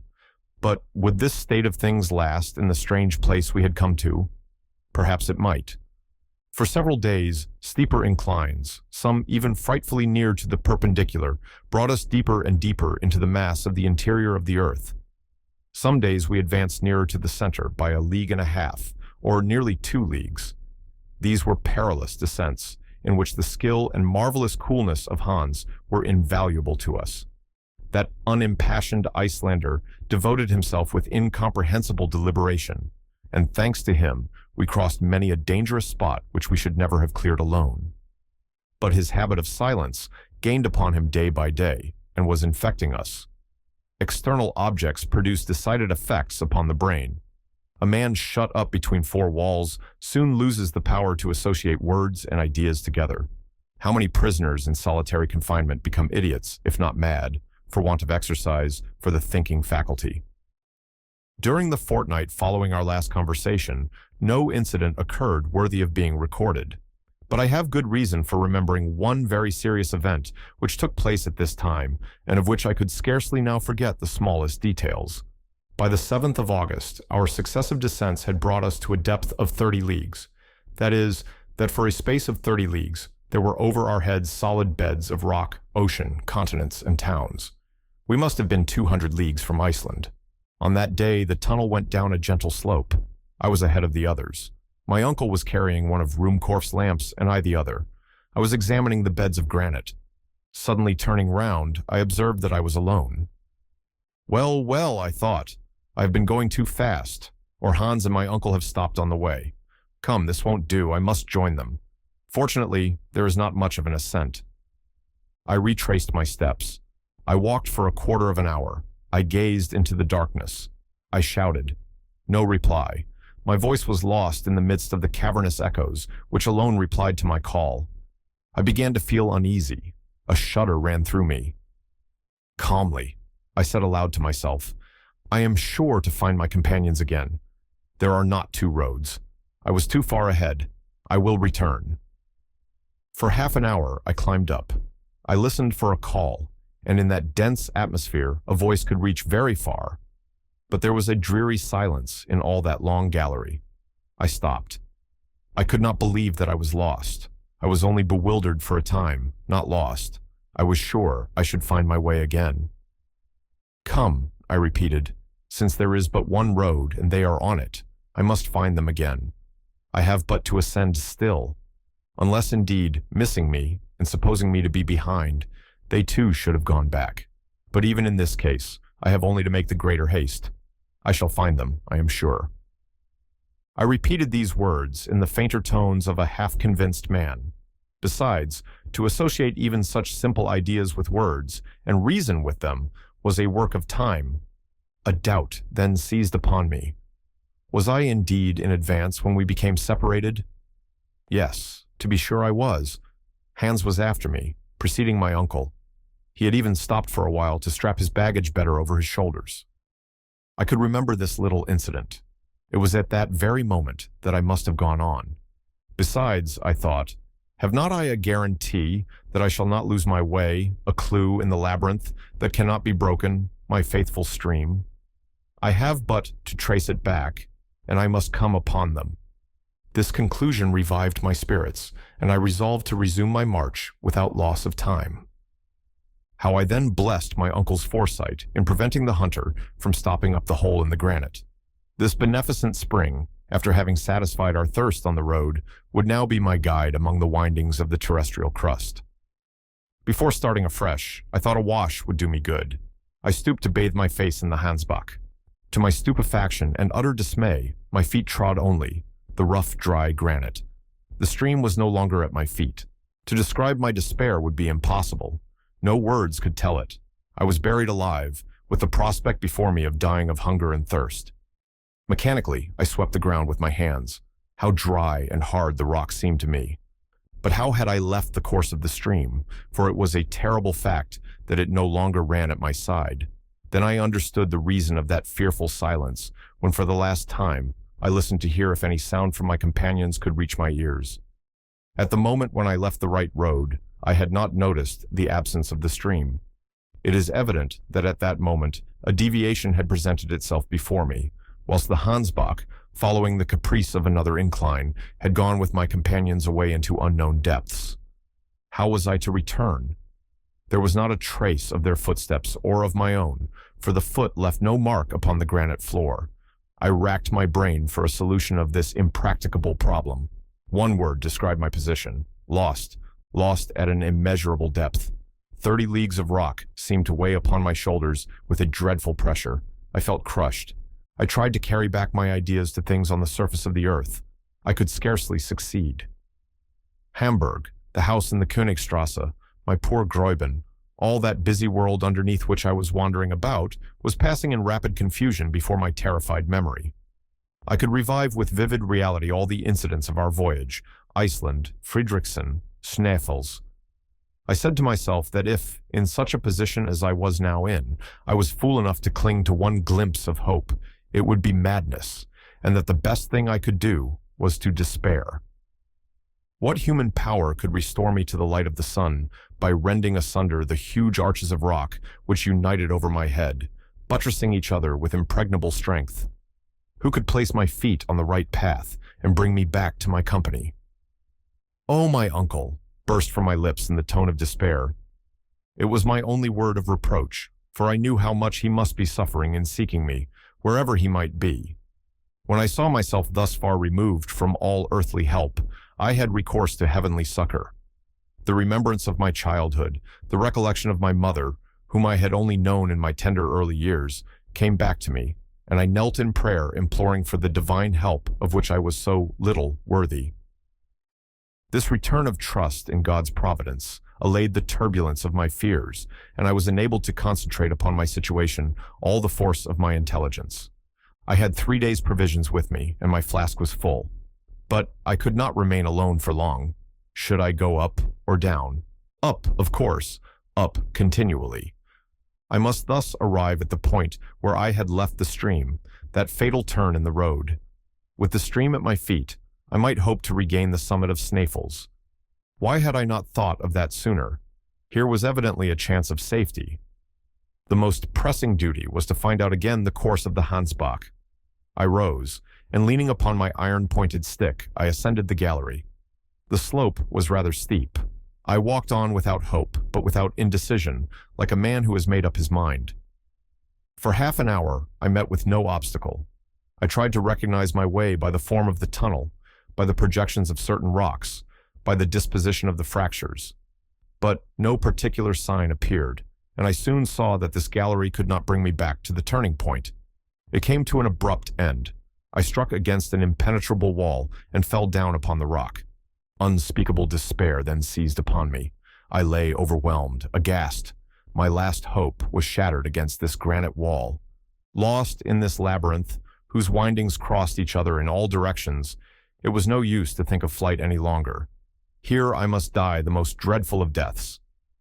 And, strange to say, the thought came across me that when someday my petrified remains should be found 30 leagues below the surface, in the bowels of the earth, the discovery might lead to grave scientific discussions. I tried to speak aloud, but hoarse sounds alone passed my dry lips. I panted for breath. In the midst of my agony, a new terror laid hold of me. In falling, my lamp had got wrong. I could not set it right, and its light was paling, and would soon disappear altogether. I gazed painfully upon the luminous current growing weaker and weaker in the wire coil. A dim procession of moving shadows seemed slowly unfolding down the darkening walls. I scarcely dared to shut my eyes for one moment, for fear of losing the least glimmer of this precious light. Every instant it seemed about to vanish, and the dense blackness to come rolling in palpably upon me. One last trembling glimmer shot feebly up. I watched it in trembling and anxiety. I drank it in as if I could preserve it, concentrating upon it the full power of my eyes, as upon the very last sensation of light which they were ever to experience. And the next moment I lay in the heavy gloom of deep, thick, unfathomable darkness. A terrible cry of anguish burst from me. Upon earth, in the midst of the darkest night, light never abdicates its functions altogether. It is still subtle and diffusive, but whatever little there may be, the eye still catches that little. Here there was not an atom. The total darkness made me totally blind. Then I began to lose my head. I arose with my arms stretched out before me, attempting painfully to feel my way. I began to run wildly, hurrying through the inextricable maze, still descending, still running through the substance of the earth's thick crust, a struggling denizen of geological faults, crying, shouting, yelling, soon bruised by contact with the jagged rock, falling and rising again, bleeding, trying to drink the blood which covered my face, and even waiting for some rock to shatter my skull against.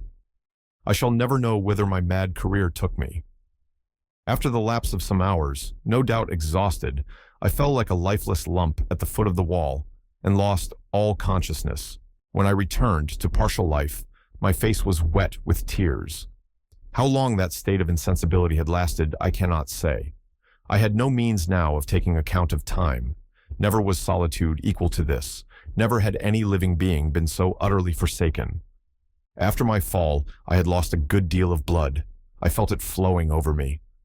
Ah, how happy I should have been could I have died, and if death were not yet to be gone through. I would think no longer. I drove away every idea, and, conquered by my grief, I rolled myself to the foot of the opposite wall. Already I was feeling the approach of another faint, and was hoping for complete annihilation, when a loud noise reached me. It was like the distant rumble of continuous thunder, and I could hear its sounding undulations rolling far away into the remote recesses of the abyss. Whence could this noise proceed? It must be from some phenomenon proceeding in the great depths amidst which I lay helpless. Was it an explosion of gas? Was it the fall of some mighty pillar of the globe? I listened still. I wanted to know if the noise would be repeated. A quarter of an hour passed away. Silence reigned in this gallery. I could not hear even the beating of my heart. Suddenly my ear, resting by chance against the wall, caught, or seemed to catch, certain vague, indescribable, distant, articulate sounds, as of words. This is a delusion, I thought, but it was not. Listening more attentively, I heard in reality a murmuring of voices, but my weakness prevented me from understanding what the voices said. Yet it was language, I was sure of it. For a moment I feared the words might be my own, brought back by the echo. Perhaps I had been crying out, unknown to myself. I closed my lips firmly and laid my ear against the wall again. Yes, truly, someone is speaking. Those are words. Even a few feet from the wall I could hear distinctly. I succeeded in catching uncertain, strange, undistinguishable words. They came as if pronounced in low, murmured whispers. The word "forlorid" was several times repeated in a tone of sympathy and sorrow. "Help!" I cried with all my might. Help! I listened. I watched in the darkness for an answer, a cry, a mere breath of sound, but nothing came. Some minutes passed. A whole world of ideas had opened in my mind. I thought that my weakened voice could never penetrate to my companions. It is they, I repeated. What other men can be 30 leagues underground? I again began to listen. Passing my ear over the wall from one place to another, I found the point where the voices seemed to be best heard. The word "forlored" again returned, then the rolling of thunder which had roused me from my lethargy. No, I said, no. It is not through such a mass that a voice can be heard. I am surrounded by granite walls, and the loudest explosion could never be heard here. This noise comes along the gallery. There must be here some remarkable exercise of acoustic laws. I listened again, and this time, yes, this time, I did distinctly hear my name pronounced across the wide interval. It was my uncle's own voice. He was talking to the guide, and "forlored" is a Danish word. Then I understood it all. To make myself heard, I must speak along this wall, which would conduct the sound of my voice, just as wire conducts electricity. But there was no time to lose. If my companions moved but a few steps away, the acoustic phenomenon would cease.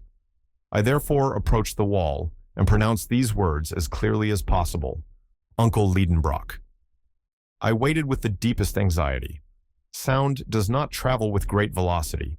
Even increased density air has no effect upon its rate of traveling. It merely augments its intensity. Seconds, which seemed ages, passed away, and at last these words reached me. Axel, Axel, is it you? Yes, yes, I replied. My boy, where are you? Lost in the deepest darkness. Where is your lamp? It is out. And the stream disappeared. Axel, Axel, take courage. Wait, I am exhausted. I can't answer. Speak to me. Courage, resumed my uncle. Don't speak. Listen to me. We have looked for you up the gallery and down the gallery. Could not find you. I wept for you, my poor boy. At last, supposing you were still on the Hansbach, we fired our guns. Our voices are audible to each other, but our hands cannot touch. But don't despair, Axel. It is a great thing that we can hear each other. During this time, I had been reflecting. A vague hope was returning to my heart. There was one thing I must know to begin with. I placed my lips close to the wall, saying, My uncle. My boy, came to me after a few seconds. We must know how far we are apart. That is easy. You have your chronometer? Yes. Well, take it. Pronounce my name, noting exactly the second when you speak. I will repeat it as soon as it shall come to me, and you will observe the exact moment when you get my answer. Yes, and half the time between my call and your answer will exactly indicate that which my voice will take in coming to you. Just so, my uncle. Are you ready? Yes. Now, attention. I am going to call your name. I put my ear to the wall, and as soon as the name Axel came, I immediately replied, Axel, then waited. 40 seconds, said my uncle. 40 seconds between the two words, so the sound takes 20 seconds in coming. Now, at the rate of 1,120 feet in a second, this is 22,400 feet, or 4 miles and a quarter nearly. 4 miles and a quarter, I murmured. It will soon be over, Axel. Must I go up or down? Down. For this reason, we are in a vast chamber with endless galleries. Yours must lead into it, for it seems as if all the clefts and fractures of the globe radiated round this vast cavern. So get up and begin walking. Walk on, drag yourself along, if necessary, slide down the steep places, and at the end you will find us ready to receive you. Now, begin moving. These words cheered me up. Goodbye, uncle, I cried. I am going. There will be no more voices heard when once I have started, so goodbye. Goodbye, Axel. Au revoir. These were the last words I heard. This wonderful underground conversation, carried on with a distance of 4 miles and a quarter between us, concluded with these words of hope. I thanked God from my heart for it was he who had conducted me through those vast solitudes to the point where, alone of all others perhaps, the voices of my companions could have reached me. This acoustic effect is easily explained on scientific grounds. It arose from the concave form of the gallery and the conducting power of the rock. There are many examples of this propagation of sounds which remain unheard in the intermediate space. I remember that a similar phenomenon has been observed in many places, amongst others on the internal surface of the gallery of the Dome of Paul's in London, and especially in the midst of the curious caverns among the quarries near Syracuse, the most wonderful of which is called Dionysius's ear. These remembrances came into my mind, and I clearly saw that since my uncle's voice really reached me, there could be no obstacle between us. Following the direction by which the sound came, of course I should arrive in his presence, if my strength did not fail me. I therefore rose. I rather dragged myself than walked. The slope was rapid, and I slid down. Soon, the swiftness of the descent increased horribly, and threatened to become a fall. I no longer had the strength to stop myself. Suddenly there was no ground under me. I felt myself revolving in air, striking and rebounding against the craggy projections of a vertical gallery quite a well. My head struck against a sharp corner of the rock, and I became unconscious. When I came to myself, I was stretched in half-darkness, covered with thick coats and blankets. My uncle was watching over me to discover the least sign of life. At my first sigh, he took my hand. When I opened my eyes, he uttered a cry of joy.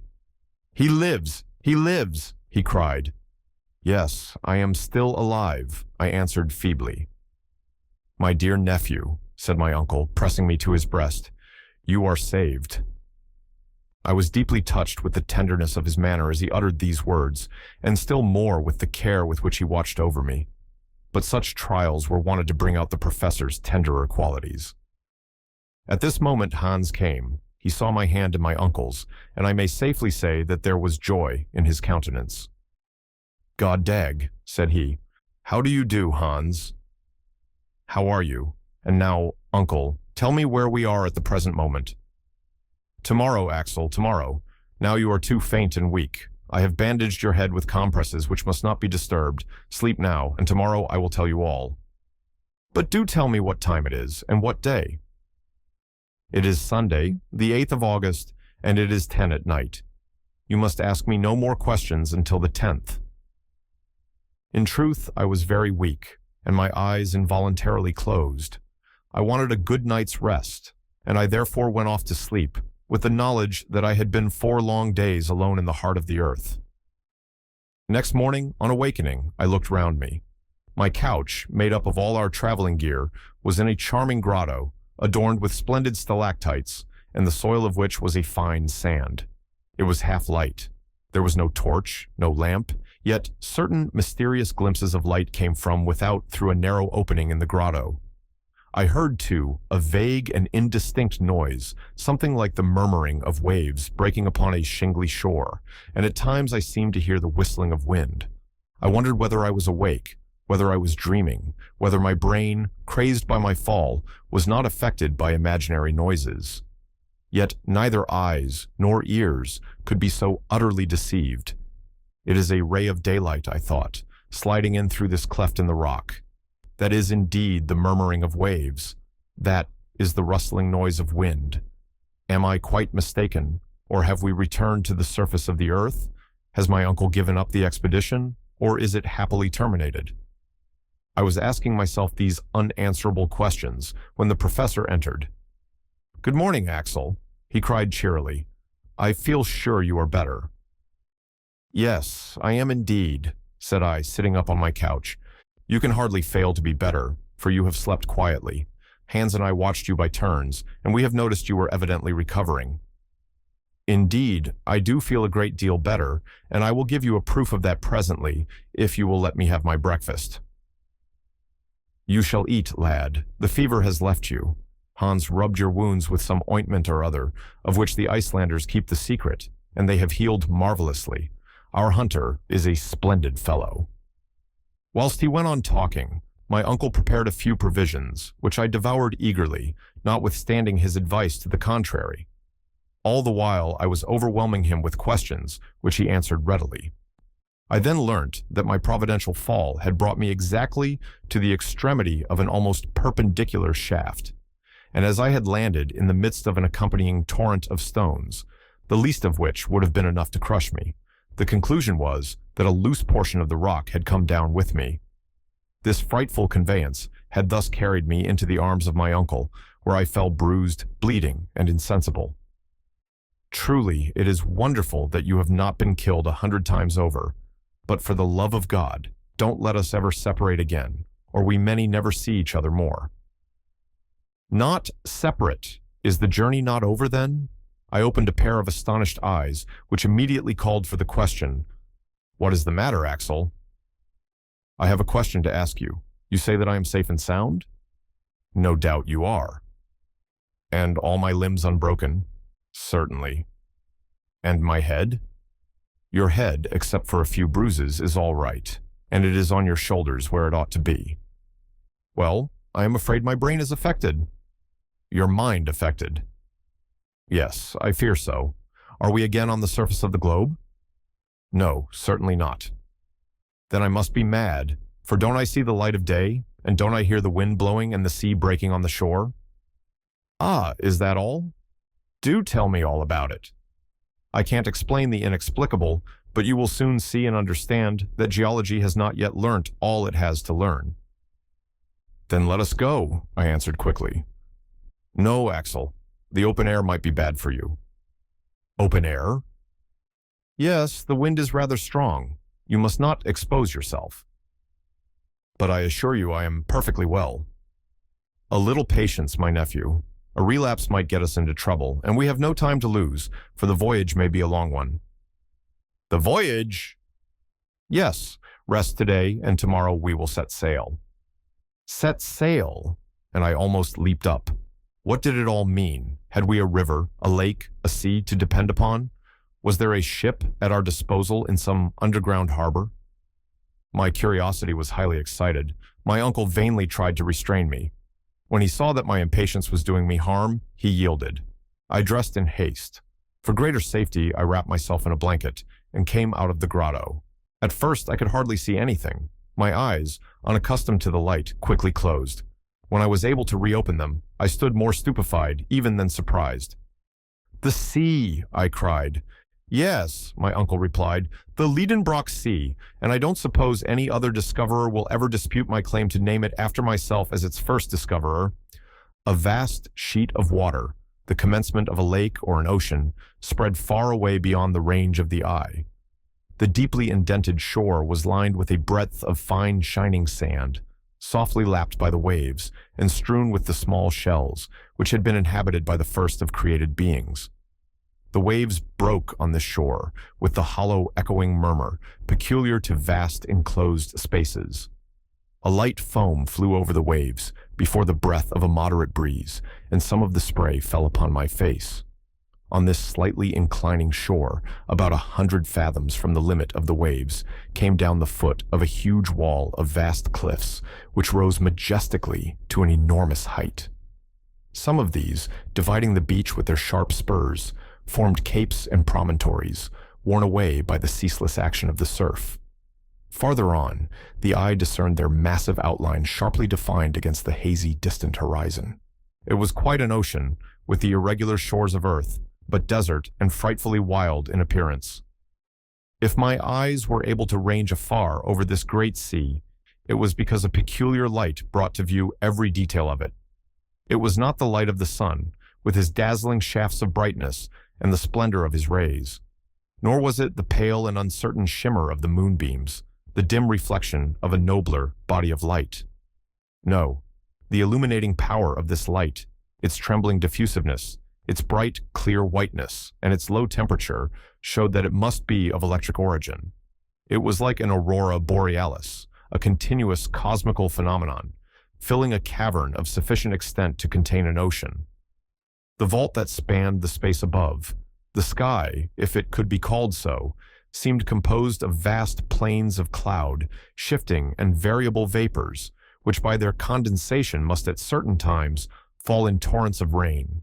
I should have thought that under so powerful a pressure of the atmosphere, there could be no evaporation.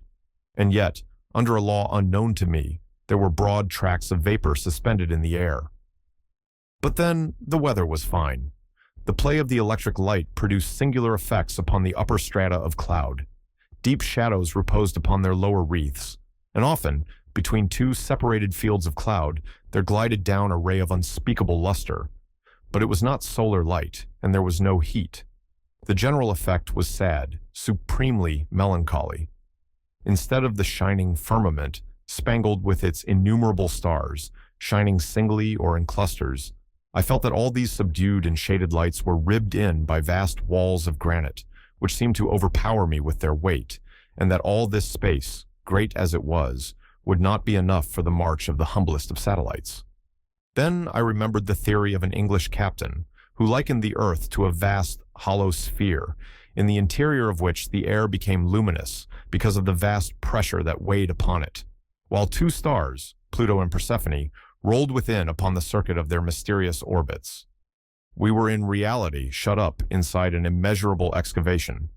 Its width could not be estimated, since the shore ran widening as far as eye could reach, nor could its length, for the dim horizon bounded the new.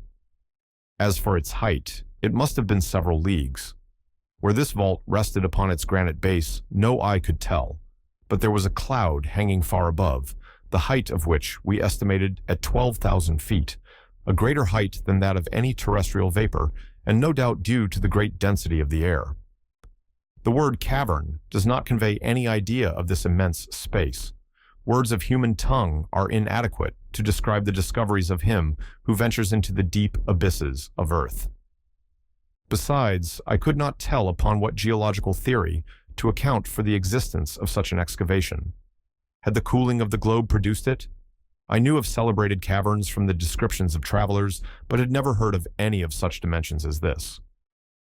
If the Grotto of Guachara, in Colombia, visited by Humboldt, had not given up the whole of the secret of its depth to the philosopher, who investigated it to the depth of 2,500 feet, it probably did not extend much farther. The immense Mammoth Cave in Kentucky is of gigantic proportions, since its vaulted roof rises 500 feet above the level of an unfathomable lake, and travelers have explored its ramifications to the extent of 40 miles. But what were these cavities compared to that in which I stood with wonder and admiration, with its sky of luminous vapors, its bursts of electric light, and a vast sea filling its bed? My imagination fell powerless before such immensity. I gazed upon these wonders in silence. Words failed me to express my feelings. I felt as if I was in some distant planet Uranus or Neptune, and in the presence of phenomena of which my terrestrial experience gave me no cognizance. For such novel sensations, new words were wanted, and my imagination failed to supply them. I gazed, I thought, I admired, with a stupefaction mingled with a certain amount of fear. The unforeseen nature of this spectacle brought back the color to my cheeks. I was under a new course of treatment, with the aid of astonishment, and my convalescence was promoted by this novel system of therapeutics. Besides, the dense and breezy air invigorated me, supplying more oxygen to my lungs. It will be easily conceived that after an imprisonment of 47 days in a narrow gallery, it was the height of physical enjoyment to breathe a moist air impregnated with saline particles. I was delighted to leave my dark grotto. My uncle, already familiar with these wonders, had ceased to feel surprise. "You feel strong enough to walk a little way now?" he asked. "Yes, certainly, and nothing could be more delightful." "Well, take my arm, Axel, and let us follow the windings of the shore." I eagerly accepted, and we began to coast along this new sea. On the left, huge pyramids of rock, piled one upon another, produced a prodigious titanic effect. Down their sides flowed numberless waterfalls, which went on their way in brawling but pellucid streams.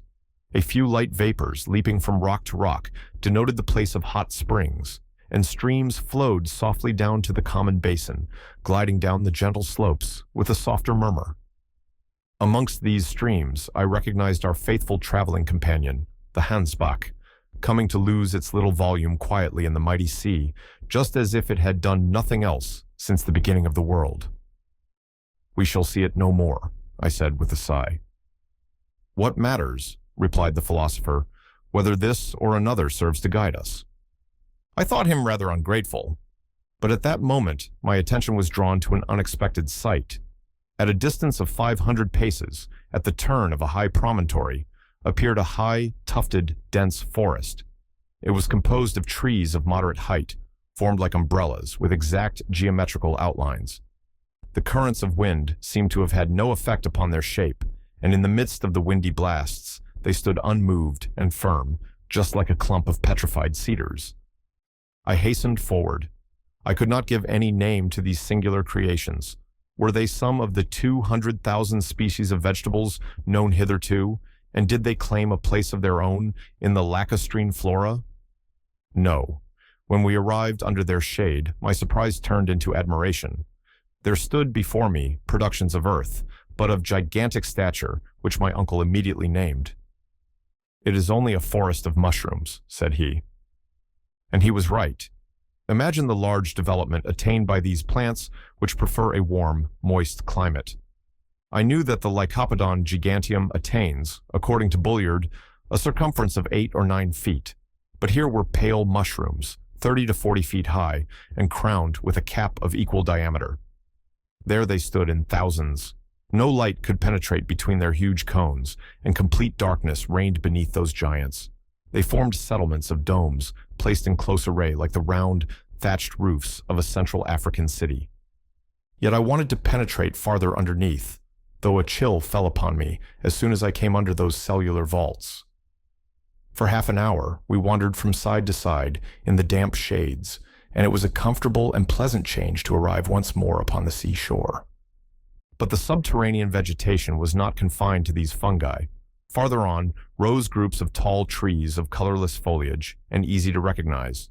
They were lowly shrubs of earth, here attaining gigantic size, lycopodiums, 100 feet high, the huge sigillaria found in our coal mines, tree ferns as tall as our fir trees in northern latitudes, lepidodendra with cylindrical forked stems, terminated by long leaves, and bristling with rough hairs like those of the cactus. "Wonderful, magnificent, splendid!" cried my uncle. "Here is the entire flora of the second period of the world, the transition period. These humble garden plants with us were tall trees in the early ages. Look, Axel, and admire it all. Never had botanists such a feast as this." "You are right, my uncle. Providence seems to have preserved in this immense conservatory the antediluvian plants which the wisdom of philosophers has so sagaciously put together again." "It is a conservatory, Axel, but is it not also a menagerie?" "Surely not a menagerie." "Yes, no doubt of it. Look at that dust under your feet. See the bones scattered on the ground." "So there are," I cried, "bones of extinct animals." I had rushed upon these remains, formed of indestructible phosphates of lime, and without hesitation I named these monstrous bones, which lay scattered about like decayed trunks of trees.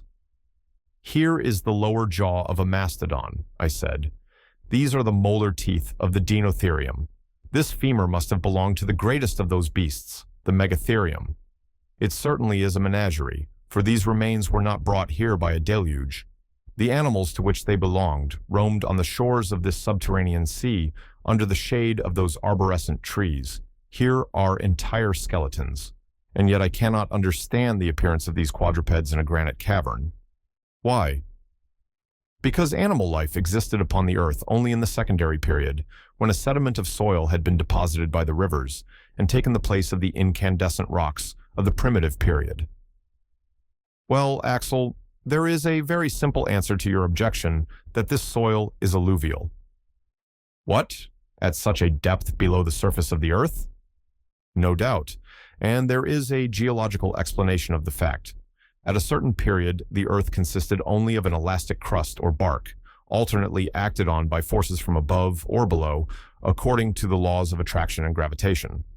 Probably there were subsidences of the outer crust, when a portion of the sedimentary deposits was carried down sudden openings." "That may be," I replied, "but if there have been creatures now extinct in these underground regions, why may not some of those monsters be now roaming through these gloomy forests, or hidden behind the steep crags?" And as this unpleasant notion got hold of me, I surveyed with anxious scrutiny the open spaces before me, but no living creature appeared upon the barren strand. I felt rather tired and went to sit down at the end of a promontory, at the foot of which the waves came and beat themselves into spray. Thence, my eye could sweep every part of the bay. Within its extremity, a little harbor was formed between the pyramidal cliffs, where the still waters slept untouched by the boisterous winds. A brig and 2 or 3 schooners might have moored within it in safety. I almost fancied I should presently see some ship issue from it, full sail, and take to the open sea under the southern breeze. But this illusion lasted a very short time. We were the only living creatures in this subterranean world. When the wind lulled, a deeper silence than that of the deserts fell upon the arid, naked rocks and weighed upon the surface of the ocean. I then desired to pierce the distant haze and to rend asunder the mysterious curtain that hung across the horizon. Anxious queries arose to my lips. Where did that sea terminate? Where did it lead to? Should we ever know anything about its opposite shores? My uncle made no doubt about it at all. I both desired and feared. After spending an hour in the contemplation of this marvelous spectacle, we returned to the shore to regain the grotto, and I fell asleep in the midst of the strangest thoughts. The next morning, I awoke feeling perfectly well. I thought a bath would do me good, and I went to plunge for a few minutes into the waters of this Mediterranean Sea, for assuredly it better deserved this name than any other sea. I came back to breakfast with a good appetite. Hans was a good caterer for our little household. He had water and fire at his disposal, so that he was able to vary our bill of fare now and then. For dessert, he gave us a few cups of coffee, and never was coffee so delicious. "Now," said my uncle, "now is the time for high tide, and we must not lose the opportunity to study this phenomenon." "What? The tide?" I cried. "Can the influence of the sun and moon be felt down here?" "Why not? Are not all bodies subject throughout their mass to the power of universal attraction? This mass of water cannot escape the general law, and in spite of the heavy atmospheric pressure on the surface, you will see it rise, like the Atlantic itself." At the same moment, we reached the sand on the shore, and the waves were by slow degrees encroaching on the shore. "Here is the tide rising," I cried. "Yes, Axel, and judging by these ridges of foam, you may observe that the sea will rise about 12 feet. "This is wonderful," I said. "No, it is quite natural."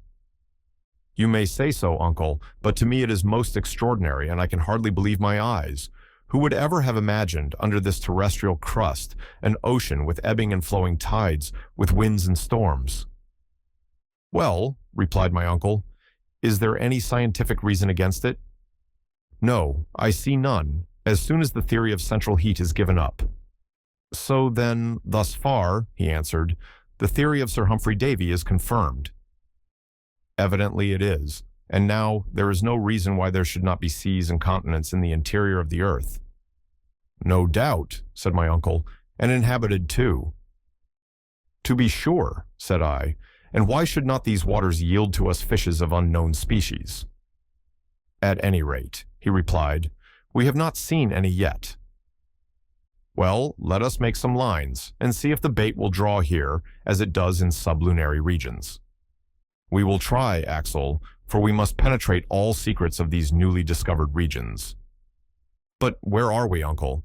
For I have not yet asked you that question, and your instruments must be able to furnish the answer." "Horizontally, 350 leagues from Iceland."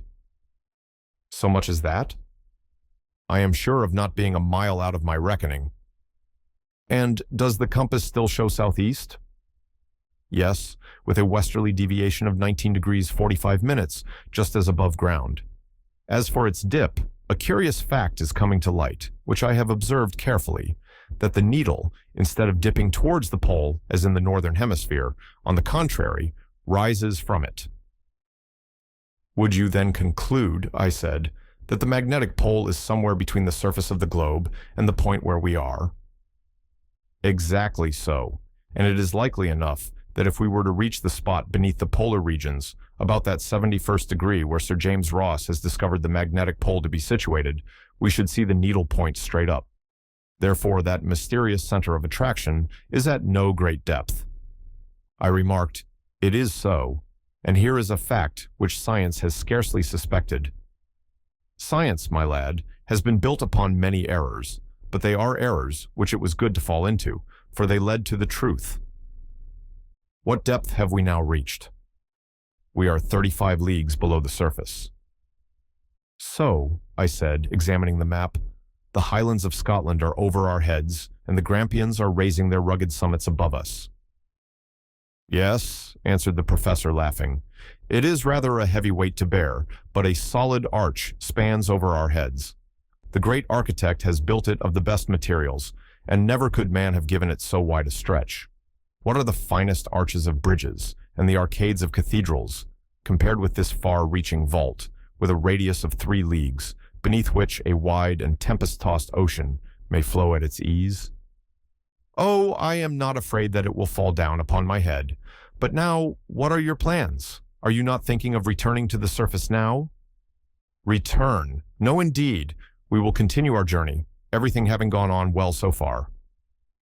But how are we to get down below this liquid surface? Oh, I am not going to dive head foremost. But if all oceans are properly speaking but lakes, since they are encompassed by land, of course this internal sea will be surrounded by a coast of granite, and on the opposite shores we shall find fresh passages opening. How long do you suppose this sea to be? 30 or 40 leagues, so that we have no time to lose, and we shall set sail tomorrow. I looked about for a ship. Set sail, shall we? But I should like to see my boat first. It will not be a boat at all, but a good, well-made raft. Why, I said, a raft would be just as hard to make as a boat, and I don't see. I know you don't see, but you might hear if you would listen.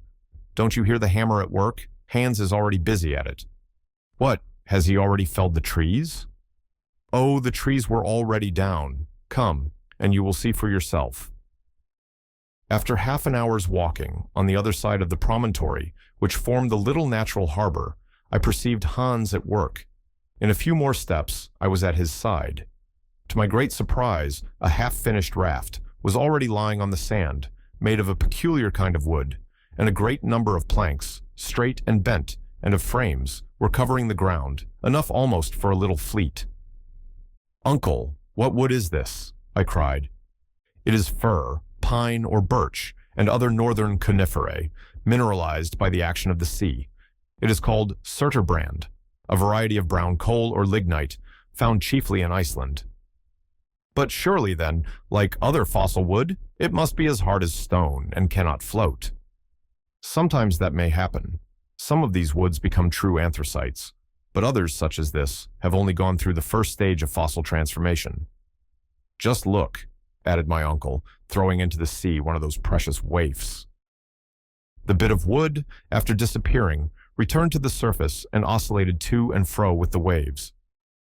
"Are you convinced?" said my uncle. "I am quite convinced, although it is incredible." By next evening, thanks to the industry and skill of our guide, the raft was made.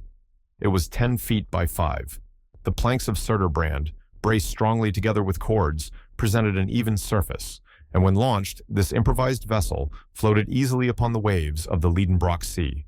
On the 13th of August, we awoke early. We were now to begin to adopt a mode of traveling, both more expeditious and less fatiguing than hitherto. A mast was made of 2 poles spliced together, a yard was made of a third, a blanket borrowed from our coverings made a tolerable sail. There was no want of cordage for the rigging, and everything was well and firmly made. The provisions, the baggage, the instruments, the guns, and a good quantity of fresh water from the rocks around, all found their proper places on board, and at 6, the professor gave the signal to embark. Hans had fitted up a rudder to steer his vessel. He took the tiller and unmoored, the sail was set, and we were soon afloat. At the moment of leaving the harbor, my uncle, who was tenaciously fond of naming his new discoveries, wanted to give it a name, and proposed mine amongst others.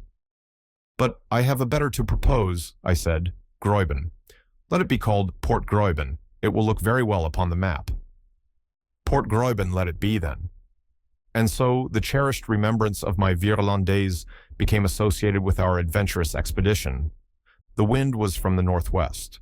We went with it at a high rate of speed. The dense atmosphere acted with great force and impelled us swiftly on.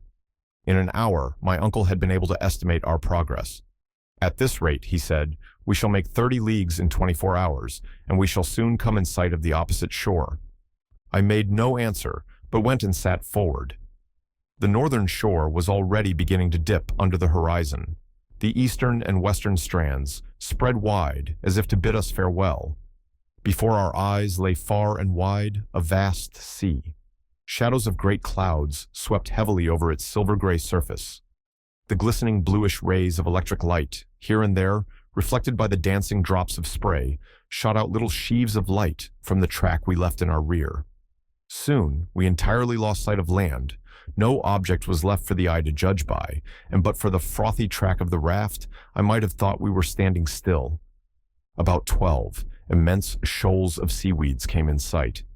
I was aware of the great powers of vegetation that characterize these plants, which grow at a depth of 12,000 feet, reproduce themselves under a pressure of 400 atmospheres, and sometimes form barriers strong enough to impede the course of a ship. But never, I think, were such seaweeds as those which we saw floating in immense waving lines upon the Sea of Lidenbrock.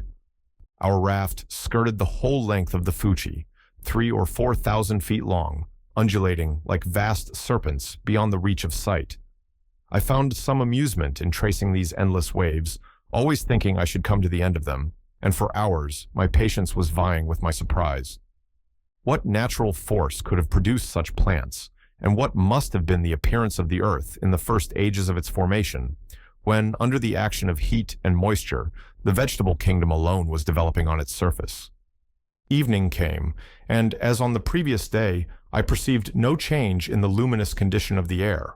It was a constant condition, the permanency of which might be relied upon.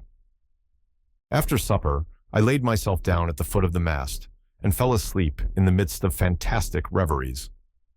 Hans, keeping fast by the helm, let the raft run on, which, after all, needed no steering, the wind blowing directly aft.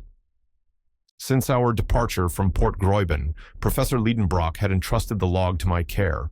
I was to register every observation, make entries of interesting phenomena, the direction of the wind, the rate of sailing, the way we made, in a word, every particular of our singular voyage. I shall therefore reproduce here these daily notes, written, so to speak, as the course of events directed, in order to furnish an exact narrative of our passage. Friday, August 14th. Wind steady. The raft makes rapid way in a direct line. Coast 30 leagues to leeward. Nothing in sight before us. Intensity of light the same. Weather fine. That is to say, that the clouds are flying high, are light, and bathed in a white atmosphere resembling silver in a state of fusion. 89 degrees. At noon, Hans prepared a hook at the end of a line. He baited it with a small piece of meat and flung it into the sea. For 2 hours, nothing was caught. Are these waters, then, bare of inhabitants? No, there's a pull at the line. Hans draws it in and brings out a struggling fish. "A sturgeon!" I cried. "A small sturgeon!" The professor eyes the creature attentively, and his opinion differs from mine. The head of this fish was flat, but rounded in front, and the anterior part of its body was plated with bony angular scales. It had no teeth. Its pectoral fins were large, and of tail there was none. The animal belonged to the same order as the sturgeon, but differed from that fish in many essential particulars. After a short examination, my uncle pronounced his opinion. This fish belongs to an extinct family, of which only fossil traces are found in the Devonian formations. "What?" I cried. "Have we taken alive an inhabitant of the seas of primitive ages?" "Yes, and you will observe that these fossil fishes have no identity with any living species. To have in one's possession a living specimen is a happy event for a naturalist." "But to what family does it belong?" "It is of the order of ganoids, of the family of the Cephalaspidae, and a species of Pterichthys.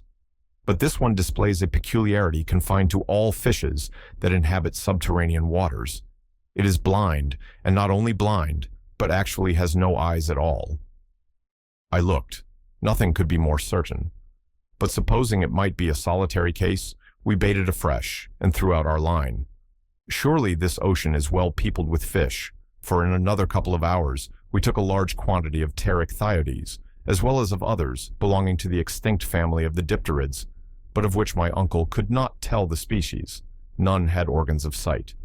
This unhoped-for catch recruited our stock of provisions. Thus, it is evident that this sea contains none but species known to us in their fossil state, in which fishes, as well as reptiles, are the less perfectly and completely organized the farther back their date of creation.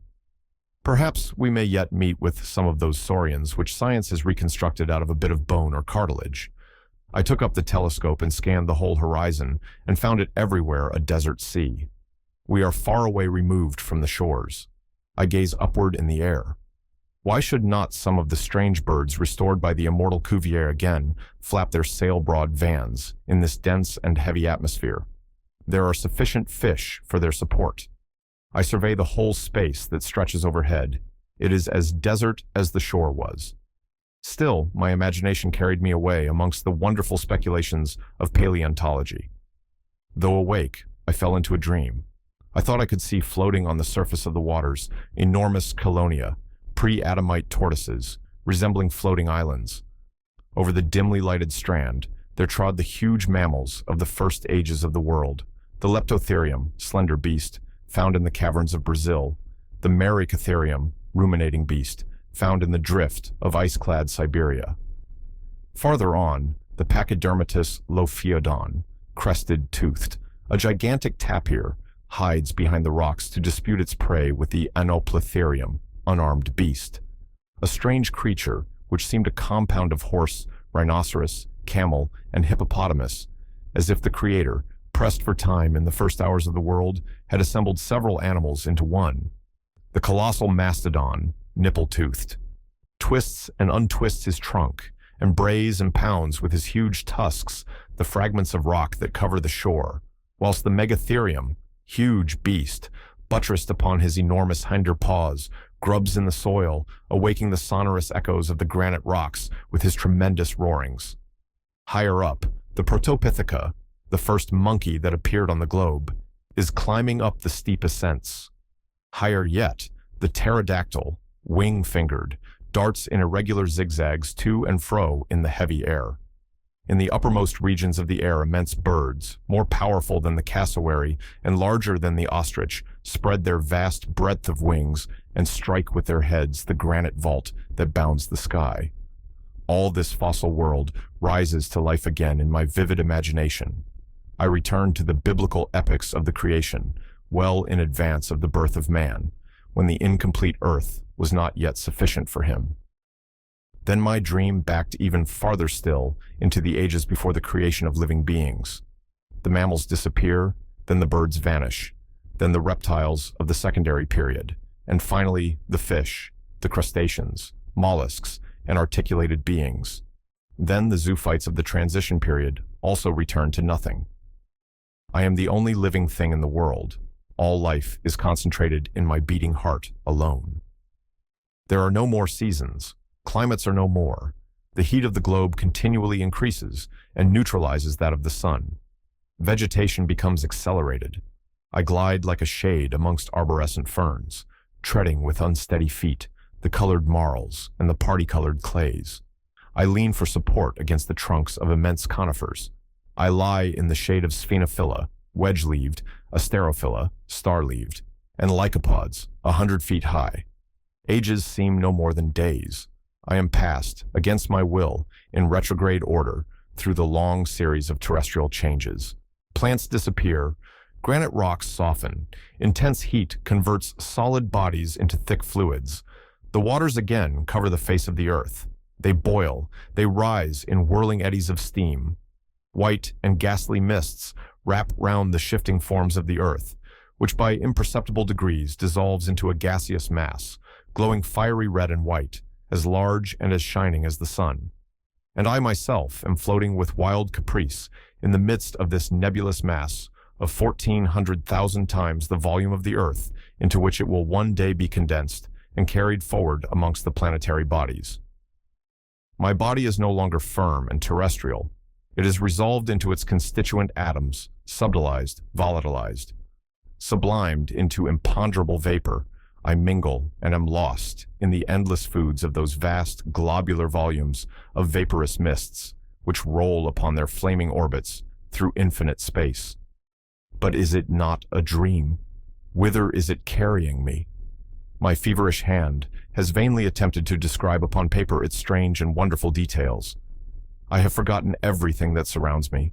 The professor, the guide, the raft are all gone out of my ken. An illusion has laid hold upon me.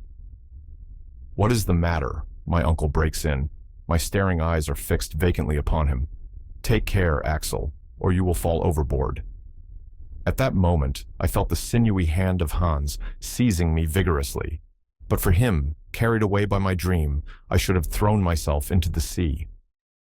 "Is he mad?" cried the professor. "What is it all about?" At last I cried, returning to myself. "Do you feel ill?" my uncle asked.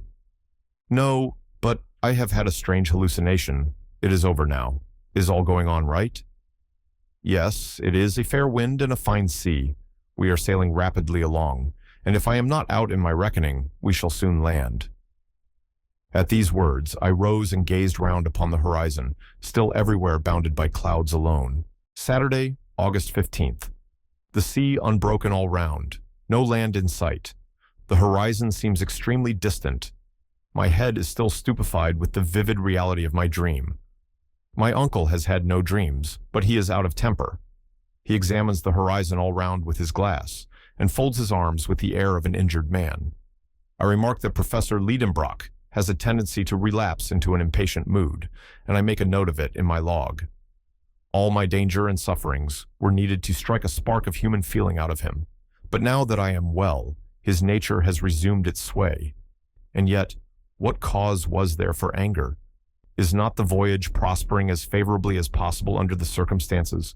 Is not the raft spinning along with marvelous speed? "You seem anxious, my uncle," I said, seeing him continually with his glass to his eye. "Anxious? No, not at all." "Impatient, then?" "One might be, with less reason than now. Yet we are going very fast." "What does that signify? I am not complaining that the rate is slow, but that the sea is so wide."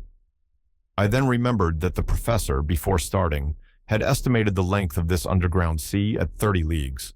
Now we had made 3 times the distance, yet still the southern coast was not in sight. "We are not descending as we ought to be," the professor declares. "We are losing time, and the fact is, I have not come all this way to take a little sail upon a pond on a raft." He called this sea a pond, and our long voyage, taking a little sail. "But," I remarked, "since we have followed the road that Saknussemm has shown us." "That is just the question. Have we followed that road? Did Saknussemm meet this sheet of water? Did he cross it? Has not the stream that we followed led us altogether astray? At any rate, we cannot feel sorry to have come so far. This prospect is magnificent but I don't care for prospects. I came with an object, and I mean to attain it. Therefore, don't talk to me about views and prospects." I take this as my answer, and I leave the professor to bite his lips with impatience. At 6 in the evening, Hans asks for his wages, and his 3 riksdalers are counted out to him. Sunday, August 16th. Nothing new, weather unchanged. The wind freshens. On awaking, my first thought was to observe the intensity of the light. I was possessed with an apprehension lest the electric light should grow dim or fail altogether, but there seemed no reason to fear. The shadow of the raft was clearly outlined upon the surface of the waves. Truly, this sea is of infinite width. It must be as wide as the Mediterranean or the Atlantic. And why not? My uncle took soundings several times. He tied the heaviest of our pickaxes to a long rope which he let down 200 fathoms. No bottom yet, and we had some difficulty in hauling up our plummet. But when the pick was shipped again, Hans pointed out on its surface deep prints as if it had been violently compressed between 2 hard bodies. I looked at the hunter. "Tender," said he. I could not understand him, and turned to my uncle, who was entirely absorbed in his calculations. I had rather not disturb him while he is quiet. I returned to the Icelander. He by a snapping motion of his jaws conveys his ideas to me. "Teeth!" I cried, considering the iron bar with more attention. Yes, indeed, those are the marks of teeth imprinted upon the metal. The jaws which they arm must be possessed of amazing strength. Is there some monster beneath us belonging to the extinct races, more voracious than the shark, more fearful in vastness than the whale? I could not take my eyes off this indented iron bar. Surely will my last night's dream be realized? These thoughts agitated me all day, and my imagination scarcely calmed down after several hours' sleep. Monday, August 17th. I am trying to recall the peculiar instincts of the monsters of the pre-Adamite world, who, coming next in succession after the mollusks, the crustaceans, and the fishes, preceded the animals of mammalian race upon the earth. The world then belonged to reptiles. Those monsters held the mastery in the seas of the secondary period. They possessed a perfect organization, gigantic proportions, prodigious strength. The saurians of our day, the alligators and the crocodiles, are but feeble reproductions of their forefathers of primitive ages. I shudder as I recall these monsters to my remembrance. No human eye has ever beheld them living. They burdened this earth 1,000 ages before man appeared, but their fossil remains, found in the argillaceous limestone, called by the English the lias, have enabled their colossal structure to be perfectly built up again and anatomically ascertained. I saw, at the Hamburg Museum, the skeleton of one of these creatures 30 feet in length. Am I then fated, I, a denizen of Earth, to be placed face to face with these representatives of long extinct families? No, surely it cannot be. Yet the deep marks of conical teeth upon the iron pick are certainly those of the crocodile.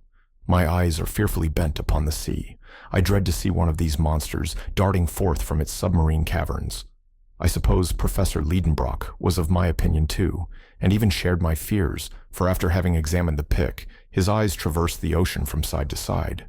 What a very bad notion that was of his, I thought to myself, to take soundings just here.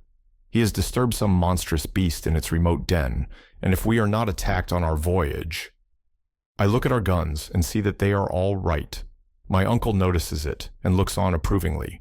Already widely disturbed regions on the surface of the water indicate some commotion below. The danger is approaching. We must be on the lookout. Tuesday, August 18th. Evening came, or rather the time came, when sleep weighs down the weary eyelids, for there is no night here, and the ceaseless light wearies the eyes with its persistency, just as if we were sailing under an Arctic sun. Hans was at the helm. During his watch, I slept. 2 hours afterwards, a terrible shock awoke me. The raft was heaved up on a watery mountain and pitched down again at a distance of 20 fathoms. "What is the matter?" shouted my uncle. "Have we struck land?" Hans pointed with his finger at a dark mass 600 yards away, rising and falling alternately with heavy plunges. I looked and cried, "It is an enormous porpoise." "Yes," replied my uncle, "and there is a sea lizard of vast size, and farther on a monstrous crocodile. Look at its vast jaws and its rows of teeth. It is diving down." "There's a whale! A whale!" cried the professor. "I can see its great fins. See how he is throwing out air and water through his blowers." And in fact, 2 liquid columns were rising to a considerable height above the sea. We stood amazed, thunderstruck, at the presence of such a herd of marine monsters. They were of supernatural dimensions. The smallest of them would have crunched our raft, crew and all, at one snap of its huge jaws. Hans wants to tack to get away from this dangerous neighborhood, but he sees on the other hand enemies not less terrible, a tortoise 40 feet long and a serpent of 30, lifting its fearful head and gleaming eyes above the flood. Flight was out of the question now. The reptiles rose. They wheeled around our little raft with a rapidity greater than that of express trains. They described around us gradually narrowing circles. I took up my rifle. But what could a ball do against the scaly armor with which these enormous beasts were clad? We stood dumb with fear. They approach us close. On one side, the crocodile. On the other, the serpent. The remainder of the sea monsters have disappeared. I prepare to fire. Hans stops me by a gesture. The 2 monsters pass within 150 yards of the raft and hurl themselves the one upon the other with a fury which prevents them from seeing us. At 300 yards from us, the battle was fought. We could distinctly observe the two monsters engaged in deadly conflict, but it now seems to me as if the other animals were taking part in the fray. The porpoise, the whale, the lizard, the tortoise. Every moment, I seem to see one or other of them. I point them to the Icelander. He shakes his head negatively. "Tivo," says he. "What two? Does he mean that there are only two animals?" "He is right," said my uncle, whose glass has never left his eye. "Surely you must be mistaken," I cried. "No, the first of those monsters has a porpoise's snout, a lizard's head, a crocodile's teeth, and hence our mistake. It is the ichthyosaurus, the fish lizard, the most terrible of the ancient monsters of the deep. And the other? The other is a plesiosaurus, almost lizard, a serpent, armored with the carapace and the paddles of a turtle. He is the dreadful enemy of the other." Hans had spoken truly. Two monsters only were creating all this commotion, and before my eyes are two reptiles of the primitive world. I can distinguish the eye of the ichthyosaurus, glowing like a red-hot coal and as large as a man's head. Nature has endowed it with an optical apparatus of extreme power and capable of resisting the pressure of the great volume of water in the depths it inhabits. It has been appropriately called the saurian whale, for it has both the swiftness and the rapid movements of this monster of our own day. This one is not less than 100 feet long, and I can judge of its size when it sweeps over the waters, the vertical coils of its tail. Its jaw is enormous, and according to naturalists, it is armed with no less than 182 teeth. The plesiosaurus, a serpent with a cylindrical body and a short tail, has 4 flappers, or paddles, to act like oars. Its body is entirely covered with a thick armor of scales, and its neck, as flexible as a swan's, rises 30 feet above the waves. Those huge creatures attacked each other with the greatest animosity. They heaved around them liquid mountains, which rolled even to our raft and rocked it perilously. 20 times we were near capsizing. Hissings of prodigious force are heard. The two beasts are fast locked together. I cannot distinguish the one from the other. The probable rage of the conqueror inspires us with intense fear. 1 hour, 2 hours pass away. The struggle continues with unabated ferocity. The combatants alternately approach and recede from our raft. We remain motionless, ready to fire. Suddenly, the ichthyosaurus and the plesiosaurus disappear below, leaving a whirlpool eddying in the water. Several minutes pass by while the fight goes on underwater. All at once, an enormous head is darted up, the head of the plesiosaurus.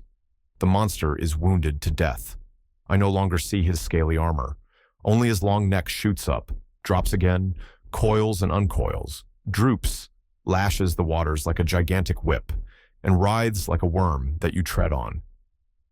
The water is splashed for a long way around. The spray almost blinds us, but soon the reptile's agony draws to an end. Its movements become fainter, its contortions cease to be so violent, and the long serpentine form lies a lifeless log on the laboring deep. As for the ichthyosaurus, has he returned to his submarine cavern, or will he reappear on the surface of the sea? Wednesday, August 19th. Fortunately, the wind blows violently and has enabled us to flee from the scene of the late terrible struggle. Hans keeps at his post at the helm. My uncle, whom the absorbing incidents of the combat had drawn away from his contemplations, began again to look impatiently around him. The voyage resumes its uniform tenor, which I don't care to break with a repetition of such events as yesterday's. Thursday, 20. Wind unsteady and fitful. Temperature high. Rate 3.5 leagues an hour. About noon, a distant noise is heard. I note the fact without being able to explain it. It is a continuous roar. In the distance, says the professor, there is a rock or islet against which the sea is breaking. Hans climbs up the mast, but sees no breakers. The ocean is smooth and unbroken to its farthest limit. 3 hours pass away. The roarings seem to proceed from a very distant waterfall. I remark upon this to my uncle, who replies doubtfully, "Yes, I am convinced that I am right." Are we then speeding forward to some cataract which will cast us down an abyss? This method of getting on may please the professor, because it is vertical, But for my part, I prefer the more ordinary modes of horizontal progression. At any rate, some leagues to the windward, there must be some noisy phenomenon, for now the roarings are heard with increasing loudness. Do they proceed from the sky or the ocean? I look up to the atmospheric vapors and try to fathom their depths. The sky is calm and motionless.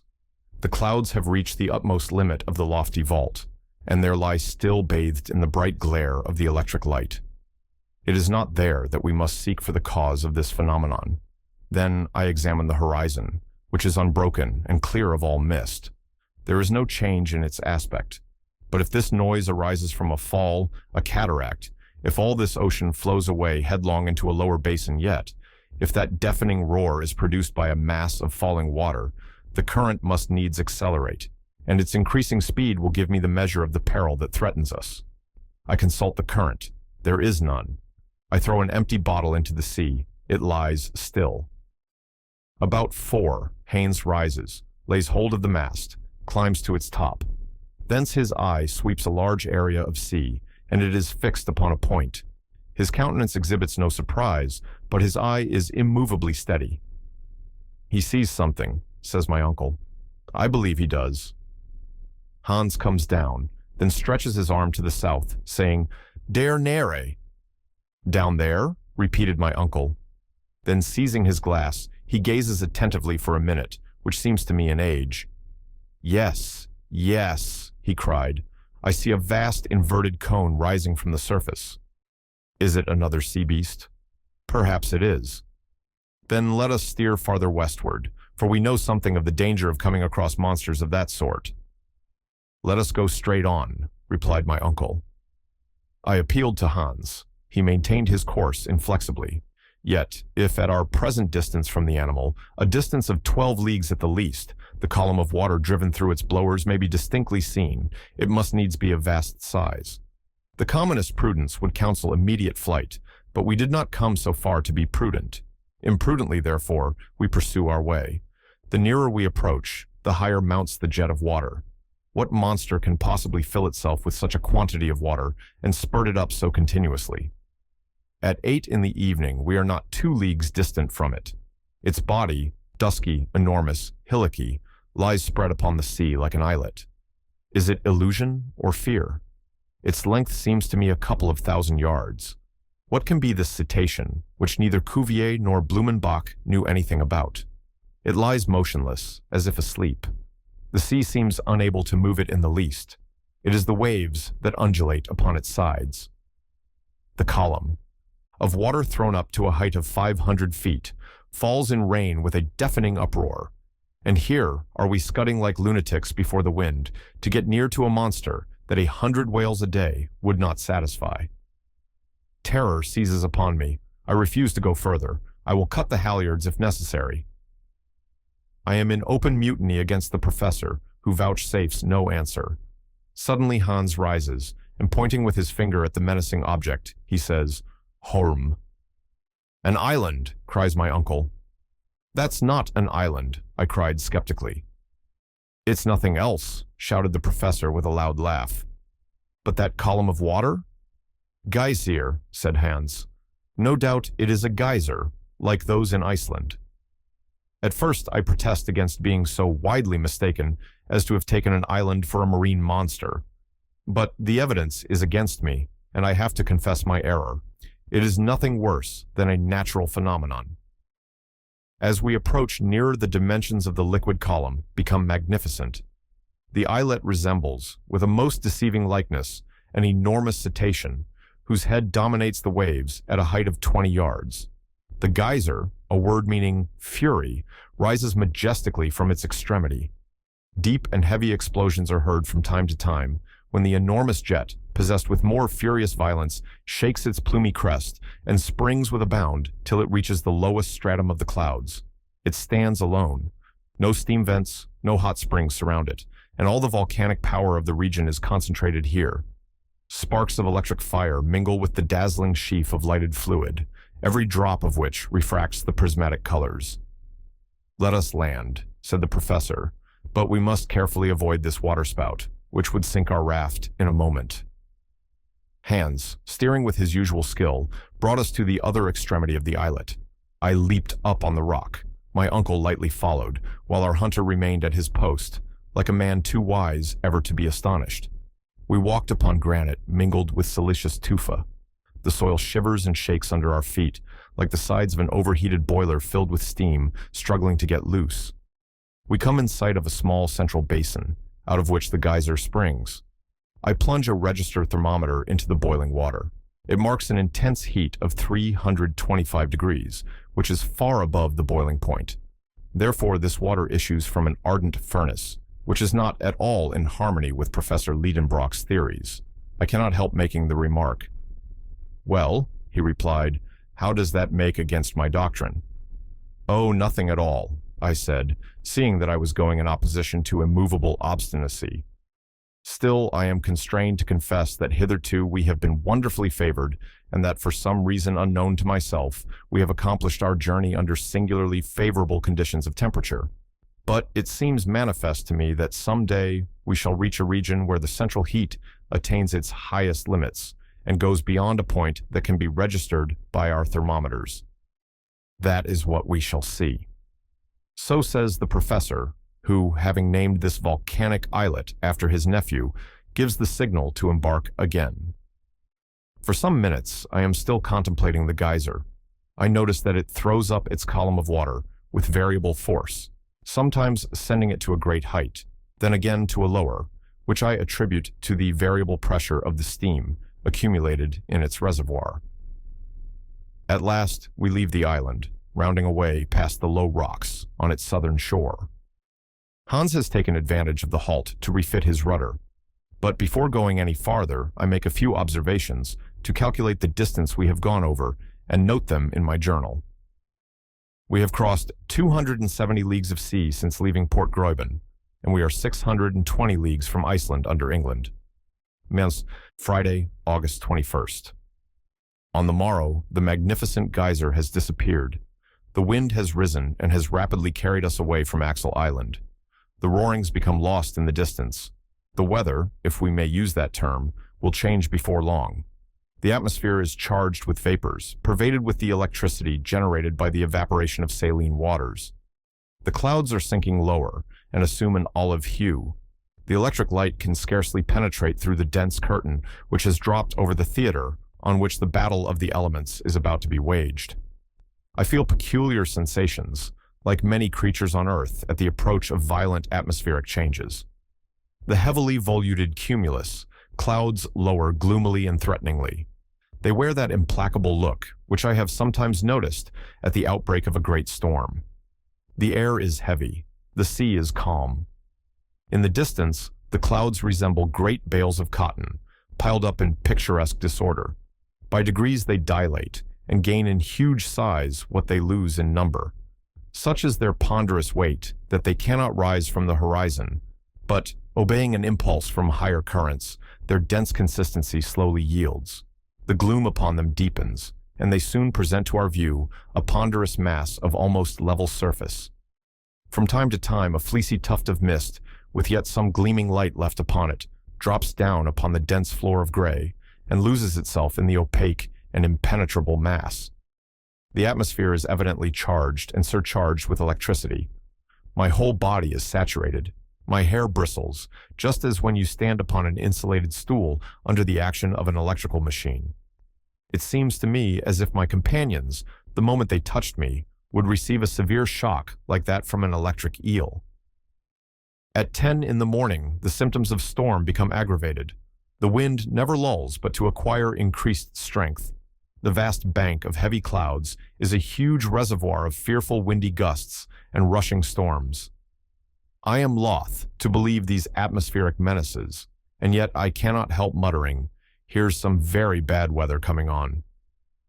The professor made no answer. His temper is awful to judge from the working of his features, as he sees this vast length of ocean unrolling before him to an indefinite extent. He can only spare time to shrug his shoulders viciously. "There's a heavy storm coming on," I cried, pointing towards the horizon. "Those clouds seem as if they were going to crush the sea." A deep silence falls on all around. The lately roaring winds are hushed into a dead calm. Nature seems to breathe no more, and to be sinking into the stillness of death. On the mast already I see the light play of a lambent elmos. Fire. The outstretched sail catches not a breath of wind and hangs like a sheet of lead. The rudder stands motionless in a sluggish, waveless sea. But if we have now ceased to advance, why do we yet leave that sail loose, which at the first shock of the tempest may capsize us in a moment? "Let us reef the sail and cut the mast down," I cried. "That will be safest." "No, no, never," shouted my impetuous uncle. "Never. Let the wind catch us if it will. What I want is to get the least glimpse of rock or shore, even if our raft should be smashed into shivers." The words were hardly out of his mouth when a sudden change took place in the southern sky. The piled-up vapors condense into water, and the air, put into violent action to supply the vacuum left by the condensation of the mists, rouses itself into a whirlwind. It rushes on from the farthest recesses of the vast cavern. The darkness deepens. Scarcely can I jot down a few hurried notes. The helm makes a bound. My uncle falls full length. I creep close to him. He has laid a firm hold upon a rope and appears to watch with grim satisfaction this awful display of elemental strife. Hans stirs not. His long hair, blown by the pelting storm and laid flat across his immovable countenance, makes him a strange figure, for the end of each lock of loose-flowing hair is tipped with little luminous radiations. This frightful mask of electric sparks suggests to me, even in this dizzy excitement, a comparison with pre-Adamite man, the contemporary of the Ichthyosaurus and the Megatherium. 13. The mast, yet, holds firm. The sail stretches tight like a bubble ready to burst. The raft flies at a rate that I cannot reckon, but not so fast as the foaming clouds of spray which it dashes from side to side in its headlong speed. The sail, I cry, motioning to lower it. "No," replies my uncle. "Neige," repeats Hans, leisurely shaking his head. But now the rain forms a rushing cataract in front of that horizon toward which we are running with such maddening speed. But before it has reached us, the rain cloud parts asunder, the sea boils, and the electric fires are brought into violent action by a mighty chemical power that descends from the higher regions.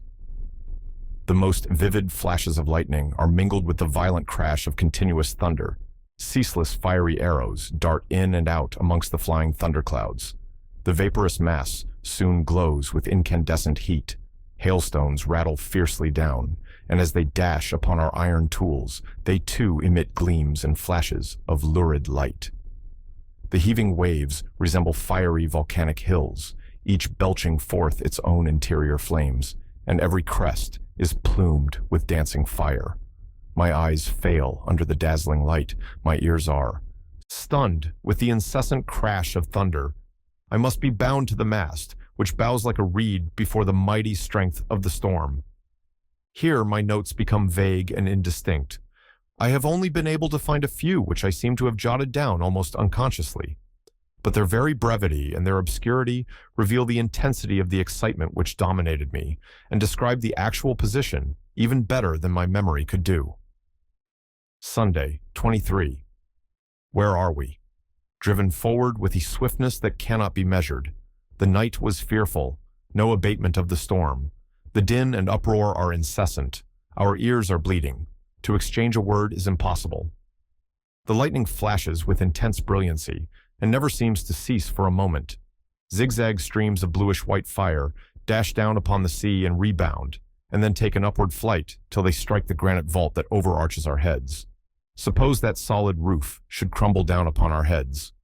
Other flashes with incessant play cross their vivid fires, while others again roll themselves into balls of living fire which explode like bombshells, but the music of which scarcely adds to the din of the battle strife that almost deprives us of our senses of hearing and sight.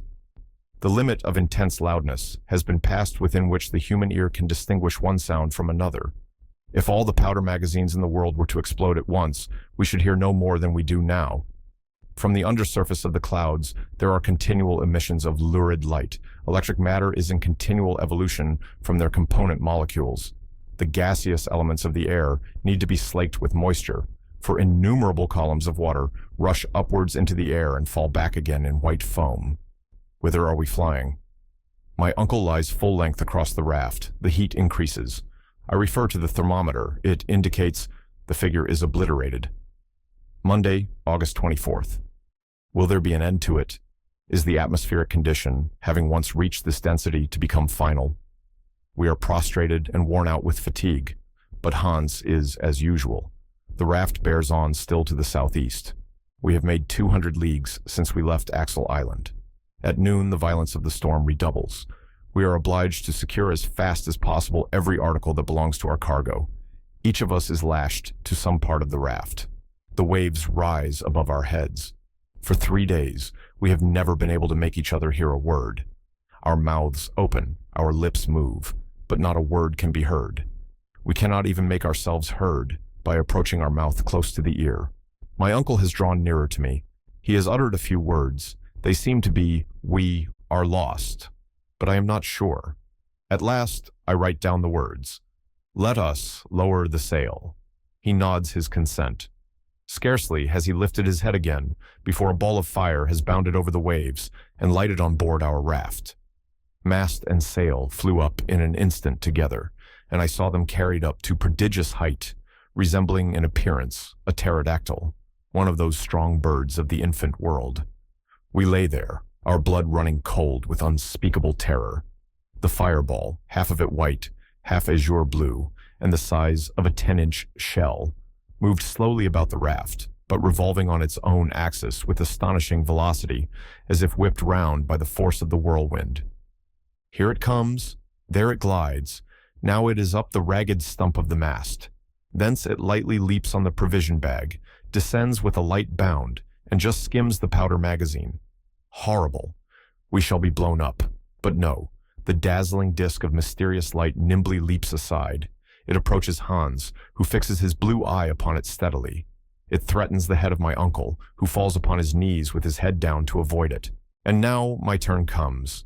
Pale and trembling under the blinding splendor and the melting heat, it drops at my feet, spinning silently round upon the deck.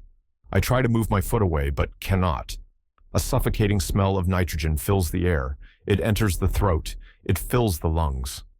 We suffer stifling pains. Why am I unable to move my foot? Is it riveted to the planks? Alas, the fall upon our fated raft of this electric globe has magnetized every iron article on board. The instruments, the tools, our guns, are clashing and clanking violently in their collisions with each other. The nails of my boots cling tenaciously to a plate of iron let into the timbers, and I cannot draw my foot away from the spot. At last, by a violent effort, I release myself at the instant when the ball in its gyrations was about to seize upon it and carry me off my feet. Ah, what a flood of intense and dazzling light! The globe has burst, and we are deluged with tongues of fire. Then all the light disappears. I could just see my uncle at full length on the raft, and Hans still at his helm and spitting fire under the action of the electricity which has saturated him. But where are we going to? Where? Tuesday, August 25th. I recover from a long swoon. The storm continues to roar and rage. The lightnings dash hither and thither, like broods of fiery serpents filling all the air. Are we still under the sea? Yes, we are borne at incalculable speed. We have been carried under England, under the Channel, under France, perhaps under the whole of Europe. A fresh noise is heard. Surely it is the sea breaking upon the rocks. But then, here I end what I may call my log, happily saved from the wreck, and I resume my narrative as before. What happened when the raft was dashed upon the rocks is more than I can tell. I felt myself hurled into the waves, and if I escaped from death, and if my body was not torn over the sharp edges of the rocks, it was because the powerful arm of Hans came to my rescue. The brave Icelander carried me out of the reach of the waves, over a burning sand, where I found myself by the side of my uncle. Then he returned to the rocks, against which the furious waves were beating, to save what he could. I was unable to speak. I was shattered with fatigue and excitement. I wanted a whole hour to recover even a little. But a deluge of rain was still falling, though with that violence which generally denotes the near cessation of a storm. A few overhanging rocks afforded us some shelter from the storm. Hans prepared some food, which I could not touch, and each of us, exhausted with 3 sleepless nights, fell into a broken and painful sleep. The next day the weather was splendid. The sky and the sea had sunk into sudden repose. Every trace of the awful storm had disappeared. The exhilarating voice of the professor fell upon my ears as I awoke. He was ominously cheerful. "Well, my boy," he cried, "have you slept well?" Would not anyone have thought that we were still in our cheerful little house on the Königstrasse, and that I was only just coming down to breakfast, and that I was to be married to Gräuben that day? Alas! If the tempest had but sent the raft a little more east, we should have passed under Germany, under my beloved town of Hamburg, under the very street where dwelt all that I loved most in the world. Then only 40 leagues would have separated us. But they were 40 leagues perpendicular of solid granite wall, and in reality, we were 1,000 leagues asunder. All these painful reflections rapidly crossed my mind before I could answer my uncle's question. "Well now," he repeated, "won't you tell me how you have slept?" "Oh, very well," I said. "I am only a little knocked up, but I shall soon be better." "Oh," says my uncle, "that's nothing to signify. You are only a little bit tired." "But you, uncle, you seem in very good spirits this morning." "Delighted, my boy, delighted. We have got there." "To our journey's end?" "No, but we have got to the end of that endless sea. Now we shall go by land, and really begin to go down, down, down." "But, my dear uncle, do let me ask you one question." "Of course, Axel." "How about returning?" "Returning? Why, you are talking about the return before the arrival?" "No, I only want to know how that is to be managed." "In the simplest way possible. When we have reached the center of the globe, either we shall find some new way to get back, or we shall come back like decent folks the way we came. I feel pleased at the thought that it is sure not to be shut against us. But then we shall have to refit the raft." "Of course." "Then, as to provisions, have we enough to last?" "Yes, to be sure we have. Hans is a clever fellow, and I am sure he must have saved a large part of our cargo. But still let us go and make sure." We left this grotto which lay open to every wind. At the same time, I cherished a trembling hope, which was a fear as well. It seemed to me impossible that the terrible wreck of the raft should not have destroyed everything on board. On my arrival on the shore, I found Hans, surrounded by an assemblage of articles all arranged in good order. My uncle shook hands with him with a lively gratitude. This man, with almost superhuman devotion, had been at work all the while that we were asleep, and had saved the most precious of the articles at the risk of his life. Not that we had suffered no losses. For instance, our firearms, but we might do without them. Our stock of powder had remained uninjured after having risked blowing up during the storm. "Well," cried the professor, "as we have no guns, we cannot hunt, that's all." "Yes, but how about the instruments?" "Here is the aneroid, the most useful of all, and for which I would have given all the others. By means of it, I can calculate the depth and know when we have reached the center. Without it, we might very likely go beyond and come out at the antipodes." Such high spirits as these were rather too strong. "But where is the compass?" I asked. "Here it is, upon this rock, in perfect condition, as well as the thermometers and the chronometer. The hunter is a splendid fellow." There was no denying it. We had all our instruments. As for tools and appliances, there they all lay on the ground. Ladders, ropes, picks, spades. Still there was the question of provisions to be settled, and I asked, "How are we off for provisions?" The boxes containing these were in a line upon the shore, in a perfect state of preservation. For the most part, the sea had spared them, and what with biscuits, salt meat, spirits, and salt fish, we might reckon on 4 months' supply. "4 months!" cried the professor. "We have time to go and to return, and with what is left, I will give a grand dinner to my friends at the Johanneum." I ought by this time to have been quite accustomed to my uncle's ways, yet there was always something fresh about him to astonish me. "Now," said he, "we will replenish our supply of water with the rain, which the storm has left in all these granite basins. Therefore, we shall have no reason to fear anything from thirst. As for the raft, I will recommend Hans to do his best to repair it, although I don't expect it will be of any further use to us." "How so?" I cried. "An idea of my own, my lad. I don't think we shall come out by the way that we went in." I stared at the professor with a good deal of mistrust. I asked, was he not touched in the brain? And yet there was method in his madness. "And now let us go to breakfast," said he. I followed him to a headland after he had given his instructions to the hunter. Their preserved meat, biscuit, and tea made us an excellent meal, one of the best I ever remember. Hunger, the fresh air, the calm, quiet weather, after the commotions we had gone through, all contributed to give me a good appetite. Whilst breakfasting, I took the opportunity to put to my uncle the question where we were now. "That seems to me," I said, "rather difficult to make out."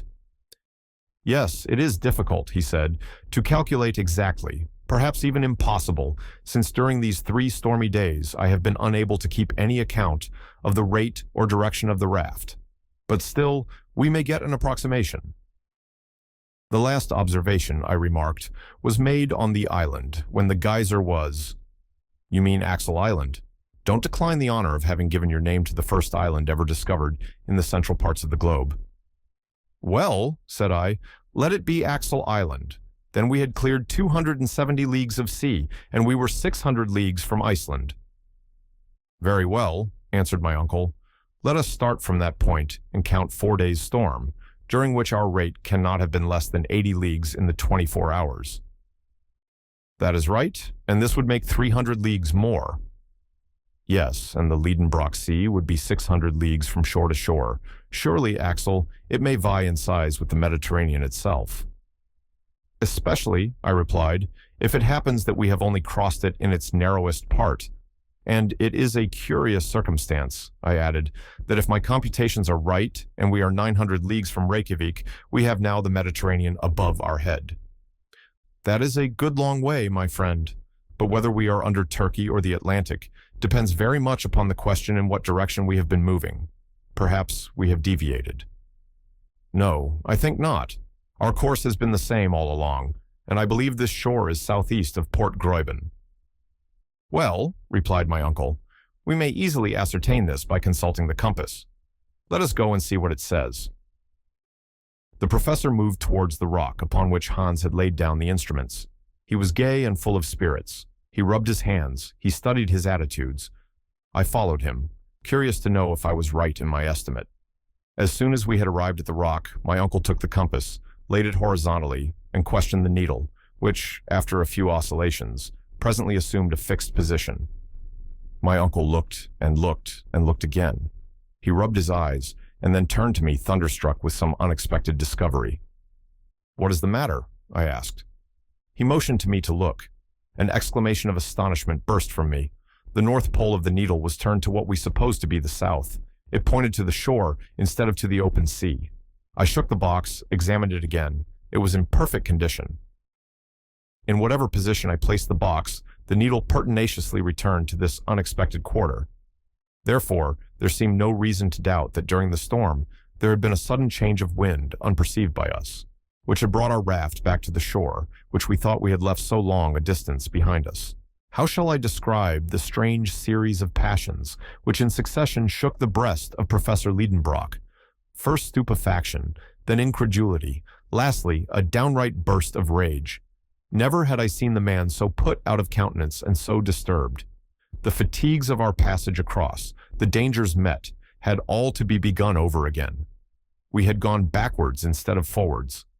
But my uncle rapidly recovered himself. "Aha! Will fate play tricks upon me? Will the elements lay plots against me? Shall fire, air, and water make a combined attack against me? Well, they shall know what a determined man can do. I will not yield. I will not stir a single foot backwards, and it will be seen whether man or nature is to have the upper hand." Erect upon the rock, angry and threatening, Otto Lidenbrock was a rather grotesque, fierce parody upon the fierce Achilles defying the lightning. But I thought it my duty to interpose and attempt to lay some restraint upon this unmeasured fanaticism. "Just listen to me," I said firmly. "Ambition must have a limit somewhere. We cannot perform impossibilities. We are not at all fit for another sea voyage. Who would dream of undertaking a voyage of 500 leagues upon a heap of rotten planks, with a blanket and rags for a sail, a stick for a mast, and fierce winds in our teeth? We cannot steer. We shall be buffeted by the tempests, and we should be fools and madmen to attempt to cross a second time.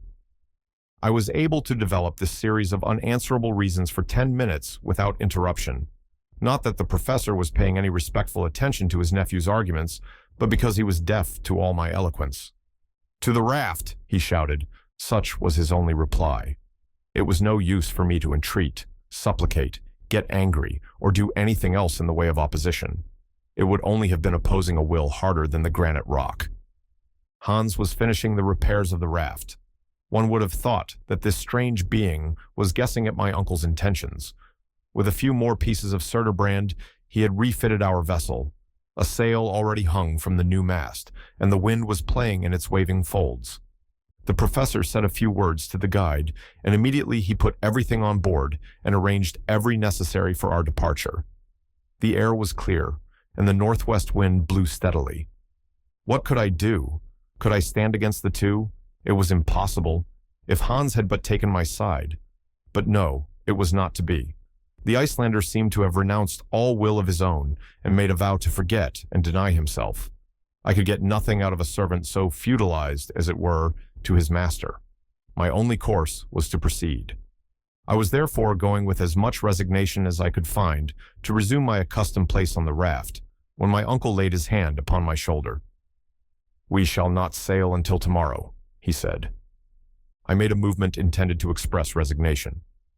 "I must neglect nothing," he said, "and since my fate has driven me on this part of the coast, I will not leave it until I have examined it."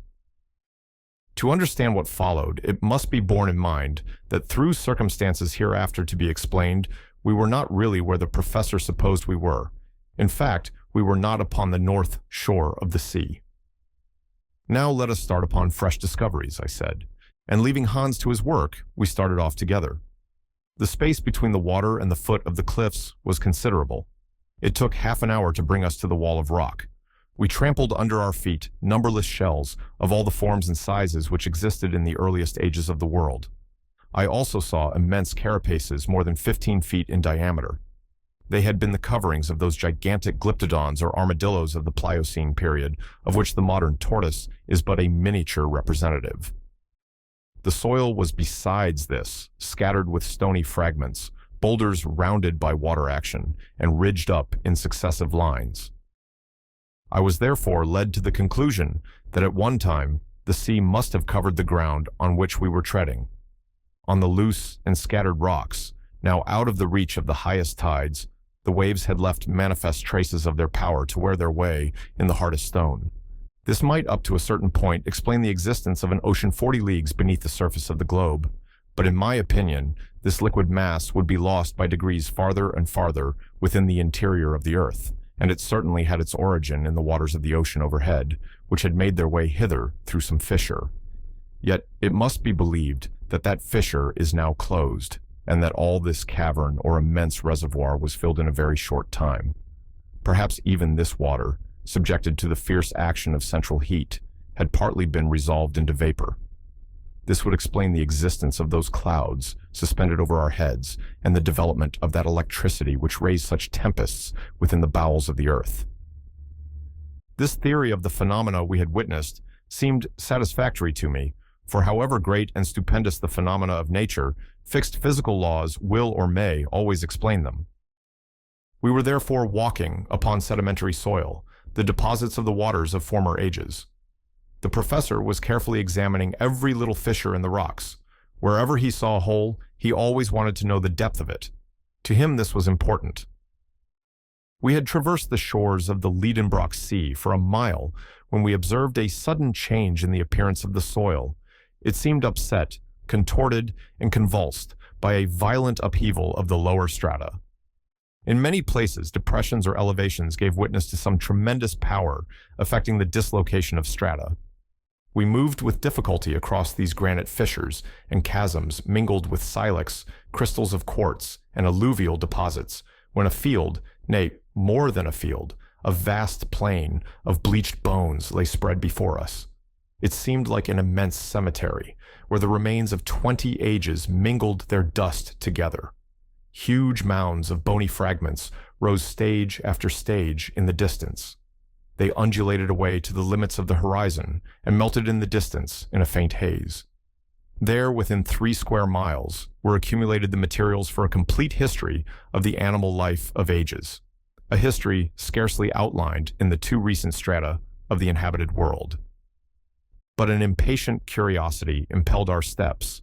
Crackling and rattling, our feet were trampling on the remains of prehistoric animals and interesting fossils, the possession of which is a matter of rivalry and contention between the museums of great cities. 1,000 Cuviers could never have reconstructed the organic remains deposited in this magnificent and unparalleled collection. I stood amazed. My uncle had uplifted his long arms to the vault which was our sky, his mouth gaping wide, his eyes flashing behind his shining spectacles, his head balancing with an up-and-down motion. His whole attitude denoted unlimited astonishment. Here he stood, facing an immense collection of scattered Leptotheria, Maricotheria, Lophioidae, Anoplotheria, Megatheria, mastodons, Protopithecus, pterodactyls, and all sorts of extinct monsters here assembled together for his special satisfaction. Fancy an enthusiastic bibliomaniac, suddenly brought into the midst of the famous Alexandrian library, burnt by Omar and restored by a miracle from its ashes. Just such a crazed enthusiast was my uncle, Professor Lidenbrock. But more was to come, when with a rush through clouds of bone dust, he laid his hand upon a bare skull and cried, with a voice trembling with excitement, "Axel! Axel! A human head!" "A human skull?" I cried, no less astonished. "Yes, nephew. Aha! Milne Edwards. Ah, deciphers. How I wish you were standing here at the side of Otto Lidenbrock." To understand this apostrophe of my uncle's, made to absent French savants, it will be necessary to allude to an event of high importance in a paleontological point of view, which had occurred a little while before our departure. On the 28th of March, 1863, some excavators working under the direction of Boucher de Perthes in the stone quarries of Moulin-Quignon, near Abbeville, in the department of Somme, found a human jawbone 14 feet beneath the surface. It was the first fossil of this nature that had ever been brought to light. Not far distant were found stone hatchets and flint arrowheads, stained and encased by lapse of time with a uniform coat of rust. The noise of this discovery was very great, not in France alone, but in England and in Germany. Several savants of the French Institute, and amongst them Milne Edwards and deciphers, saw at once the importance of this discovery, proved to demonstration the genuineness of the bone in question, and became the most ardent defendants in what the English called this trial of a jawbone. To the geologists of the United Kingdom, who believed in the certainty of the fact, Falconer, Busk, Carpenter, and others, scientific Germans were soon joined, and amongst them the forwardest, the most fiery, and the most enthusiastic was my uncle Lidenbrock. Therefore, the genuineness of a fossil human relic of the Quaternary period seemed to be incontestably proved and admitted. It is true that this theory met with a most obstinate opponent in Élie de Beaumont. This high authority maintained that the soil of Moulin-Quignon was not diluvial at all, but was of much more recent formation. And, agreeing in that with Cuvier, he refused to admit that the human species could be contemporary with the animals of the Quaternary period. My uncle Lidenbrock, along with the great body of the geologists, had maintained his ground, disputed and argued until Élie de Beaumont stood almost alone in his opinion. We knew all these details, but we were not aware that since our departure, the question had advanced to farther stages. Other similar maxillaries, though belonging to individuals of various types in different nations, were found in the loose, gray soil of certain grottos, in France, Switzerland, and Belgium, as well as weapons, tools, earthen utensils, bones of children and adults. The existence, therefore, of man in the Quaternary period seemed to become daily more certain. Nor was this all. Fresh discoveries of remains in the Pliocene Formation had emboldened other geologists to refer back the human species to a higher antiquity still. It is true that these remains were not human bones, but objects bearing the traces of his handiwork, such as fossil leg bones of animals, sculptured and carved, evidently by the hand of man. Thus, at one bound, the record of the existence of man receded far back into the history of the ages past. He was a predecessor of the mastodon. He was a contemporary of the southern elephant. He lived 100,000 years ago when, according to geologists, the Pliocene formation was in progress. Such, then, was the state of paleontological science, and what we knew of it was sufficient to explain our behavior in the presence of this stupendous Golgotha. Anyone may now understand the frenzied excitement of my uncle when, 20 yards farther on, he found himself face to face with a primitive man. It was a perfectly recognizable human body, had some particular soil, like that of the Cemetery Michel at Bordeaux, preserved it thus for so many ages. It might be so, but this dried corpse, with its parchment-like skin drawn tightly over the bony frame, the limbs still preserving their shape, sound teeth, abundant hair, and finger and toenails of frightful length, this desiccated mummy startled us by appearing just as it had lived countless ages ago. I stood mute before this apparition of remote antiquity. My uncle, usually so garrulous, was struck dumb likewise. We raised the body. We stood it up against a rock. It seemed to stare at us out of its empty orbits. We sounded with our knuckles his hollow frame. After some moments' silence, the professor was himself again. Otto Lidenbrock, yielding to his nature, forgot all the circumstances of our eventful journey, forgot where we were standing, forgot the vaulted cavern which contained us. No doubt he was in mind back again in his Johanneum, holding forth to his pupils, for he assumed his learned air, and addressing himself to an imaginary audience, he proceeded thus. Gentlemen, I have the honor to introduce to you a man of the quaternary or post-tertiary system. Eminent geologists have denied his existence, others no less eminent have affirmed it. The Thomases of paleontology, if they were here, might now touch him with their fingers, and would be obliged to acknowledge their error. I am quite aware that science has to be on its guard with discoveries of this kind. I know what capital enterprising individuals like Barnum have made out of fossil men. I have heard the tale of the knee-pan of Ajax, the pretended body of Orestes, claimed to have been found by the Spartans, and of the body of Asterius, 10 cubits long, of which Pausanias speaks. I have read the reports of the skeleton of Trapani, found in the 14th century, and which was at the time identified as that of Polyphemus, and the history of the giant, unearthed in the 16th century near Palermo. You know as well as I do, gentlemen, the analysis made at Lucerne in 1577 of those huge bones, which the celebrated Felix Plater affirmed to be those of a giant 19 feet high. I have gone through the treatises of Cassanian, and all those memoirs, pamphlets, answers, and rejoinders published respecting the skeleton of Teutobochus, the invader of Gaul, dug out of a sandpit in the Dauphiné in 1613. In the 18th century, I would have stood up for Scheuchzer's pre-Adamite man against Peter Campe.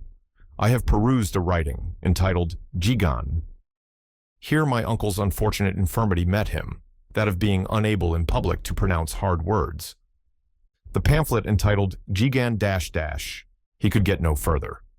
Giganteo. It was not to be done. The unlucky word would not come out.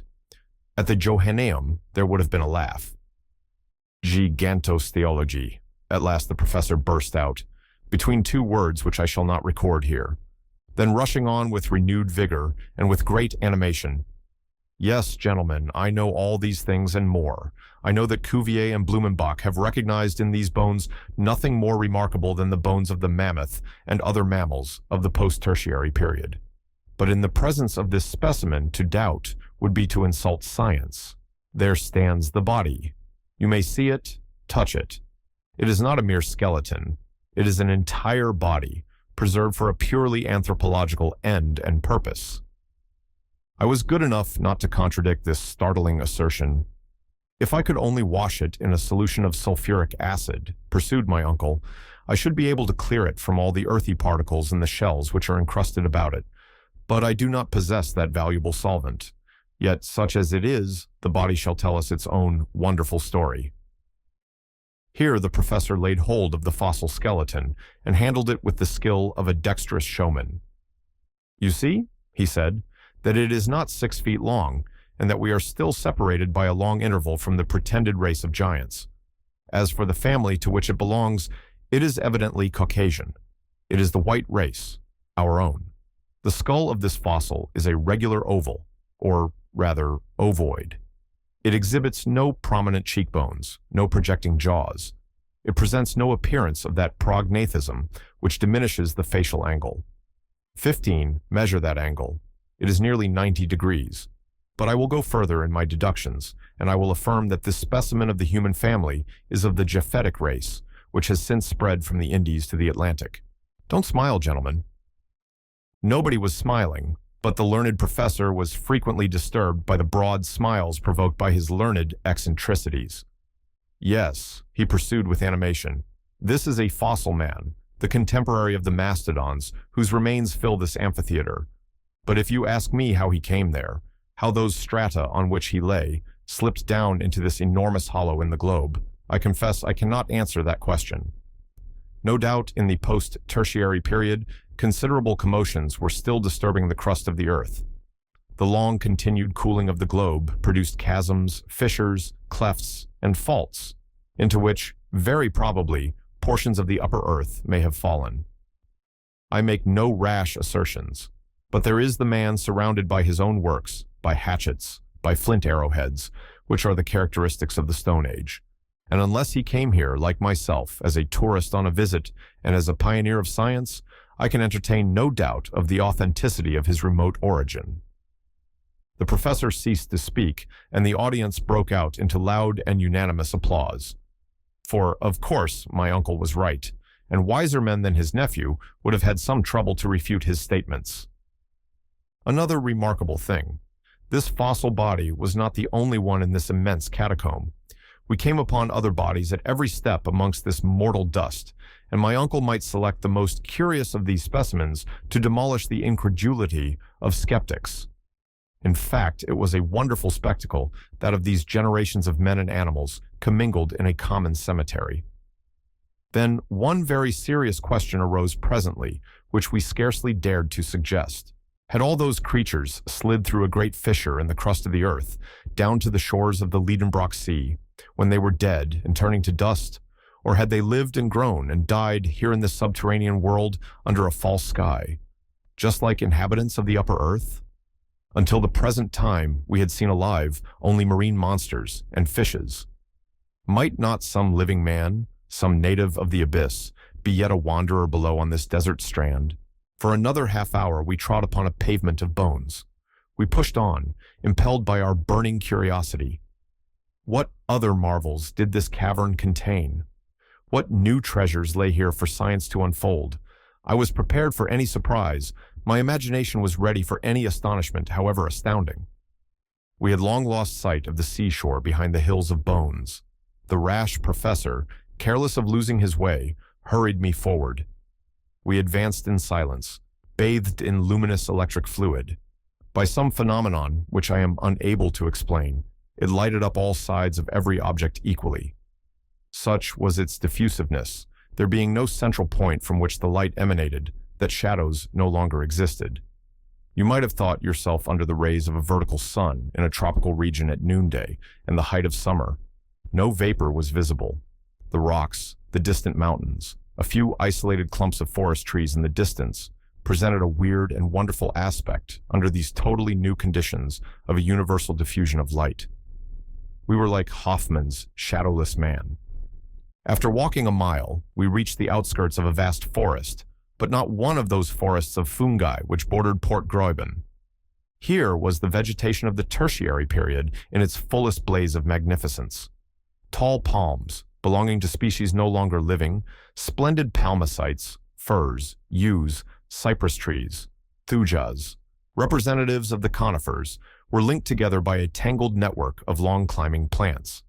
A soft carpet of moss and hepaticas luxuriously clothed the soil. A few sparkling streams ran almost in silence under what would have been the shade of the trees, but that there was no shadow. On their banks grew tree ferns, similar to those we grow in hothouses. But a remarkable feature was the total absence of color in all those trees, shrubs, and plants. growing without the life-giving heat and light of the sun. Everything seemed mixed up and confounded in one uniform silver-gray or light brown tint, like that of fading and faded leaves. Not a green leaf anywhere, and the flowers, which were abundant enough in the tertiary period, which first gave birth to flowers, looked like brown paper flowers, without color or scent. My uncle Lidenbrock ventured to penetrate under this colossal grove. I followed him, not without fear. Since nature had here provided vegetable nourishment, why should not the terrible mammals be there too? I perceived in the broad clearings left by fallen trees, decayed with age, leguminose plants, Aceraceae, Rubiaceae, and many other eatable shrubs, dear to ruminant animals at every period. Then I observed, mingled together in confusion, trees of countries far apart on the surface of the globe. The oak and the palm were growing side by side, the Australian eucalyptus leaned against the Norwegian pine, the birch tree of the north mingled its foliage with New Zealand kauris. It was enough to distract the most ingenious classifier of terrestrial botany. Suddenly I halted. I drew back my uncle. The diffused light revealed the smallest object in the dense and distant thickets. I had thought I saw, no, I did see with my own eyes vast, colossal forms moving amongst the trees. They were gigantic animals. It was a herd of mastodons, not fossil remains, but living and resembling those the bones of which were found in the marshes of Ohio in 1801. I saw those huge elephants, whose long, flexible trunks were grouting and turning up the soil under the trees like a legion of serpents. I could hear the crashing noise of their long ivory tusks boring into the old decaying trunks. The boughs cracked, and the leaves torn away by cartloads went down the cavernous throats of the vast brutes.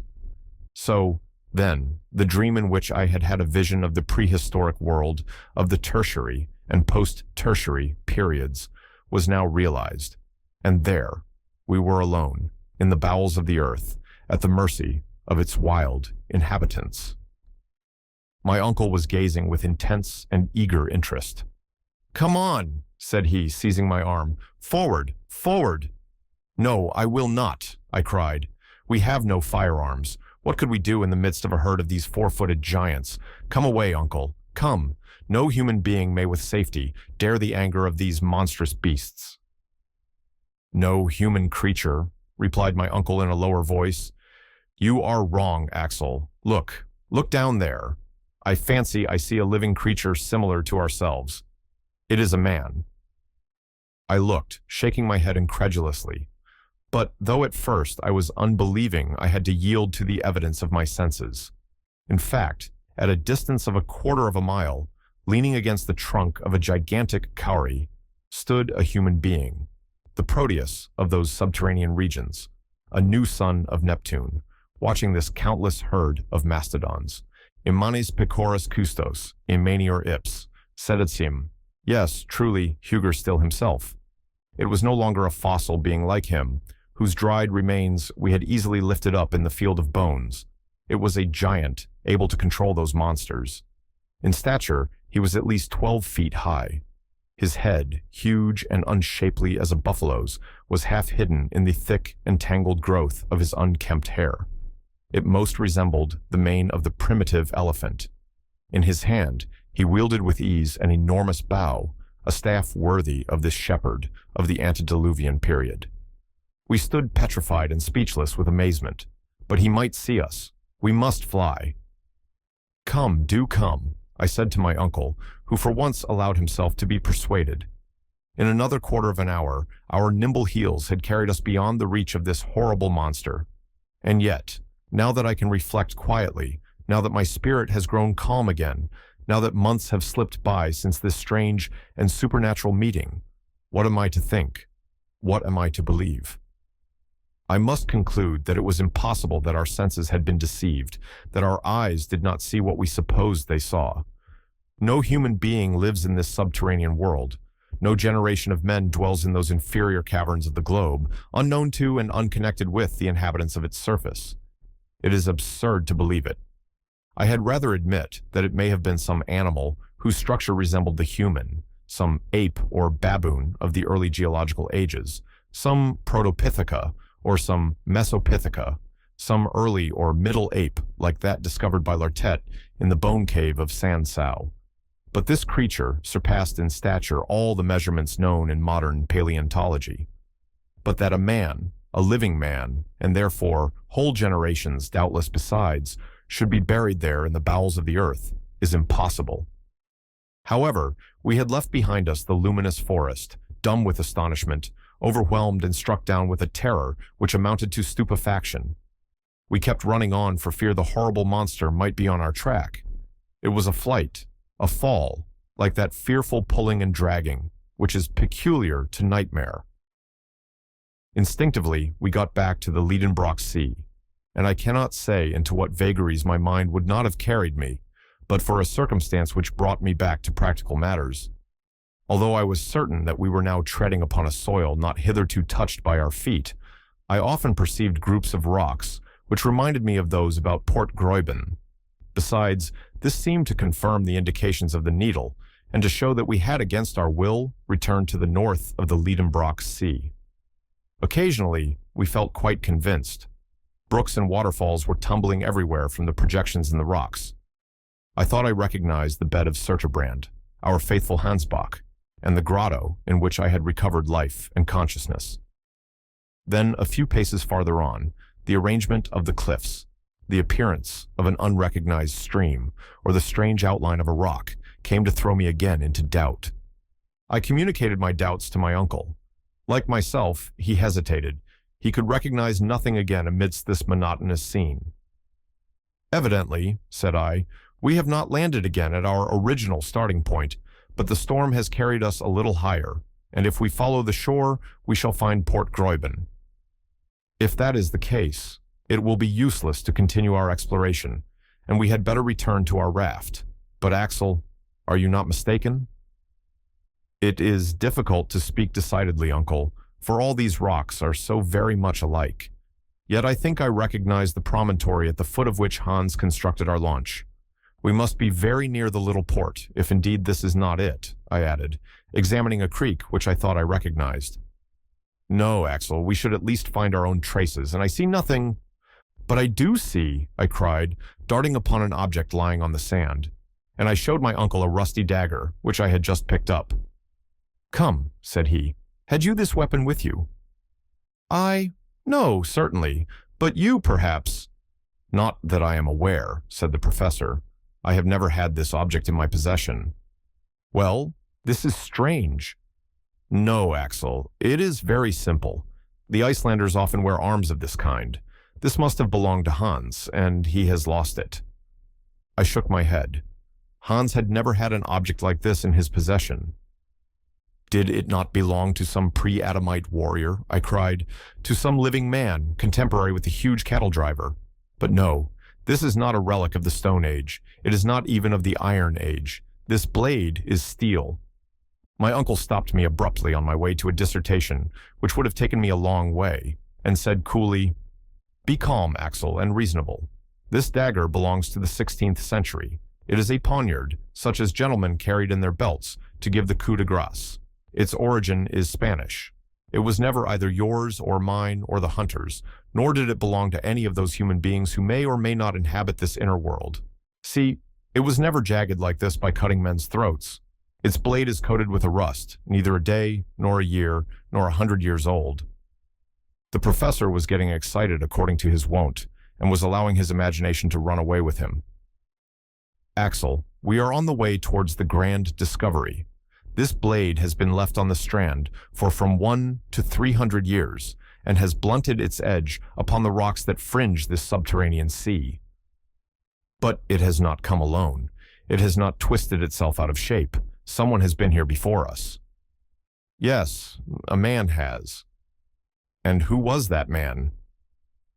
"A man who has engraved his name somewhere with that dagger. That man wanted once more to mark the way to the center of the earth. Let us look about. Look about." And, wonderfully interested, we peered all along the high wall, peeping into every fissure which might open out into a gallery. And so we arrived at a place where the shore was much narrowed. Here the sea came to lap the foot of the steep cliff, leaving a passage no wider than a couple of yards. Between two boldly projecting rocks appeared the mouth of a dark tunnel. There, upon a granite slab, appeared two mysterious graven letters, half eaten away by time. They were the initials of the bold and daring traveler. Shouted my uncle, "Arna Saknussemm! Arna Saknussemm everywhere!" Since the start upon this marvelous pilgrimage, I had been through so many astonishments that I might well be excused for thinking myself well hardened against any further surprise. Yet, at the sight of these two letters, engraved on this spot 300 years ago, I stood aghast in dumb amazement. Not only were the initials of the learned alchemist visible upon the living rock, but there lay the iron point with which the letters had been engraved. I could no longer doubt of the existence of that wonderful traveler and of the fact of his unparalleled journey without the most glaring incredulity. Whilst these reflections were occupying me, Professor Lidenbrock had launched into a somewhat rhapsodical eulogium, of which Arna Saknussemm was, of course, the hero. "Thou marvelous genius," he cried, "thou hast not forgotten one indication which might serve to lay open to mortals the road through the terrestrial crust, and thy fellow creatures may even now, after the lapse of 3 centuries, again trace thy footsteps through these deep and darksome ways. You reserved the contemplation of these wonders for other eyes besides your own. Your name, graven from stage to stage, leads the bold follower of your footsteps to the very center of our planet's core, and there again we shall find your own name written with your own hand. I too will inscribe my name upon this dark granite page, but forever henceforth, let this cape that advances into the sea, discovered by yourself, be known by your own illustrious name, Cape Saknussemm." Such were the glowing words of panegyric which fell upon my attentive ear, and I could not resist the sentiment of enthusiasm with which I too was infected. The fire of zeal kindled afresh in me. I forgot everything. I dismissed from my mind the past perils of the journey, the future danger of our return. That which another had done, I supposed we might also do, and nothing that was not superhuman appeared impossible to me. "Forward! Forward!" I cried. I was already darting down the gloomy tunnel when the professor stopped me. He, the man of impulse, counseled patience and coolness. "Let us first return to Hans," he said, "and bring the raft to this spot." I obeyed, not without dissatisfaction, and passed out rapidly among the rocks on the shore. I said, "Uncle, do you know it seems to me that circumstances have wonderfully befriended us hitherto?" "You think so, Axel?" "No doubt. Even the tempest has put us on the right way. Blessings on that storm. It has brought us back to this coast, from which fine weather would have carried us far away. Suppose we had touched with our prow, the prow of a rudder, the southern shore of the Lidenbrock Sea, what would have become of us? We should never have seen the name of Saknussemm, and we should at this moment be imprisoned on a rock-bound, impassable coast." "Yes, Axel, it is providential that whilst supposing we were steering south, we should have just got back north at Cape Saknussemm. I must say that this is astonishing, and that I feel I have no way to explain it." "What does that signify, uncle? Our business is not to explain facts, but to use them." "Certainly, but—" "Well, uncle, we are going to resume the northern route, and to pass under the north countries of Europe, under Sweden, Russia, Siberia, who knows where, instead of burrowing under the deserts of Africa, or perhaps the waves of the Atlantic, and that is all I want to know." "Yes, Axel, you are right. It is all for the best, since we have left that weary horizontal sea, which led us nowhere. Now we shall go down, down, down. Do you know that it is now only 1,500 leagues to the center of the globe?" "Is that all?" I cried. "Why, that's nothing. Let us start. March." All this crazy talk was going on still when we met the hunter. Everything was made ready for our instant departure. Every bit of cordage was put on board. We took our places, and with our sails set, Hans steered us along the coast to Cape Saknussemm. The wind was unfavorable to a species of launch not calculated for shallow water. In many places, we were obliged to push ourselves along with iron-pointed sticks. Often, the sunken rocks, just beneath the surface, obliged us to deviate from our straight course. At last, after 3 hours sailing, about 6 in the evening, we reached a place suitable for our landing. I jumped ashore, followed by my uncle and the Icelander. This short passage had not served to cool my ardor. On the contrary, I even proposed to burn our ship to prevent the possibility of return, but my uncle would not consent to that. I thought him singularly lukewarm. "At least," I said, "don't let us lose a minute." "Yes, yes, lad," he replied, "but first let us examine this new gallery, to see if we shall require our ladders." My uncle put his Ruhmkorff's apparatus in action. The raft moored to the shore was left alone. The mouth of the tunnel was not 20 yards from us, and our party, with myself at the head, made for it without a moment's delay. The aperture, which was almost round, was about 5 feet in diameter. The dark passage was cut out in the live rock and lined with a coat of the eruptive matter which formerly issued from it. The interior was level with the ground outside, so that we were able to enter without difficulty. We were following a horizontal plane when, only 6 paces in, our progress was interrupted by an enormous block just across our way. "Accursed rock!" I cried in a passion, finding myself suddenly confronted by an impassable obstacle. Right and left we searched in vain for a way, up and down, side to side. There was no getting any farther. I felt fearfully disappointed, and I would not admit that the obstacle was final. I stopped. I looked underneath the block. No opening. Above, granite still. Hans passed his lamp over every portion of the barrier in vain. We must give up all hope of passing it. I sat down in despair. My uncle strode from side to side in the narrow passage. "But how was it with Saknussemm?" I cried. "Yes," said my uncle. "Was he stopped by this stone barrier?" "No, no," I replied with animation. "This fragment of rock has been shaken down by some shock or convulsion, or by one of those magnetic storms which agitate these regions, and has blocked up the passage which lay open to him.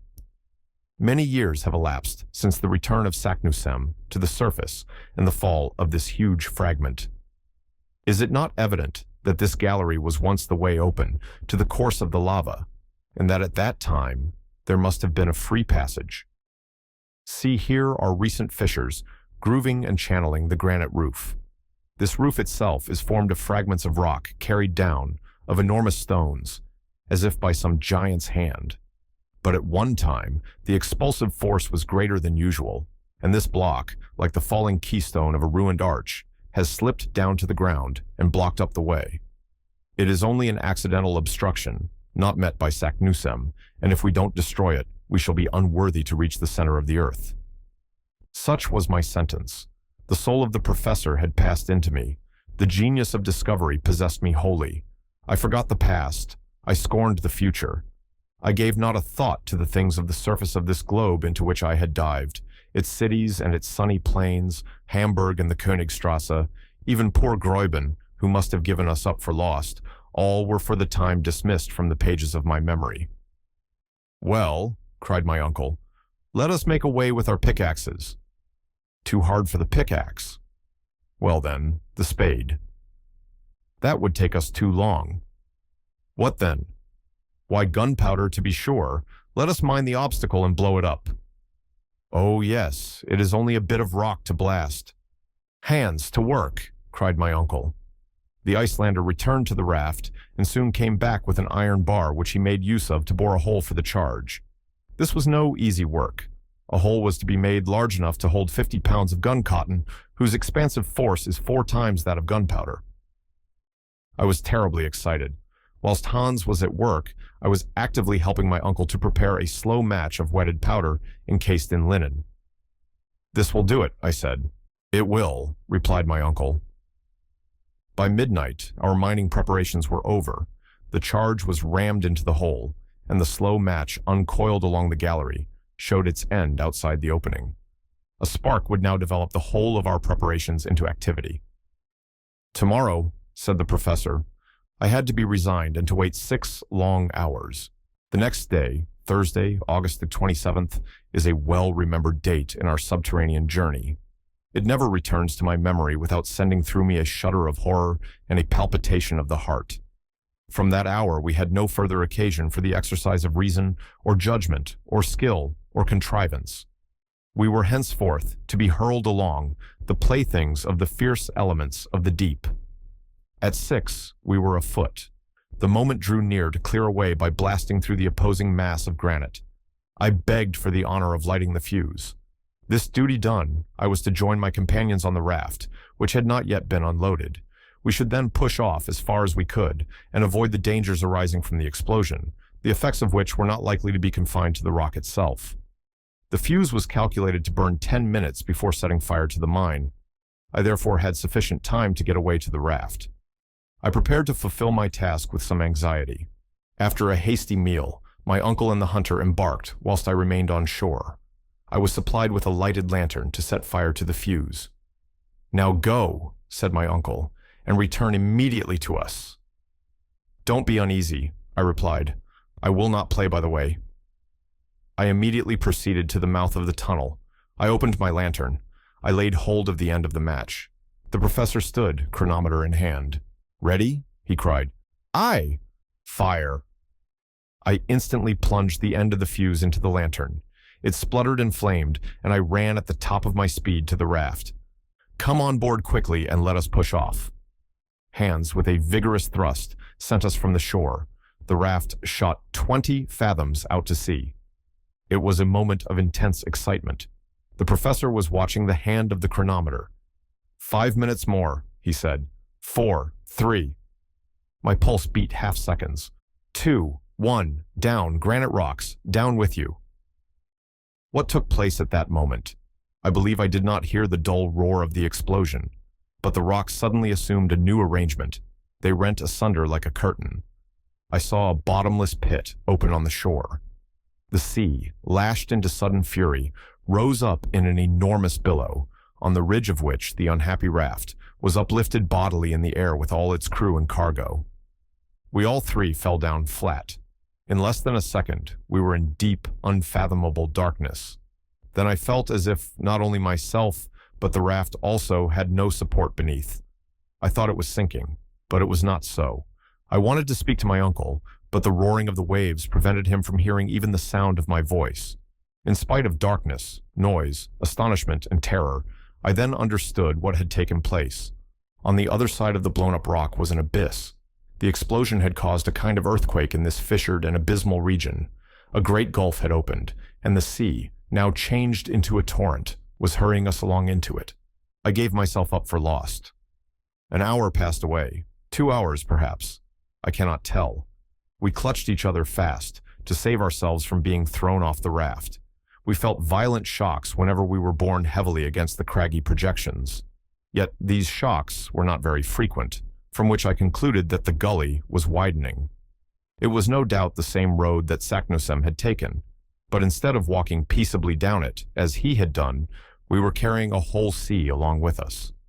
These ideas, it will be understood, presented themselves to my mind in a vague and undetermined form. I had difficulty in associating any ideas together during this headlong race, which seemed like a vertical descent. To judge by the air which was whistling past me and made a whizzing in my ears, we were moving faster than the fastest express trains. To light a torch under these conditions would have been impossible, and our last electric apparatus had been shattered by the force of the explosion. I was therefore much surprised to see a clear light shining near me. It lighted up the calm and unmoved countenance of Hans. The skillful huntsman had succeeded in lighting the lantern, and although it flickered so much as to threaten to go out, it threw a fitful light across the awful darkness. I was right in my supposition. It was a wide gallery. The dim light could not show us both its walls at once. The fall of the waters which were carrying us away exceeded that of the swiftest rapids in American rivers.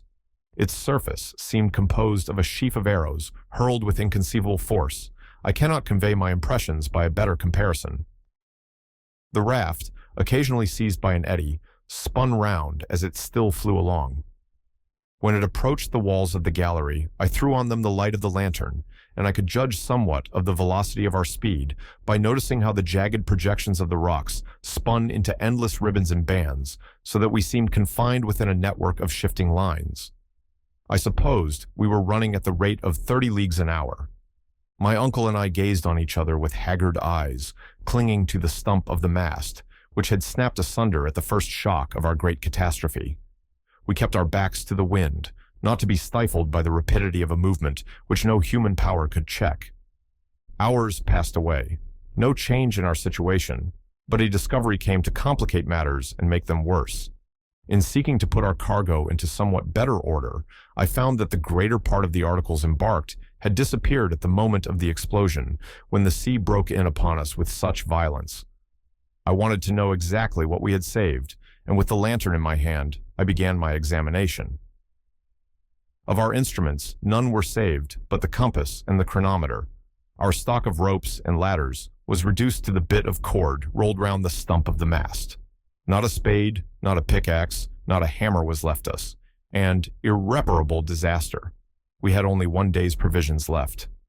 I searched every nook and corner, every crack and cranny in the raft. There was nothing.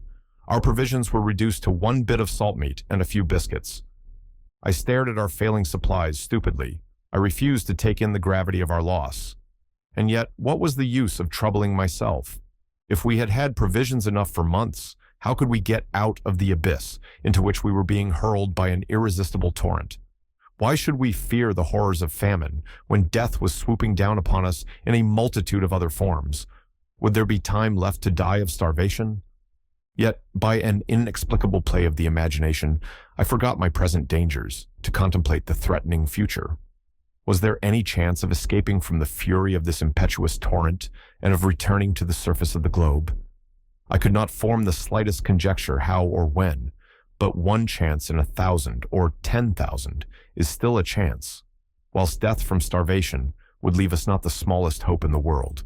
The thought came into my mind to declare the whole truth to my uncle, to show him the dreadful straits to which we were reduced, and to calculate how long we might yet expect to live.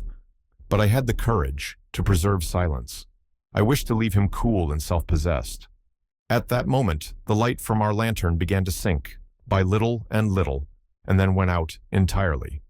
The wick had burnt itself out. Black night reigned again, and there was no hope left of being able to dissipate the palpable darkness. We had yet a torch left, but we could not have kept it alight. Then, like a child, I closed my eyes firmly, not to see the darkness. After a considerable lapse of time, our speed redoubled. I could perceive it by the sharpness of the currents that blew past my face. The descent became steeper. I believe we were no longer sliding, but falling down. I had an impression that we were dropping vertically. My uncle's hand and the vigorous arm of Hans held me fast. Suddenly, after a space of time that I could not measure, I felt a shock. The raft had not struck against any hard resistance, but had suddenly been checked in its fall. A waterspout, an immense liquid column, was beating upon the surface of the waters. I was suffocating. I was drowning. But this sudden flood was not of long duration. In a few seconds, I found myself in the air again, which I inhaled with all the force of my lungs. My uncle and Hans were still holding me fast by the arms, and the raft was still carrying us. It might have been, as I guessed, about 10 at night. The first of my senses which came into play after this last bout was that of hearing. All at once I could hear, and it was a real exercise of the sense of hearing.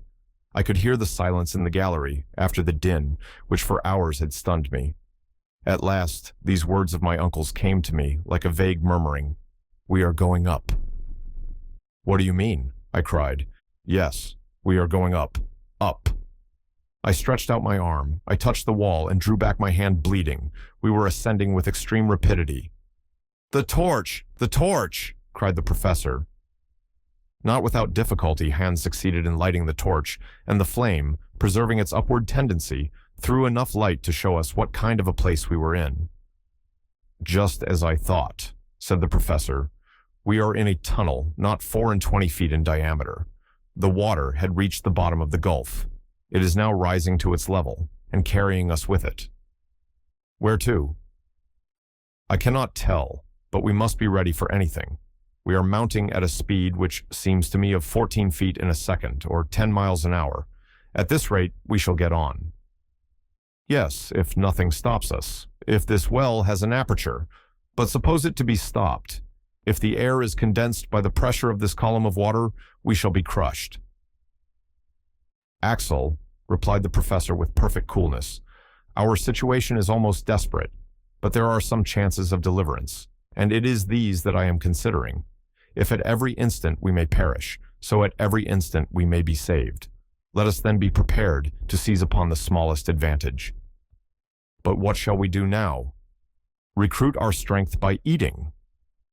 At these words, I fixed a haggard eye upon my uncle. That which I had been so unwilling to confess at last had to be told. Eat, did you say? Yes, at once. The professor added a few words in Danish, but Hans shook his head mournfully. What? Cried my uncle. Have we lost our provisions? Yes, here is all we have left, 1 bit of salt meat for the 3. My uncle stared at me as if he could not understand. Well, said I, do you think we have any chance of being saved? My question was unanswered. An hour passed away. I began to feel the pangs of a violent hunger. My companions were suffering too, and not one of us dared touch this wretched remnant of our goodly store. But now we were mounting up with excessive speed. Sometimes the air would cut our breath short, as is experienced by aeronauts ascending too rapidly. But whilst they suffer from cold, in proportion to their rise, we were beginning to feel a contrary effect. The heat was increasing in a manner to cause us the most fearful anxiety, and certainly the temperature was at this moment at the height of 100 degrees. What could be the meaning of such a change?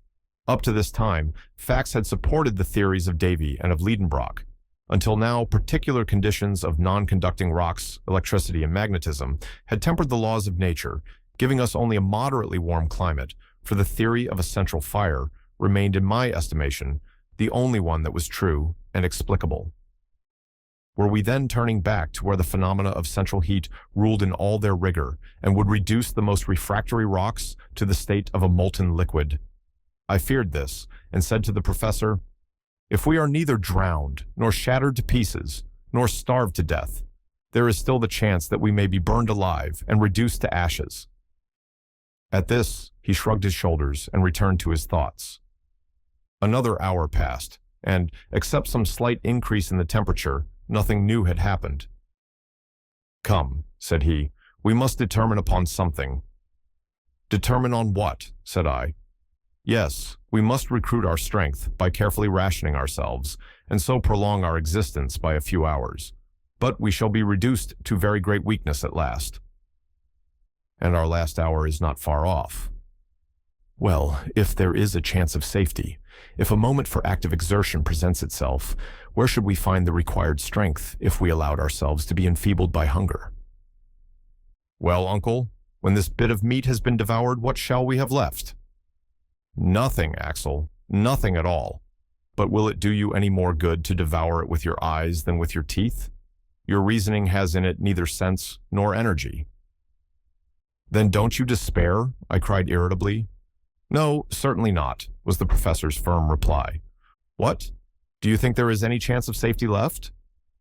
Yes, I do. As long as the heart beats, as long as body and soul keep together, I cannot admit that any creature endowed with a will has need to despair of life. Resolute words these. The man who could speak so, under such circumstances, was of no ordinary type. Finally, what do you mean to do? I asked. Eat what is left to the last crumb, and recruit our fading strength. This meal will be our last, perhaps, so let it be. But at any rate, we shall once more be men, and not exhausted, empty bags. Well, let us consume it then, I cried. My uncle took the piece of meat and the few biscuits which had escaped from the general destruction. He divided them into 3 equal portions and gave 1 to each. This made about a pound of nourishment for each. The professor ate his greedily, with a kind of feverish rage.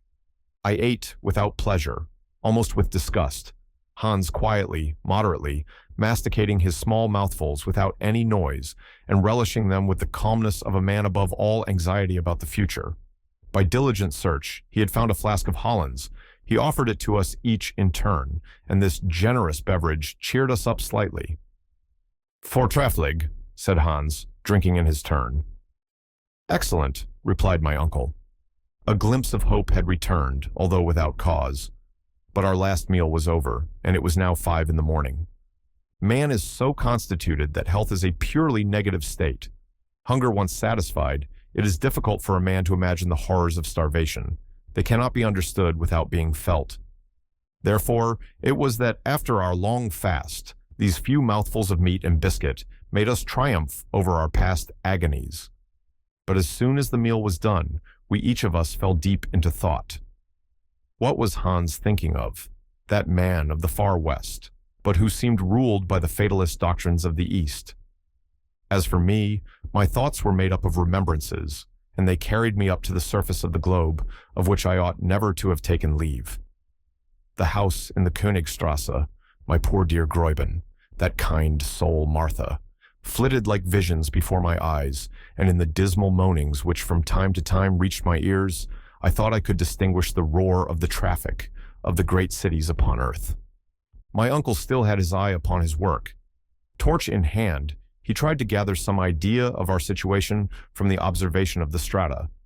This calculation could, at best, be but a vague approximation.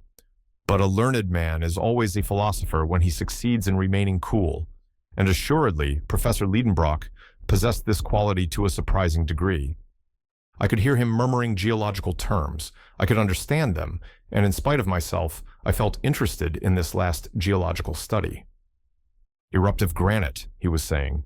We are still in the primitive period, but we are going up, higher still. Who can tell?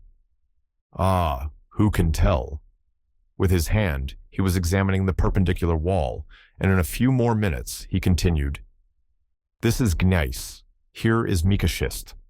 Ah, presently we shall come to the transition period, and then... What did the professor mean? Could he be trying to measure the thickness of the crust of the earth that lay between us and the world above? Had he any means of making this calculation? No, he had not the aneroid, and no guessing could supply its place. Still the temperature kept rising, and I felt myself steeped in a broiling atmosphere. I could only compare it to the heat of a furnace at the moment when the molten metal is running into the mold. Gradually, we had been obliged to throw aside our coats and waistcoats. The lightest covering became uncomfortable and even painful. Are we rising into a fiery furnace? I cried at one moment when the heat was redoubling. No, replied my uncle, that is impossible, quite impossible. Yet, I answered, feeling the wall, this well is burning hot. At the same moment, touching the water, I had to withdraw my hand in haste. The water is scalding, I cried. This time, the professor's only answer was an angry gesture.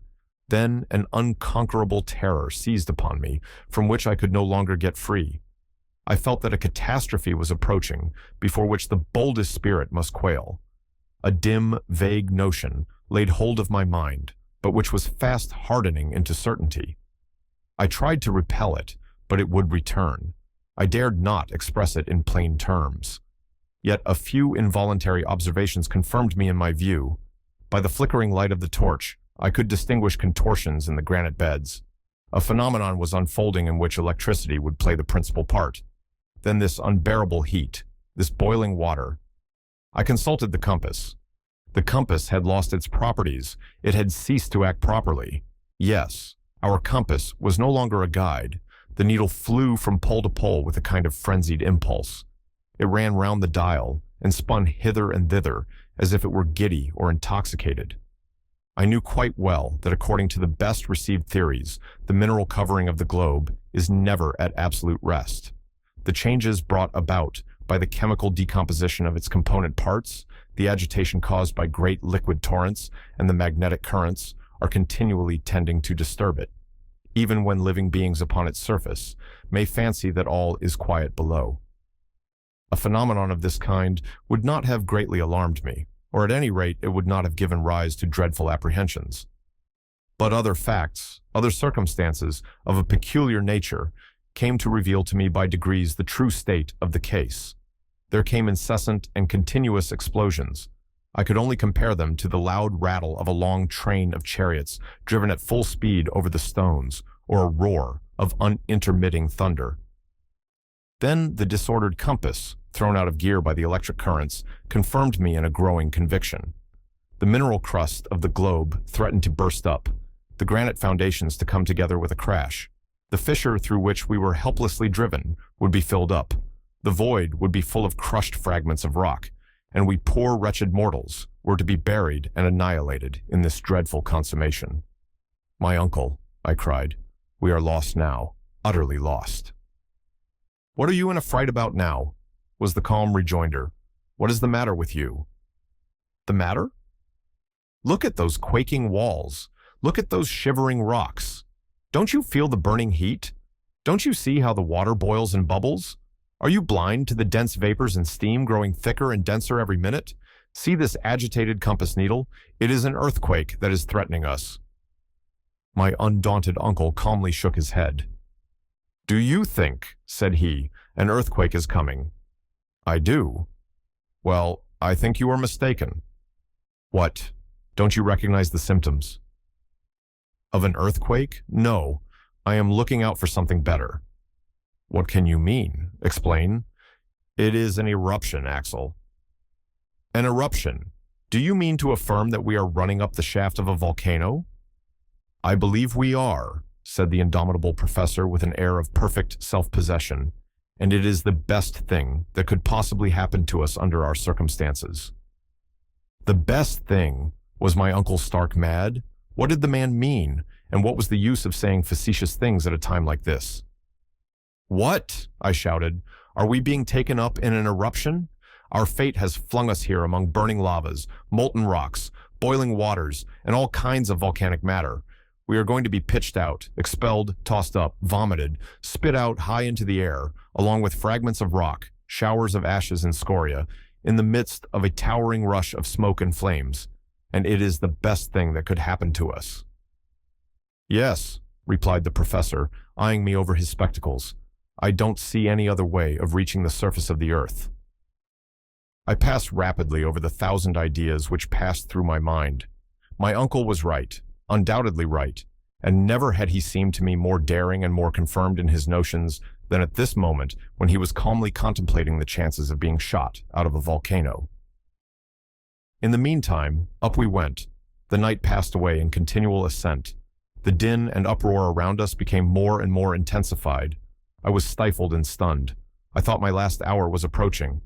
And yet imagination is such a strong thing that even in this supreme hour, I was occupied with strange and almost childish speculations. But I was the victim, not the master, of my own thoughts. It was very evident that we were being hurried upward upon the crest of a wave of eruption. Beneath our raft were boiling waters, and under these, the more sluggish lava was working its way up in a heated mass, together with shoals of fragments of rock, which, when they arrived at the crater, would be dispersed in all directions, high and low. We were imprisoned in the shaft or chimney of some volcano. There was no room to doubt of that. But this time, instead of Snæfell's, an extinct volcano, we were inside one in full activity. I wondered, therefore, where could this mountain be, and in what part of the world we were to be shot out. I made no doubt but that it would be in some northern region. Before its disorders set in, the needle had never deviated from that direction. From Cape Saknussemm, we had been carried due north for hundreds of leagues. Were we under Iceland again? Were we destined to be thrown up out of Hekla, or by which of the 7 other fiery craters in that island? Within a radius of 500 leagues to the west, I remembered under this parallel of latitude only the imperfectly known volcanoes of the northeast coast of America. To the east, there was only one in the 80th degree of north latitude, the Esk in Jan Mayen Island, not far from Spitzbergen. Certainly, there was no lack of craters, and there were some capacious enough to throw out a whole army. But I wanted to know which of them was to serve us for an exit from the inner world. Towards morning, the ascending movement became accelerated. If the heat increased instead of diminishing as we approached nearer to the surface of the globe, this effect was due to local causes alone, and those volcanic. The manner of our locomotion left no doubt in my mind. An enormous force, a force of hundreds of atmospheres, generated by the extreme pressure of confined vapors, was driving us irresistibly forward. But to what numberless dangers it exposed us. Soon, lurid lights began to penetrate the vertical gallery, which widened as we went up. Right and left, I could see deep channels, like huge tunnels, out of which escaped dense volumes of smoke. Tongues of fire lapped the walls, which crackled and sputtered under the intense heat. "See, see, my uncle," I cried. "Well, those are only sulfurous flames and vapors, which one must expect to see in an eruption. They are quite natural." But suppose they should wrap us round. But they won't wrap us round. But we shall be stifled. We shall not be stifled at all. The gallery is widening, and if it becomes necessary, we shall abandon the raft and creep into a crevice. But the water, the rising water? There is no more water, Axel, only a lava paste, which is bearing us up on its surface, to the top of the crater. The liquid column had indeed disappeared to give place to dense and still boiling eruptive matter of all kinds. The temperature was becoming unbearable. A thermometer exposed to this atmosphere would have marked 150 degrees. The perspiration streamed from my body. But for the rapidity of our ascent, we should have been suffocated. But the professor gave up his idea of abandoning the raft, and it was well he did. However roughly joined together, those planks afforded us a firmer support than we could have found anywhere else. About 8 in the morning, a new incident occurred. The upward movement ceased. The raft lay motionless. "What is this?" I asked, shaken by the sudden stoppage as if by a shock. "It is a halt," replied my uncle. "Is the eruption checked?" I asked. "I hope not." I rose and tried to look around me. Perhaps the raft itself, stopped in its course by a projection, was staying the volcanic torrent. If this were the case, we should have to release it as soon as possible. But it was not so. The blast of ashes, scoriae, and rubbish had ceased to rise. "Has the eruption stopped?" I cried. "Ah," said my uncle between his clenched teeth. "You are afraid, but don't alarm yourself. This lull cannot last long. It has lasted now 5 minutes, and in a short time we shall resume our journey to the mouth of the crater." As he spoke, the professor continued to consult his chronometer, and he was again right in his prognostications. The raft was soon hurried and driven forward with a rapid but irregular movement, which lasted about 10 minutes and then stopped again. "Very good," said my uncle. "In 10 minutes more we shall be off again, for our present business lies with an intermittent volcano. It gives us time now and then to take breath." This was perfectly true. When the 10 minutes were over, we started off again with renewed and increased speed. We were obliged to lay fast hold of the planks of the raft, not to be thrown off. Then again, the paroxysm was over. I have since reflected upon this singular phenomenon without being able to explain it. At any rate, it was clear that we were not in the main shaft of the volcano, but in a lateral gallery where there were felt recurrent tunes of reaction. How often this operation was repeated, I cannot say. All I know is that at each fresh impulse we were hurled forward with a greatly increased force, and we seemed as if we were mere projectiles. During the short halts, we were stifled with the heat. Whilst we were being projected forward, the hot air almost stopped my breath. I thought for a moment how delightful it would be to find myself carried suddenly into the Arctic regions, with a cold 30 degrees below the freezing point. My overheated brain conjured up visions of white plains of cool snow, where I might roll and allay my feverish heat. Little by little my brain, weakened by so many constantly repeated shocks, seemed to be giving way altogether. But for the strong arm of Hans, I should more than once have had my head broken against the granite roof of our burning dungeon. I have therefore no exact recollection of what took place during the following hours.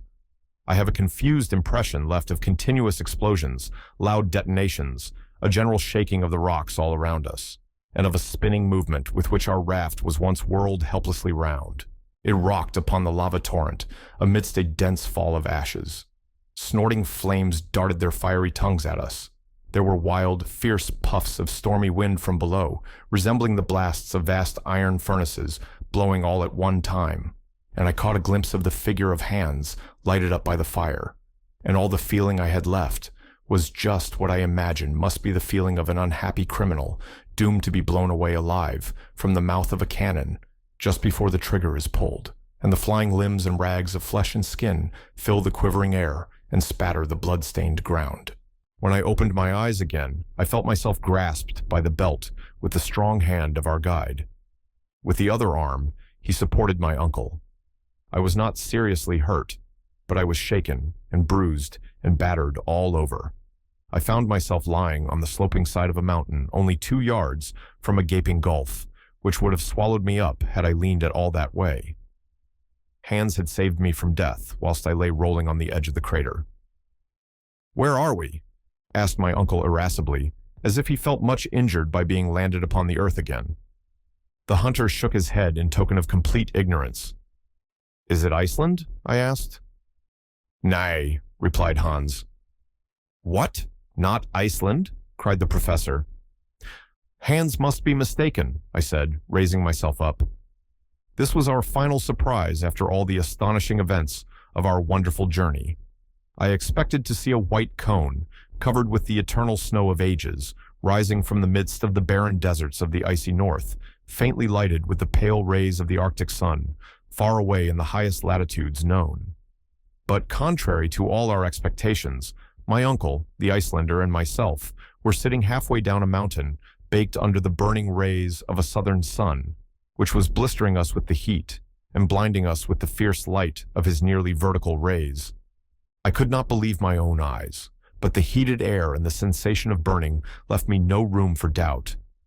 We had come out of the crater, half naked, and the radiant orb to which we had been strangers for 2 months was lavishing upon us, out of his blazing splendors, more of his light and heat than we were able to receive with comfort.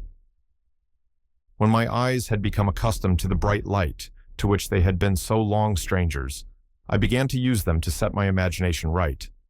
At least I would have it to be Spitzbergen, and I was in no humor to give up this notion. The professor was the first to speak and said, "Well, this is not much like Iceland." "But is it Jan Mayen?" I asked. "Nor that either," he answered. "This is no northern mountain. Here are no granite peaks capped with snow. Look, Axel, look." Above our heads, at a height of 500 feet or more, we saw the crater of a volcano, through which, at intervals of 15 minutes or so, there issued with loud explosions lofty columns of fire, mingled with pumice stones, ashes, and flowing lava. I could feel the heaving of the mountain, which seemed to breathe like a huge whale, and puff out fire and wind from its vast blowholes. Beneath, down a pretty steep declivity, ran streams of lava for 800 or 900 feet, giving the mountain a height of about 1,300 or 1,400 feet. But the base of the mountain was hidden in a perfect bower of rich verdure, amongst which I was able to distinguish the olive, the fig, and vines, covered with their luscious purple bunches. I was forced to confess that there was nothing Arctic here. When the eye passed beyond these green surroundings, it rested on a wide, blue expanse of sea or lake, which appeared to enclose this enchanting island within a compass of only a few leagues. Eastward lay a pretty little white seaport town or village, with a few houses scattered around it, and in the harbor of which a few vessels of peculiar rig were gently swayed by the softly swelling waves. Beyond it, groups of islets rose from the smooth blue waters, but in such numbers that they seemed to dot the sea like a shoal. To the west, distant coasts lined the dim horizon, on some rose-blue mountains of smooth, undulating forms. On a more distant coast arose a prodigious cone, crowned on its summit with a snowy plume of white cloud. To the northward lay spread a vast sheet of water, sparkling and dancing under the hot, bright rays, the uniformity broken here and there by the topmast of a gallant ship appearing above the horizon, or a swelling sail moving slowly before the wind. This unforeseen spectacle was most charming to eyes long used to underground darkness. "Where are we? Where are we?" I asked faintly. Hans closed his eyes with lazy indifference. What did it matter to him? My uncle looked round with dumb surprise. "Well, whatever mountain this may be," he said at last, "it is very hot here. The explosions are going on still, and I don't think it would look well to have come out by an eruption, and then to get our heads broken by bits of falling rock. Let us get down, then we shall know better what we are about. Besides, I am starving and parching with thirst." Decidedly, the professor was not given to contemplation. For my part, I could for another hour or two have forgotten my hunger and my fatigue to enjoy the lovely scene before me. But I had to follow my companions. The slope of the volcano was in many places of great steepness. We slid down screes of ashes, carefully avoiding the lava streams which glided sluggishly by us like fiery serpents. As we went, I chattered and asked all sorts of questions as to our whereabouts, for I was too much excited not to talk a great deal. "We are in Asia," I cried, "on the coasts of India, in the Malay Islands, or in Oceania. We have passed through half the globe and come out nearly at the antipodes." "But the compass," said my uncle. "Aye, the compass," I said, greatly puzzled. "According to the compass we have gone northward." "Has it lied?" "Surely not. Could it lie? Unless, indeed, this is the North Pole." "Oh, no, it is not the pole, but—" Well, here was something that baffled us completely. I could not tell what to say. But now we were coming into that delightful greenery, and I was suffering greatly from hunger and thirst. Happily, after 2 hours walking, a charming country lay open before us, covered with olive trees, pomegranate trees, and delicious vines, all of which seemed to belong to anybody who pleased to claim them. Besides, in our state of destitution and famine, we were not likely to be particular. Oh, the inexpressible pleasure of pressing those cool, sweet fruits to our lips and eating grapes by mouthfuls off the rich, full bunches. Not far off, in the grass, under the delicious shade of the trees, I discovered a spring of fresh, cool water in which we luxuriously bathed our faces, hands, and feet. Whilst we were thus enjoying the sweets of repose, a child appeared out of a grove of olive trees. "Ah," I cried, "here is an inhabitant of this happy land." It was but a poor boy, miserably ill-clad, a sufferer from poverty, and our aspect seemed to alarm him a great deal. In fact, only half-clothed, with ragged hair and beards, we were a suspicious-looking party, and if the people of the country knew anything about thieves, we were very likely to frighten them. Just as the poor little wretch was going to take to his heels, Hans caught hold of him and brought him to us, kicking and struggling. My uncle began to encourage him as well as he could, and said to him in good German, "Was heißt diesen Berg, mein Knablein? Sage mir geschwind." "What is this mountain called, my little friend?" The child made no answer. "Very well," said my uncle, "I infer that we are not in Germany." He put the same question in English. We got no forwarder. I was a good deal puzzled. "Is the child dumb?" cried the professor, who, proud of his knowledge of many languages, now tried French. "Comment appelle-t-on cette montagne, mon enfant?" "Silence still." "Now let us try Italian," said my uncle, and he said, "Dove noi siamo?" "Yes, where are we?" I impatiently repeated. But there was no answer still. "Will you speak when you are told?" exclaimed my uncle, shaking the urchin by the ears. "Come si noma questa isola?" "Stromboli," replied the little herd boy, slipping out of Hans's hands and scudding into the plain across the olive trees. We were hardly thinking of that. Stromboli. What an effect this unexpected name produced upon my mind. We were in the midst of the Mediterranean Sea, on an island of the Aeolian archipelago, in the ancient Strongyle, where Aeolus kept the winds and the storms chained up, to be let loose at his will. And those distant blue mountains in the east were the mountains of Calabria, and that threatening volcano far away in the south was the fierce Etna. "Stromboli! Stromboli!" I repeated. My uncle kept time to my exclamations with hands and feet, as well as with words. We seemed to be chanting in chorus. What a journey we had accomplished! How marvelous!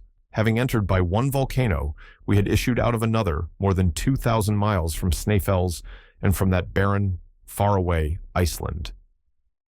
The strange chances of our expedition had carried us into the heart of the fairest region in the world. We had exchanged the bleak regions of perpetual snow and of impenetrable barriers of ice for those of brightness and the rich hues of all glorious things. We had left over our heads the murky sky and cold fogs of the frigid zone to revel under the azure sky of Italy. After our delicious repast of fruits and cold, clear water, we set off again to reach the port of Stromboli. It would not have been wise to tell how we came there. The superstitious Italians would have set us down for fire devils vomited out of hell. So we presented ourselves in the humble guise of shipwrecked mariners. It was not so glorious, but it was safer. On my way, I could hear my uncle murmuring, "But the compass, that compass, it pointed due north. How are we to explain that fact? My opinion is, I replied disdainfully, that it is best not to explain it. That is the easiest way to shelve the difficulty. Indeed, sir, the occupant of a professorial chair at the Johanneum, unable to explain the reason of a cosmical phenomenon. Why, it would be simply disgraceful. And as he spoke, my uncle, half undressed, in rags, a perfect scarecrow, with his leathern belt around him, settling his spectacles upon his nose and looking learned and imposing, was himself again, the terrible German professor of mineralogy. 1 hour after we had left the grove of olives, we arrived at the little port of San Vincenzo, where Hans claimed his 13 weeks' wages, which was counted out to him with a hearty shaking of hands all round. At that moment, if he did not share our natural emotion, at least his countenance expanded in a manner very unusual with him, and while with the ends of his fingers he lightly pressed our hands, I believe he smiled. Such is the conclusion of a history which I cannot expect everybody to believe, for some people will believe nothing against the testimony of their own experience. However, I am indifferent to their incredulity, and they may believe as much or as little as they please. The Stromboliotes received us kindly as shipwrecked mariners. They gave us food and clothing.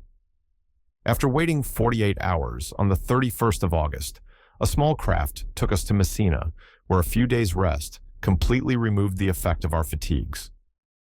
On Friday, September the 4th, we embarked on the steamer Volturno, employed by the French Messageries Impériales, and in 3 days more we were at Marseille, having no care on our minds except that abominable, deceitful compass, which we had mislaid somewhere and could not now examine.